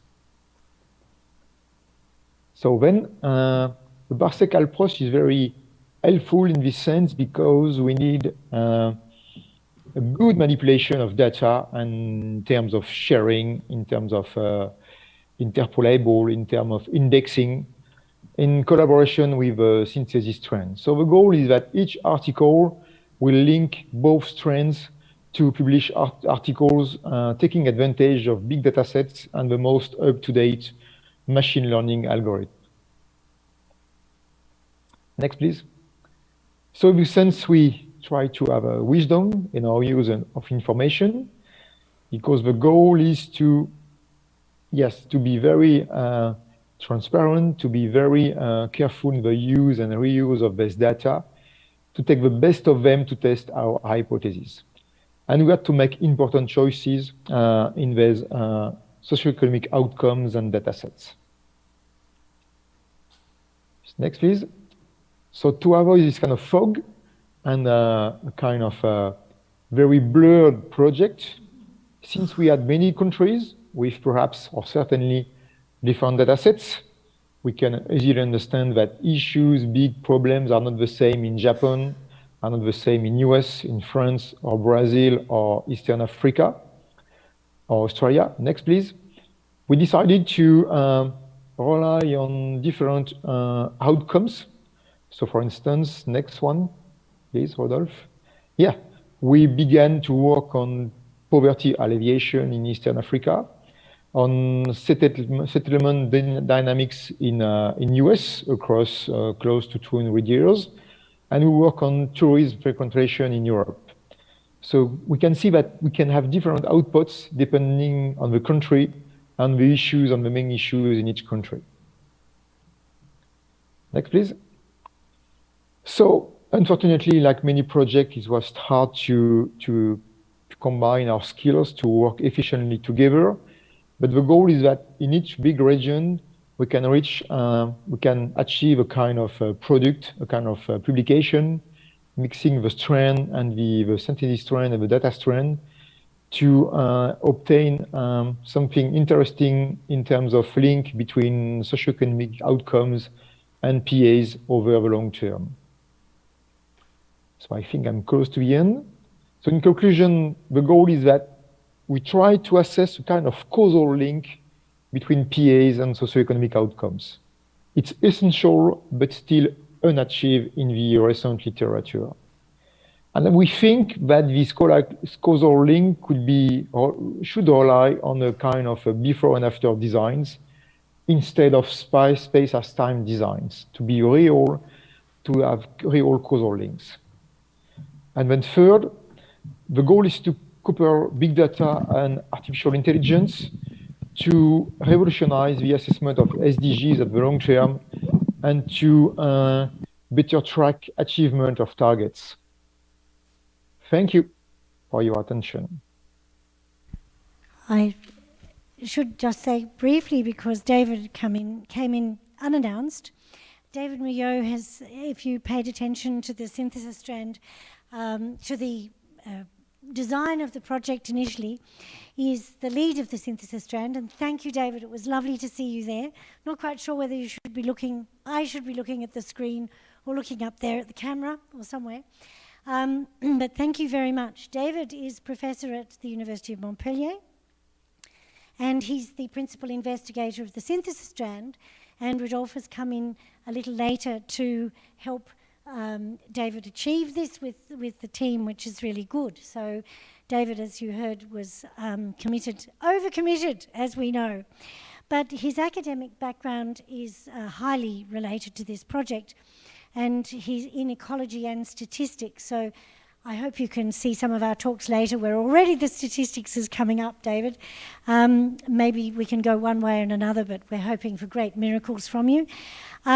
He's been at the University of Montpellier since 2001, and rather nicely, because that's one of the reasons I thought Australia was a good place, to have an example.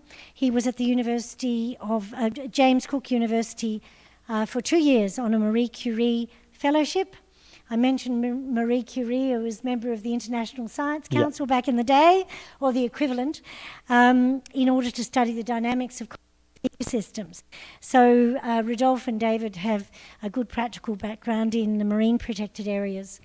But thank you so much for coming in, and I hope you can pick up some of our talks later on, because we'll have some questions for you, and you can think about how you can help us. So that'll be good but we'll be recording the talks. So thank you. Have we any questions from the audience here? Yes, we do. So here we have a question from probably the many people who are watching. Oh, that's mine. Hello, David. This is for you. I would like to understand a little more on how do you pick those mirror cities you said. So you said one is close to the other. Oh, so how's the criteria to pick a mirror city? Yes, it has been a big deal, and we change decisions many times, as you can imagine. So we, to be very honest, at the early stages of the proposal, we didn't choose this strategy of having sites close to PAs and kind of mirror sites to make comparison. We wanted to make like global models using all villages within, close, and far from any PAs. And these guys from the socioeconomic field told us that a matching should be much, much better. So we tried to match before the establishment of PAs villages. So the goal is, let's say I choose one town or one village close to a given PA. I try to choose outside villages which were quite similar before the establishment of PA. So in this case, you can assess that the relative difference in the dynamic should be due to the PA. So we consider several criteria. First, we try to choose sites which are very close in terms of land use, precipitations, distance to the coast, and so on and so on. So to choose villages which are very identical, very similar in many ways. And then we choose villages farthest than 20 km from the PAs and not further than 200 kilometers from the town close to the PAs. So not too far, not too close.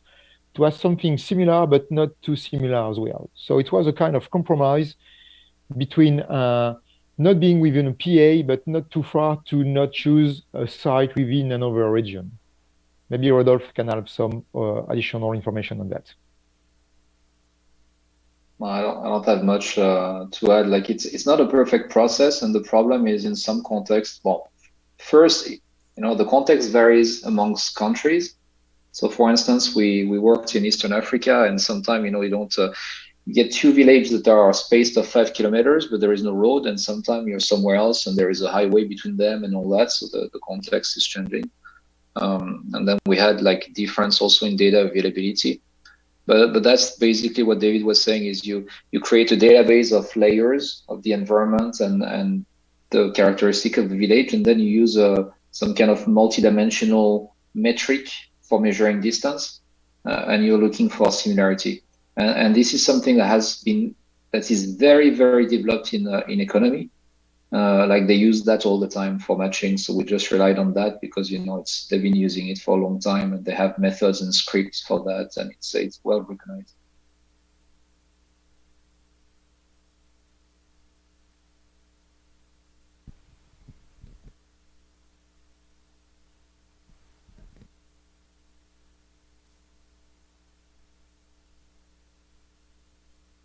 I will talk loudly. Oh, there's another one. We're moving our microphones. Silence. We've got Shelley talking in a few minutes, so I won't ask too much. But yeah, we've been running some of the experiments with the Australian mirror towns, and we've ended up with very few. And we'll have to really look at how this selection goes, because, but we'll expose this in the talk tomorrow, hopefully, and you can have a look at it and commentary. So that is the example of each country is being a bit more different than, we had initially, I think, David, you'd initially thought that we've got these different conditions.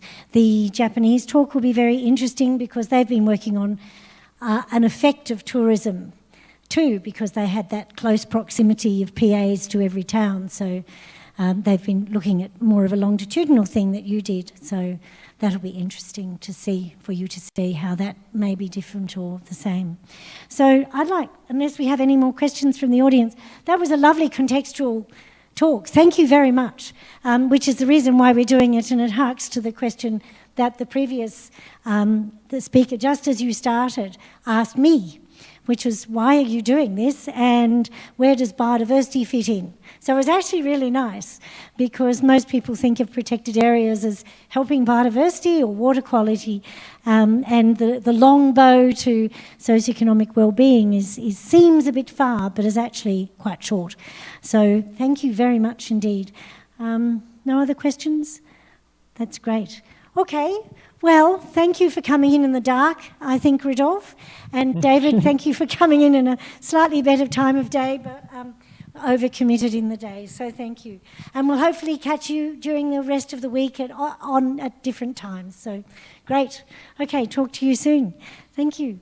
That's about it. Bye. Wherever. And now I think we have your talk up. So Shelley will give the... sorry, we need a break? Oh, yes, we do. We have a 30-minute break. We're not rocking on. Sorry. Thank you very much for reminding me, Shelley. We have a break of 30 minutes, so that's lovely. Do we have some coffee and some of those little lovely things? Okay. All right. That's good. Out there. We can get a bit of fresh air. Good. Thank you. Okay.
Okay, we should introduce our next speaker, who is actually the most exciting, believe it or not. She's the most interested and the pièce de résistance of the day, and you will find out why I say that.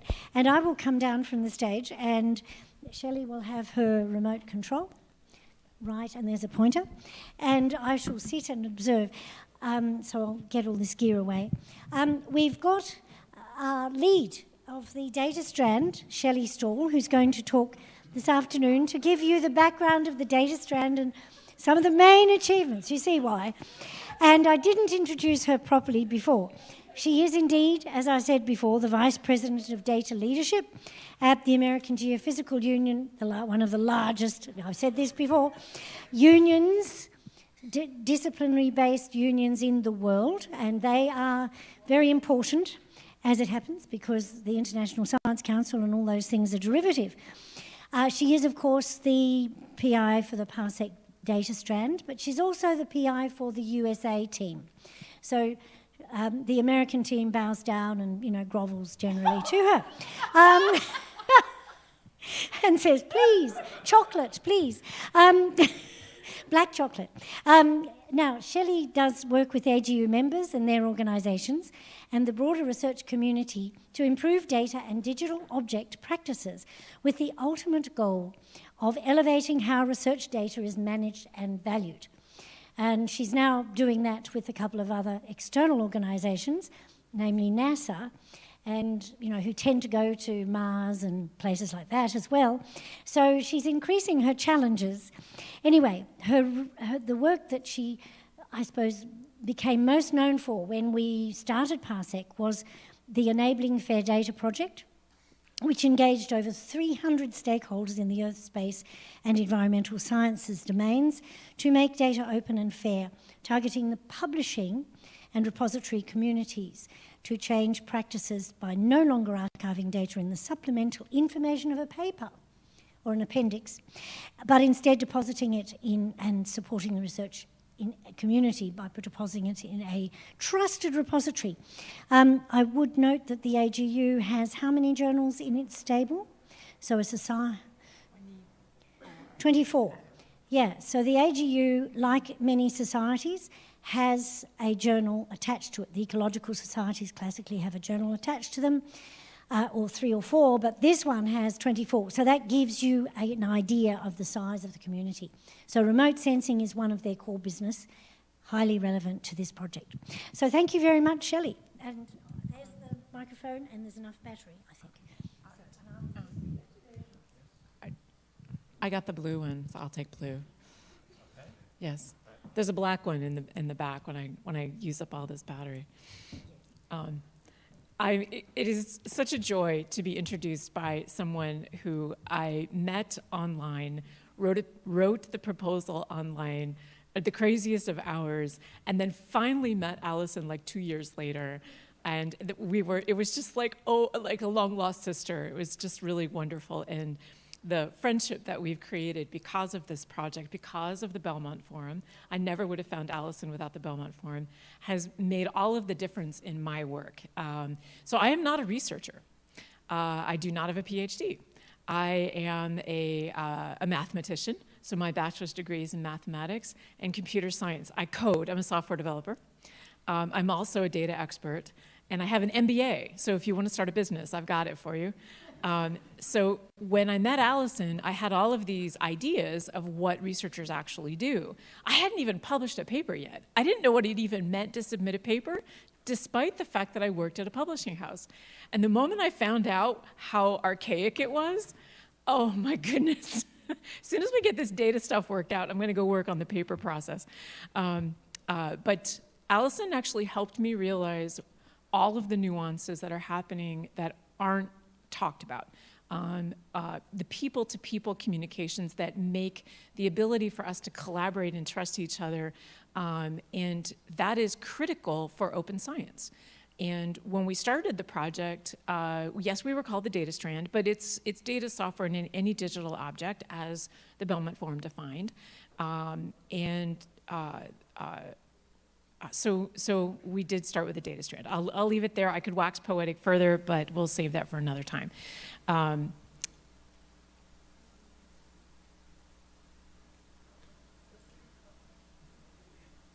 I don't know if I did that or somebody else did that. So the American Geophysical Union, we are not the largest society, though I do appreciate the fact that Allison thinks we are. We are pretty big, though. We have over 130,000 Earth, space, and environmental scientists that are enthusiastic about our work. Some of those are authors, some of those are members, but we do have this large community. And although I don't have a reference for you on this exact number, I'm told there's about 300,000 worldwide. So JPGU, so our colleagues Moriyama-san and the team in Japan, they participate in the Japanese Geoscience Union. Our colleagues in Europe go to the European Science Union, and we work together. It's just another value add for the project, because we are able to come into a space of helping each other share data, share software. What does open science mean? Explore open science without having those boundaries of society, because we're all working towards one goal and we can help each other. And that's what PARSEC is all about. That's what the Belmont Forum is all about. So collaboration is really key. We have a position statement. It's a reason I actually have a job at AGU. This position statement has been around since the 1990s. It's about 2 pages long. I highly recommend you read the whole thing. But to bring your attention, the data that's created from the Earth and Space Sciences is a World Heritage. So that hurricane that just came up the US eastern coast and devastated Florida, the data captured from that weather phenomenon is a one-time deal. You're not going to recreate that hurricane.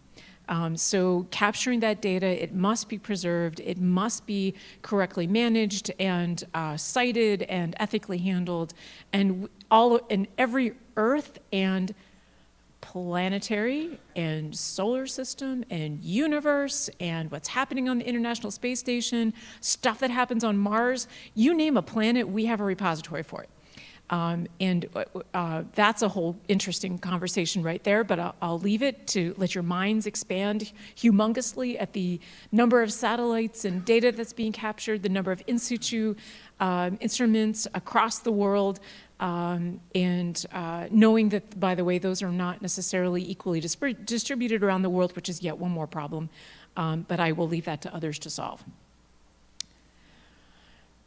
So, who's heard of Nature, the journal? Anybody? If you don't raise your hand, you are not a researcher. Okay. So I collaborate a lot with the folks at Nature. They're lovely. And they actually have a couple of published papers of mine, which I'm super proud about. Yes, indeed they do. Yay me. So what Allison said, yeah, Shelley, you don't have a PhD, but you have 2 papers in Nature. That, I think, equates to a PhD, maybe? No, it does not. However, I am lucky enough to have teams and also am working on things that are very important for researchers. So yes, it managed to happen. This, however, I did not have anything to do with it about it, but it is a delightful thing. So I will look to Professor Pedro and the team to make sure that you get these links. This is an interactive diagram. It was done in 2019 for Nature's 150th birthday. Now, AGU just turned 100 just a couple years ago. Oh, I don't have my jacket here, but is that a seismic event? No, thunder. Oh, it's a meteorological event. Oh, whoa, even more exciting. I did not. Yeah, woo! So this is a very cool interactive diagram. So what it is, okay, let's say you publish a paper and you referenced 2 other papers, or 5, or 10, or 20. This is the connections between your published paper and the ones that you reference, showing how science progresses. So if you can see in the upper right-hand side, that's yellow. Those are the Earth and Space Sciences.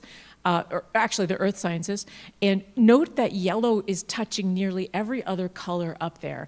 And please forgive me if not everybody can see all the colors, but essentially it touches every other color, in case you can't see it. The data is available for this. Yes, it is. So you can explore it yourself. They did have to pay someone to gather the data. This kills me. Why in the world is the authoritative source of all of the papers in Nature, having to pay someone to figure out how to link all of their papers together when they should have done that anyway? Oh. So this is what we're trying to fix. As a publisher, you are the authoritative source of the research being published. It is your job not only to get the references to all the papers, but imagine if we could actually see this diagram with all the connected data sets, all the connected software, every co-author that you have, yourself as an author, such that you could explore it as a knowledge graph. So this is literally what we're trying to do in PARSEC, literally what open science is all about. So you can find collaborators, you can find data relevant to your work really easily. And let me go on a little bit further and explain to you why having tools as opposed to contacts is really important. But before I do that, I'm going to show you a graph from this document. So there are a number of graphs that came out of the data. This is the one that jumped out at me, and it's really hard to impress my boss, by the way. My boss is the Executive Vice President of Science for AGU.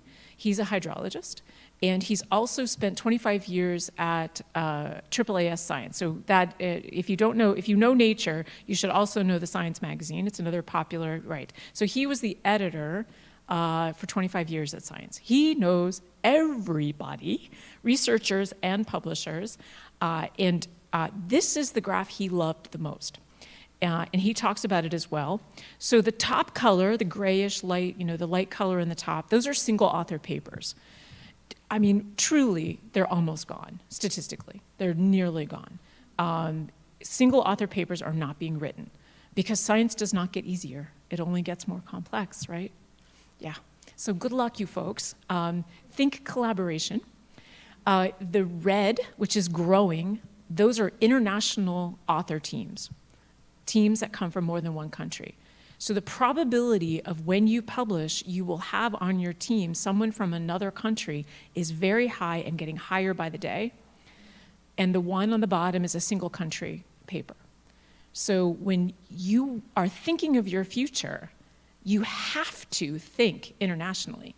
And you are all here in Brazil. We're not traveling very much. How do you get to know people from other countries if you can't meet them, if you can't create a personal relationship with them?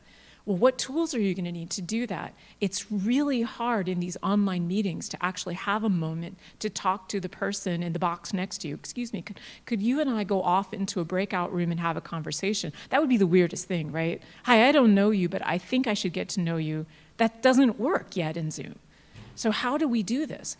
Well, part of it is trying to work through the connections that you do have, your supervisor, the professor in your class, and see how they're connected, and look through all of their contacts, and start to try to figure out what makes sense. Well, you don't really have a tool to do that.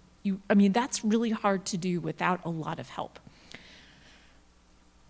We're building up to a tool. Isn't that exciting?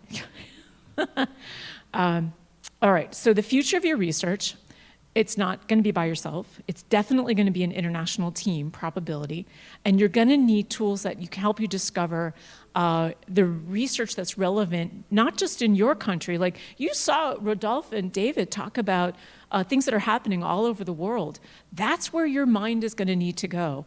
It's not just what's happening here in the University of Sao Paulo or Brazil or the South American continent. You're going to need to actually find folks relevant to your research worldwide.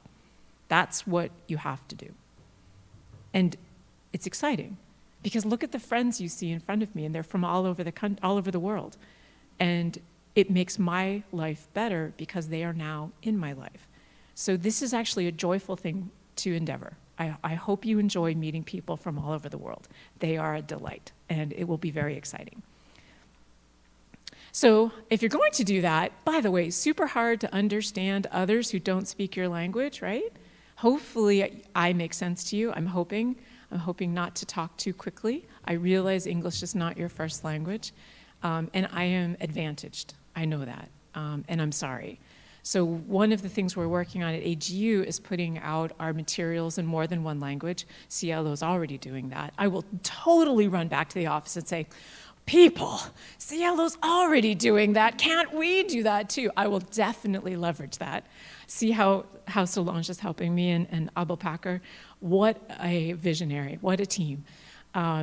And the data, and you could, those next two bullets where it says data interoperable and software is accessible, that applies to both. Data is interoperable and it is accessible. Software is interoperable and it is accessible. I just happened to break it into two just so it looked nice on those lines. And for the number of software tools, gosh, let me ask you, I'm not sure, so for you online, put your hands up. I won't be able to see you, but at least you'll feel like you're participating. So has anybody ever used GitHub? Okay, or heard of it? I'll go with a heard of it. Okay, so we have some tools that might be new to some folks. So have Python or R or Julia? Yeah, oh, there's the hands. Okay, do you use it in a Jupyter notebook, R Markdown file, or similar? Great, super. Have you built an executable environment in, for instance, CodeOcean or MyBinder or, okay, we need to head that direction. Great, all right, so now I know where you are. You're fairly far along, go team. You didn't know that, but you are. And don't forget the licenses. Reuse doesn't happen, cannot happen legally without a usage license applied.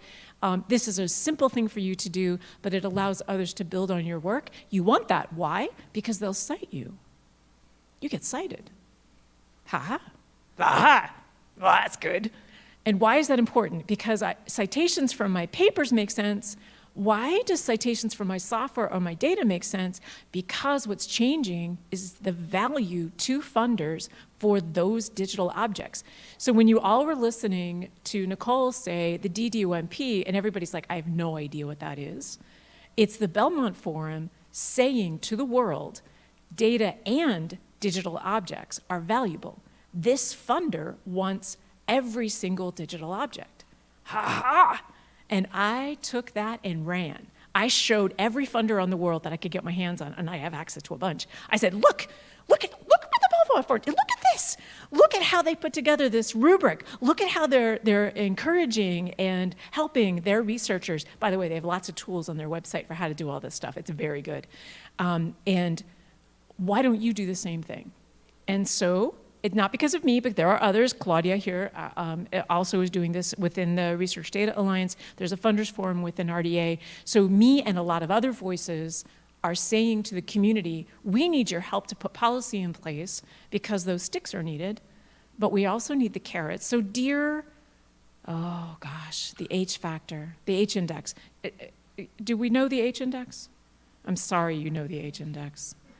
Okay, wouldn't it be interesting if the H index was something like this? So let's say we could create an index that measures your contribution to open science. Wouldn't that not be the coolest thing? Yeah. So this is where we're headed. We're actually going to be able to do this. Because right now, the H index is an algorithm that is not shared, not open, not transparent. Integrity is dubious, can we just say it? And doesn't support science in the future. Totally not inclusive, thanks for that. That was from Nicole. Why in the world is your research and your career path built on something that is so negative? Ask yourself that. Rock that boat. So what happens if, I'll just pick on Nicole. She's a funder, and she's sitting right here, and frankly, she's funding me, so let's just go with that. Nicole says, Shelley, I want you to figure out how to do an open science index. Yes, I shall do this for you. And what happens if she picks grants based on your open science index? Won't you be motivated to actually do stuff in open science? Ha ha! I feel like a winner's coming up. All right, so think future. Think about, okay, so you probably are like ramping up in your careers. Think 10 years from now, that will be the reality 10 years from now. Call me if I'm wrong in 10 years. That will be the 10-year reality because all the pieces are falling into place. That measurement can actually happen. And no one likes the H index. No one. So 10 years, are they still going to be here? Just wondering. Okay. No one likes the H index. Okay. So if you're online and you like the H index, don't write me an email. Just don't bother. Okay. All right, good times. So some of you know FAIR, some of you do not. Seminal paper 2016, Abel Packer is, as Allison noted, one of the authors. This is a big deal paper. I've never seen more citations than in this paper, in my world. Your world might have others, but so this truly, and it isn't an answer to the question, it's more a call to action. So, and data, remove the word data, think digital object, that was the intention. But at the moment, data was more mature and it was easier to talk about data. So findable, so where is it? So it's in a repository that actually shares in a way that is machine actionable, such that Google works, Google data search works, and other types of search engines that you can actually discover this data. Accessible, meaning you can actually touch it and put it on your computer, unless it's really big, and then we'll talk about that. Interoperable, this puppy is super hard. Whose requirements? Some disciplines are getting this figured out, some are still struggling. Nonetheless, assume it exists and go hunt it down, because if it doesn't, ask the question, why not? And get that definition worked out. You are in a perfect position to solve this gap of what does interoperable mean for your community. And reusable is a little bit easier. It does depend on interoperable, but the licensing comes into place, and the licensing is pretty easy for you to knock out. So that's FAIR in a nutshell. Here's your eye chart. I'll skip it because y'all can't read it. But there's a lot of materials on FAIR. So, okay, great. FAIR, Shelley, super. And what about open science? Are they the same thing? Oh, no, they're not. All right, they're not. But they do depend on each other. And the best place is to be there in the middle where the arrows are coming together, such that your data, your software, your digital object is not only well documented, it's discoverable, easy for people to access, meaning open and free. There's a lot happening in the US right now on open and free. And Cielo already has that knocked out down here. Unless the world is the other way around and it's really up here. Yeah. Open, you can have something that's well documented but not open. It can be accessible to a small group but not to the world. And you can have something that's open that's not useful at all. I would argue with you that currently most data that's being cited in our publications is open and not FAIR. And one has to wonder if that was useful at all. I'm using it as a building block to get to FAIR and open, so yes, it's useful, but reusability is going to be poor, if at all. And you'll have to really think about why was this, why did I do this? Who was talking about future self today? If you make something well documented, okay, honest to goodness, things I did 5 years ago, I have no idea. Like, I would have to go find my notes, call Allison. I mean, I would not remember what I did 5 years ago. Dodgy on 1 month ago. So if you want me to explain to you a paper I wrote 5 years ago and how I created that data, not happening. But yet, I want you to care about my research from 5 years ago. Why wouldn't I take the time to document it for myself? All right, that makes sense. So if I document it for myself, I surely should put that with the data when I deposit it, so that when I go looking for it, which, by the way, I now have gone through 2 computers, it's on some backup drive, which probably is covered in dust. The probability of me getting to that data is so low, I might as well have not bothered. So think about your future self. You want it to land in a trusted repository that easy access to you and everyone else looking at your research. Plus, you'll get credit for it. Remember your tenure self? We're about to change enough policy worldwide that that published data set is its own publication all by itself in a trusted repository. You can capitalize on that. You can, that is a brilliant thing. And once you publish it, it's yours. If you publish your data, then publish your paper, that data is still yours. You can still cite your data. Okay, I see heads nodding. Most of you are going, oh, I don't believe her.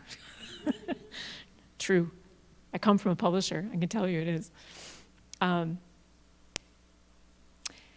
So what about sensitive data? Let's make sure we talk about it. There's lots out there: health, fossil locations, some species locations that are endangered, right? We do require protection, but that data should still be well documented.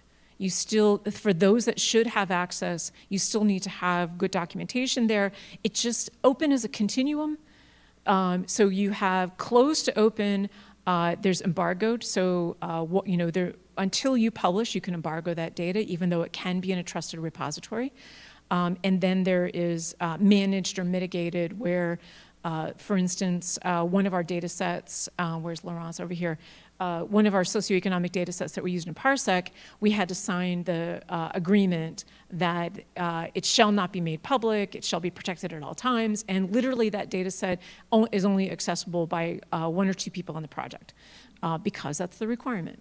So you still have to comply, but this was somebody else's data. We didn't create it, so we have to follow their rules. You always have to do that. But if it's your data and you're creating it, you should follow open science rules. Yes, you should. But still protect health and privacy data. Like that's a rule.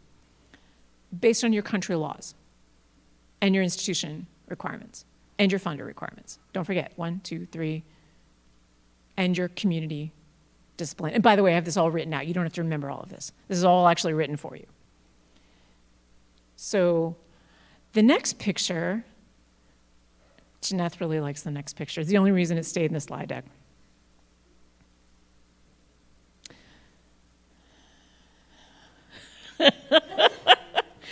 Okay, I can't draw. I cannot draw. This is a cartoon. It was for a meeting that was trying to do not a poster session, but research as art. And I thought, oh, I'm totally going to do this. I used an iPad and and made it. I'm going to walk you through it because people have told me that it's not obvious how to actually read it. So I'm just going to walk you through it. The humor here is worth it. So you are the stick figure. You, the researcher, are the stick figure. So up there, you're like, I wonder what data exists that's relevant to my work. That the stick figure's you, and the question is your research question, in case you're wondering. In the middle is your keyboard, and the pokey things are your hands. Okay, just in case, yeah. That's you typing like 10 keywords, hitting enter, and finding useful data right away. Like mind blow. Usually it takes forever, right? Mind blow, there it is. I found it because wherever that data was stored, they were showing the right keywords, words that aligned to my research, and it was being made available through all of the infrastructure, think schema.org and such, and you are beyond excited. This I can use, I can do it right away, I can get a paper out, oh, I am amazing. So amazing research happens, that's the middle with the lightning, got that, okay. Bottom left, time for you to publish. You've aggregated the data, you've synthesized it, you've also, you cleaned it, and you wrote down all the steps. Don't forget to write down all the steps that you did to change the data to how you needed it for your research. And you're heading over to the repository in order to deposit it. And the data manager, which by the way, few researchers have access to a data manager. So this, I realize, is a highly advantaged researcher right here who actually has their own data manager. The data manager says, I need the metadata. I need the metadata. And you're like, why? I need the DOI. I need the DOI for my citation in my paper so I can publish. No. You're saving data here for it to be preserved and reused. Oh, fine, but I need to do it like tonight because, oh God, you didn't think ahead. You silly you didn't think ahead. So, and do we see the connection? You found the data so easily because somebody else did that work for the data that existed before. And now you contribute by providing the metadata for your own data sets. This is the circle. This is, you get advantage, and then you give a little bit to the system. That's so funny, Shelley. Okay. So F was findable, right? So this is findable and accessible. and reusable, so you could actually reuse. It had licensing that allowed you to reuse it. It was interoperable because it was easy for you to gather, aggregate, and do stuff with. You didn't have to spend months cleaning it up. It has amazing data. By the way, the Environmental Data Initiative is that repository that has the amazing data that does this. Some repositories are out of this world. We partner with EDI, just in case you wanted to know why I love Margaret so much. And it continues to use all the elements of FAIR, and this is how FAIR works. This is why, you may not know the letters, but you do know why they're valuable. This is why FAIR matters. So here's that slide again, and here I am showing you the letters. Now, if you're a purist on FAIR, we'll go get a bottle of wine, and you can argue with me on which letters should go on which lines. That would be delightful. I'll have a great time, but just know FAIR applies to what you're going to need to do in your future. So it connects. It all connects. By the way, the paper's easy to read. So FAIR Guiding Principles, download it. It's open. It's on Nature, and get it into your head what they're trying to do. And if, there's also a number of, there's gobs of papers that help describe it further. And if you want examples, I'm sure we can give you about 1 million. But you can start with the seminal paper that'll get you forward. So now let's go into open. UNESCO, pretty sure you guys know UNESCO. So pretty high level group, they just published the open science recommendations, not published, but they got the General Assembly approved and endorsed the open science recommendations. It was like 140 countries. Does anybody remember the number? Crazy number of countries. Sadly, the United States pulled out of UNESCO. So I am saddened by this. But we still support this work because it's really important, and maybe someday we'll go back. I don't understand the politics of that at all, not at all. But this was huge. Imagine getting, and this is something that Nicole has to do all the time, you get 100 of some countries doing the same thing all at once. This is super hard to do. So this description of open science is the best one internationally that is out there. There's lots of other takes on it, but if somebody says to you, where can I go to learn more about open science? This one, just go here.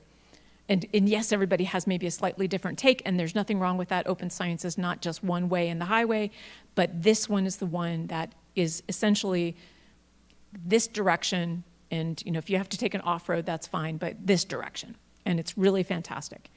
So increased openness leads to increased transparency, trust in scientific information. So that seems really worthy, right? That's like, cool, but what does that mean for me? Okay, we'll get there. So the pillars of open science include not only our scientific publications, which I think Cielo, right?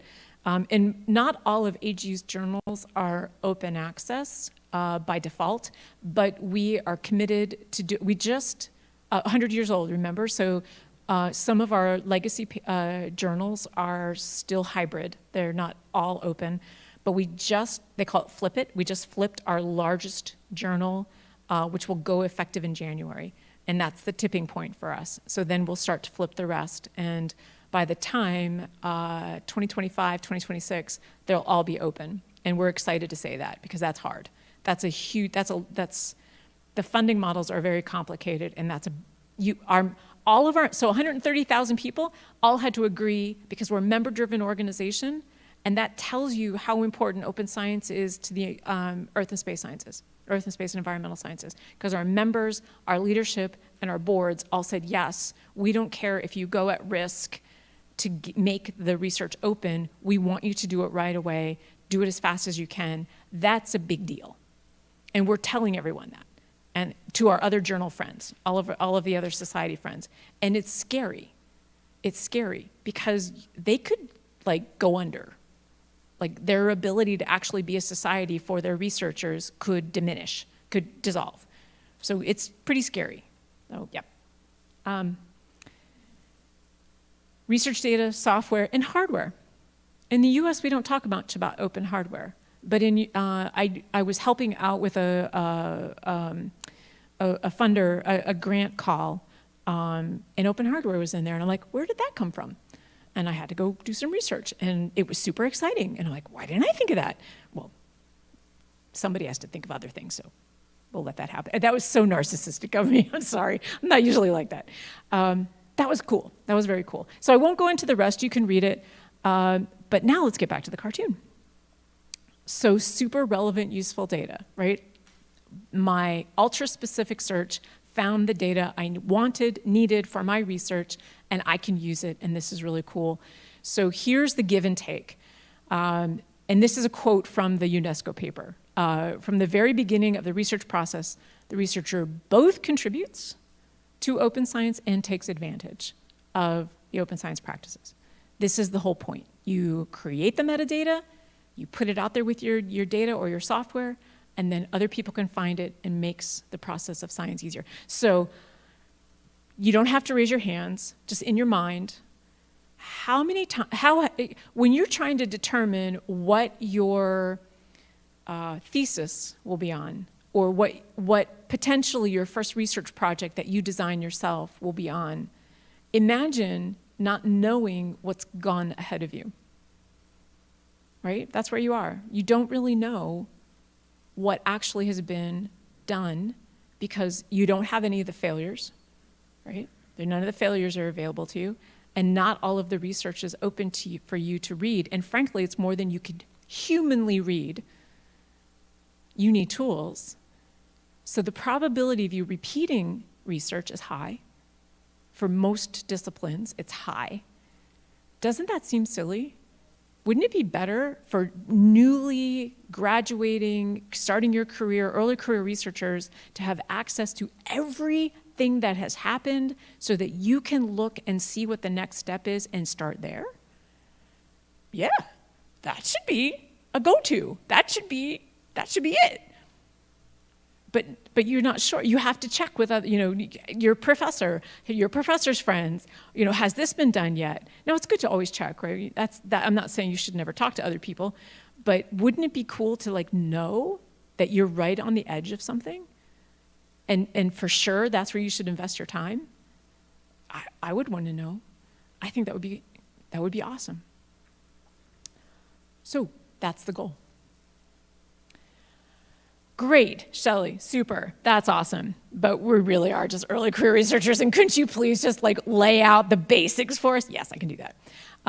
Also one of Jeanette's favorite pictures. That's why it's still here. By the way, nothing gets done without Jeanette saying it's okay. Nothing. Everything is better because Jeanette said so. Just want you to know, it's a fact. All right, this is also a Jeanette thing, by the way.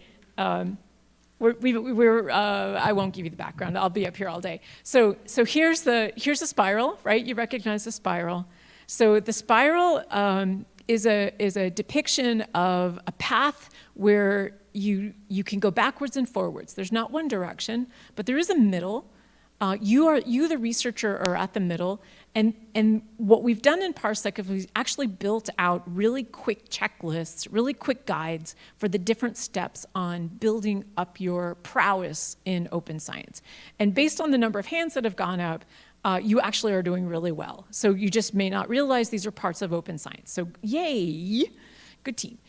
So in the middle, that's you, the researcher. These are things you can control without getting any help from anyone else. Great place to start. This is a really easy thing for you to master, and that's what we have in the middle. And then the teams that you're on, so your research team, your lab team, the guidelines that you follow with this group, that's the next group. What sort of open science practices are there? Keeping in mind that the definition of open is open to the team. Not open to the world, but open to the team. You can always do that. No matter what your institution says, no matter what the country law says, you can always be open to your team. So just realize that you can always do that. Grain of sand on always. Don't forget, if you have protected data, sometimes not everybody can see it, but mostly always open to the team. Then your discipline, your community. That's the next step. So what is happening in your community? How can I be interoperable with this data or this type of software in order to make it easier for me to do a thing, to less cleaning of the data. And then the last one is the hardest one for me to give you guidance on. This is when this is like PARSEC. This is cross-disciplinary, interdisciplinary, we do have a technique that we'll share with you, and actually many of you are already using it, so that's really cool. Okay, so here's you, and we'll actually do a little bit on this one. So your digital presence. If I Google you, what will I find? If I want to try to figure out what you're up to, have you made it easy for me to figure that out online? Are you putting your information in places that are internationally recognized as where researchers provide their information? Do that. That's super easy. Super, super easy. But because you're so heads down on, I'm here at university, I have to do a thing, I have an exam, I have a paper, I have to teach a class, you're not thinking internationally. No, no, no. I, from AGU, want you, an early career researcher, to come on to my working groups or my boards. Make it easy for me to find you. Tell me about yourself. Make it easy for me to find you. All right. And then data and software citations and documentation. So those two, knowing how to do that. Let me move on. So then the team. So what are open science practices in the team? What are the guidelines? Like what would the guidelines look like for your team? And then when, let's say it's year reports are due, or milestones for a particular grant, or milestones within your lab, how can I archive this work such that it's preserved and available, what does that look like? And we very specifically wanted to show you how to do preservation separate from a paper so that you can think about the body of knowledge from your grant. Because a paper is only interested in the part you published on. That's a piece of your work, usually. But really, you need to also think about protecting the body of knowledge for the work you're doing at large. So that's what this is about. Then looking into your discipline and the community and what it looks like for improving interoperability and sharing, what are transparency and being able to understand these things that are preserved. So metadata, I think that's a way of saying metadata without saying metadata. So many people are like, oh, could you just stop saying that M word again? Documentation, information, you can use those words too. Usability, trust, and persistence. You don't want to put your data somewhere. Oh, okay. We do put stuff on thumb drives, right? You have to understand that it's not if your thumb drive will fail, but when your thumb drive will fail. Don't put something you care about on just a thumb drive. That is temporary at best. That is to go from one place to another and nothing else. If you all have precious information on a thumb drive tonight, not tomorrow, but tonight, get it off and put it somewhere that is more persistent and is backed up. Promise me that you will do this. Do not trust a thumb drive ever. Okay. And then for the folks that understand computational notebooks and executable environments, so when you're working in cross-discipline, where you're trying to communicate your type of research to someone who does something completely different, economics versus environmental versus social science. Imagine putting those folks together in a room. Sometimes it's a lot easier if you can show someone the software you're working on, the problem solving you're doing, if you hand them a notebook, because they probably know Python. And they can look at Python and go, oh, I see what you're doing here. Oh, that makes sense, because the code will make sense to them, where maybe the language does not. So it's harder for us to guide you on these more complex type of projects because they're usually pretty unique. But by using tools that are common across the team that can show reproducibility, this is one way to have a language that's common, that's different than struggling with whichever language you decide to struggle with. All right, Allison, tell me how many minutes I have. Oh, I can do so much in 15. Okay. All right. 10 plus questions? Oh, they'll come back tomorrow. They can ask more questions then. Okay. So and in the spiral, you don't master one spot in the spiral. You do your best, and then you do a little bit in another spiral, in another ring, and you do your best in another ring, and then maybe you go back and make things a little bit better. You don't like, I have achieved the inner circle. It's not like a game, you know. What's the new game that, oh, my kids are 30 years old, but anyway, it's not like a game. You go back and forth, and sometimes something evolves, and you'll sign up to some email list that, you know, maybe the AGU or Belmont Forum has for you, and go, oh, this is new, use this instead. Ah, great, they've made it better, yay them. And it's like the last thing you want to do, but yet you know that you have to go back in the spiral, update that, then come forward in the spiral. So it's a back and forth. Okay. All right. This is the inner spiral. These are the 3 checklists published on Zenodo. Okay, who's got their laptops? Get into Zenodo right now. This is active. Yes, if you don't have it, you have an opportunity to boot up right now. Find Zenodo.com and hunt down the PARSEC community. Bookmark this puppy, because we're going to hand you all kinds of stuff. By the way, there's a ton in there. The most recent publications are these 3. Yes, pictures are allowed. You're allowed to take pictures. The slides should be available sometime, but you can also take pictures. So this is your digital presence checklist. This is your data citation and documentation. This is your software citation and documentation. By the way, fully compliant with the Belmont Forum, as well as a number of other funders worldwide. And because Jeanette approves everything, it is compliant with the University of Sao Paulo and FAPESP and Brazil and South America and Cielo. People, you have to have these things. I'm telling you, I've made this so easy. I didn't do jack. All these people did it. All right, great. So did everybody get a picture? Do you want me to wait? Got it, everyone? Okay, and share it with your friends. Do not keep this information. Say, listen, this crazy woman, she was wearing a red jacket, I don't know, but you need to have these things. Give it to all your friends. It's open, by the way. And we'll translate it into Portuguese, Spanish, Japanese, French, and I think Dutch. Oh, did I say com? Is it org? Okay, that man gets a notebook. Zenodo.org. All right. All right. Can you give this to that man? Okay, what? You found a typo. He gets a book.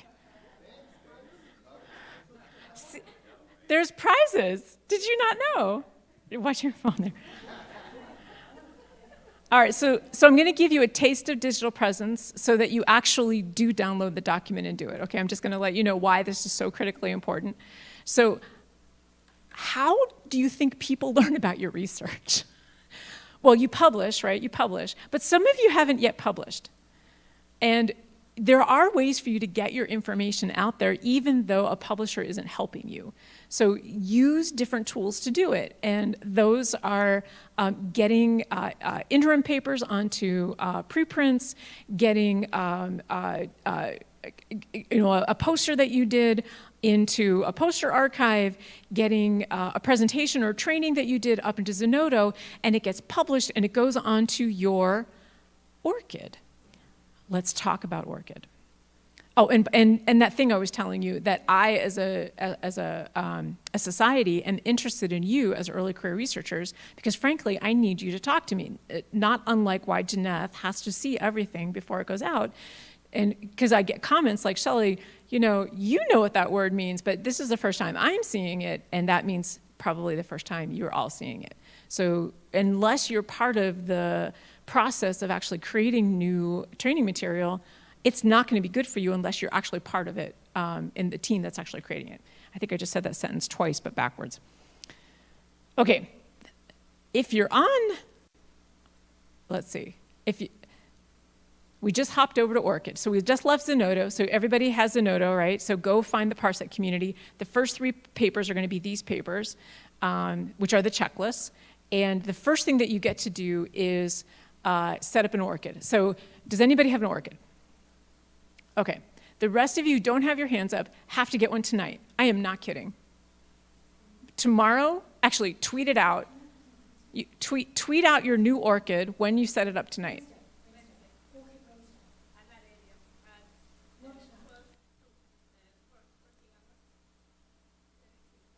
Okay. 12 to 14 hours to set up an orchid? No way. You didn't just say that. Okay. We'll build out the orchid on Wednesday, but tonight set it up. 11 a.m. 11 a.m. on Wednesday. Full-blown discussion on orchid. But still, tonight, if you don't have one, set it up. So, is it orchid.com? Where's my guy? Orchid.com or orchid.com? Okay. So this is my orchid, and this is .org, orchid.org.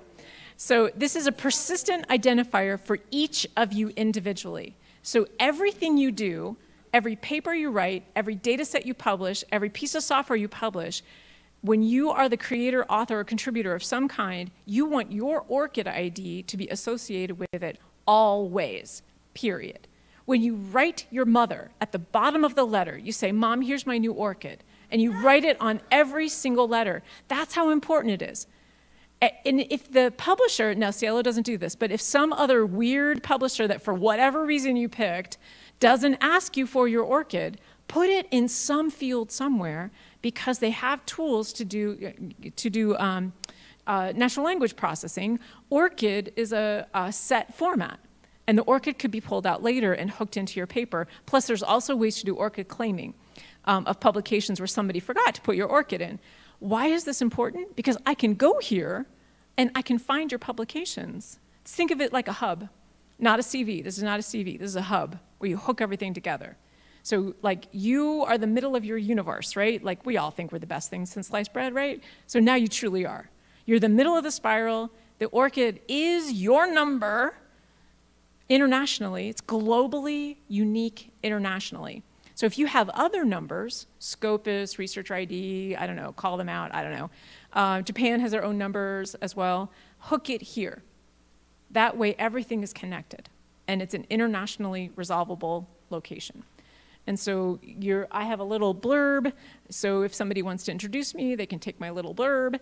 And if you want to put employment, you have full control over what is shared here. And what's really important is you all have a University of Sao Paulo email, right? Okay. When you graduate and they close down your email, make sure your ORCID has a second email so that you can always get back in. You don't have to make it public. It can be a Gmail or whatever. You don't have to make it public, but that way you can hop in and reconnect your primary email.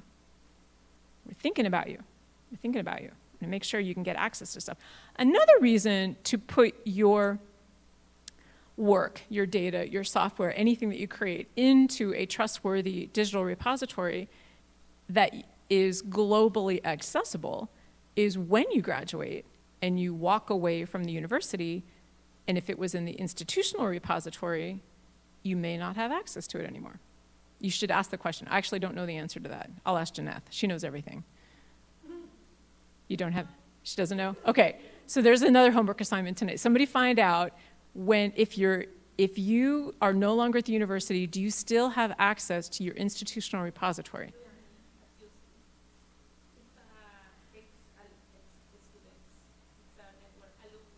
Alumni? Alumni. Alumni access? Okay, all right.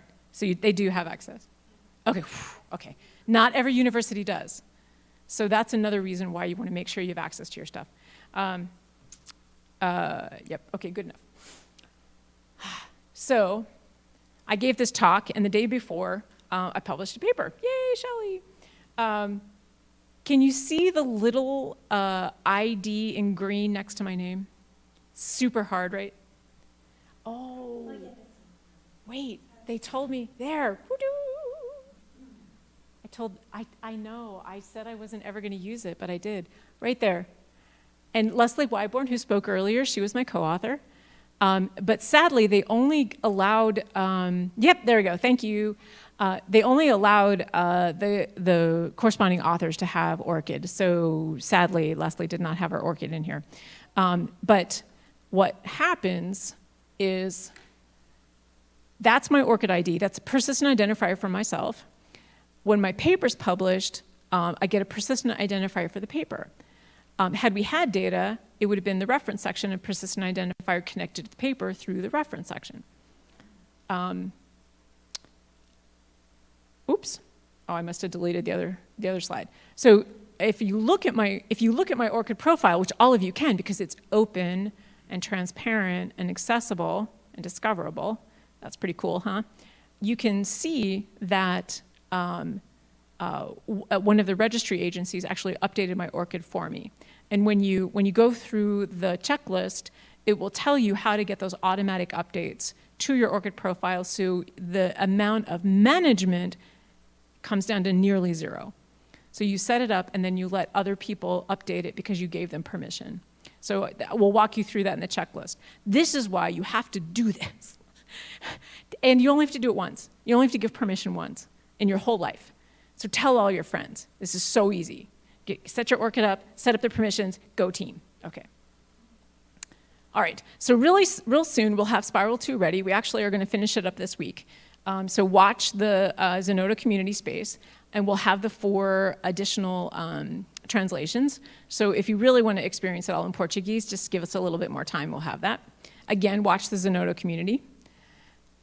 So for those of you who are about to publish, are really interested in what journals are up to, this is an open resource that you can actually, I have it here because when Solange and I were talking about the different ways to communicate with researchers, every great idea ended up over here in this document. And so it's on I'll give you, it's next. So it tells you how to share through publications and walks you through everything. It's on this resource right here, data.ag.art. You can take a picture of this too, and you can give it to everyone. Doesn't matter what discipline you're in. It applies no matter what. So you can use it for no matter what journal you're looking at, because if you're looking at author guidelines and they just say, share your data, and there's nothing else, come over here and we'll walk you through what that means. So it's on the upper right, if you click on it, that's where all of the information is. And there's a lot of really other useful things, including if you want to publish, I can let my friend up there, the Jupyter, if you want to publish a Jupyter notebook, what that looks like when you cite it in your paper. We have one for our Markdown also, if you want to cite our Markdown file in your paper. Yep, that's good. That's good. Yep, that's enough. I'm sure I'm running over time. And hopefully you all got stickers.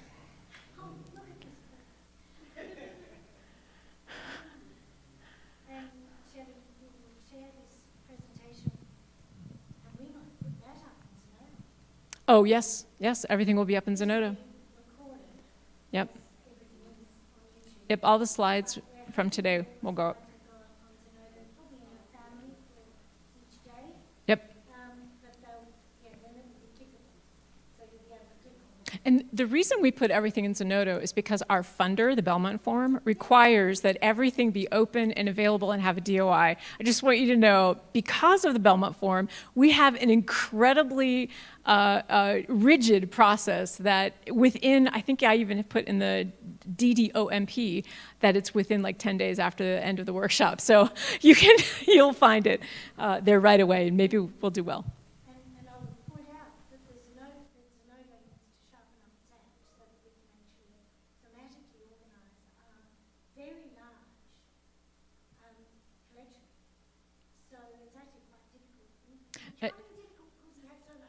So if any of our Zenodo friends are listening to this recording, what Allison is asking, oh, you want her to have a microphone? Yeah, okay. You've just stopped talking without a microphone because it's problematic for the folks online. So what Allison just asked the notos to do is to provide additional annotation and groupings within their communities, because ours is so large. How large is it? I don't know, actually. But we're into our third year and going into our fourth, and it's super hard to find things. And we'd like to group them into more useful categories. Dear Zenodo friends, we love you very much, and we're appreciative of your community. All right, it's been a big day. It's been exhausting. Please come back. If you have any questions, you're certainly welcome to ask, or we'll be around as well.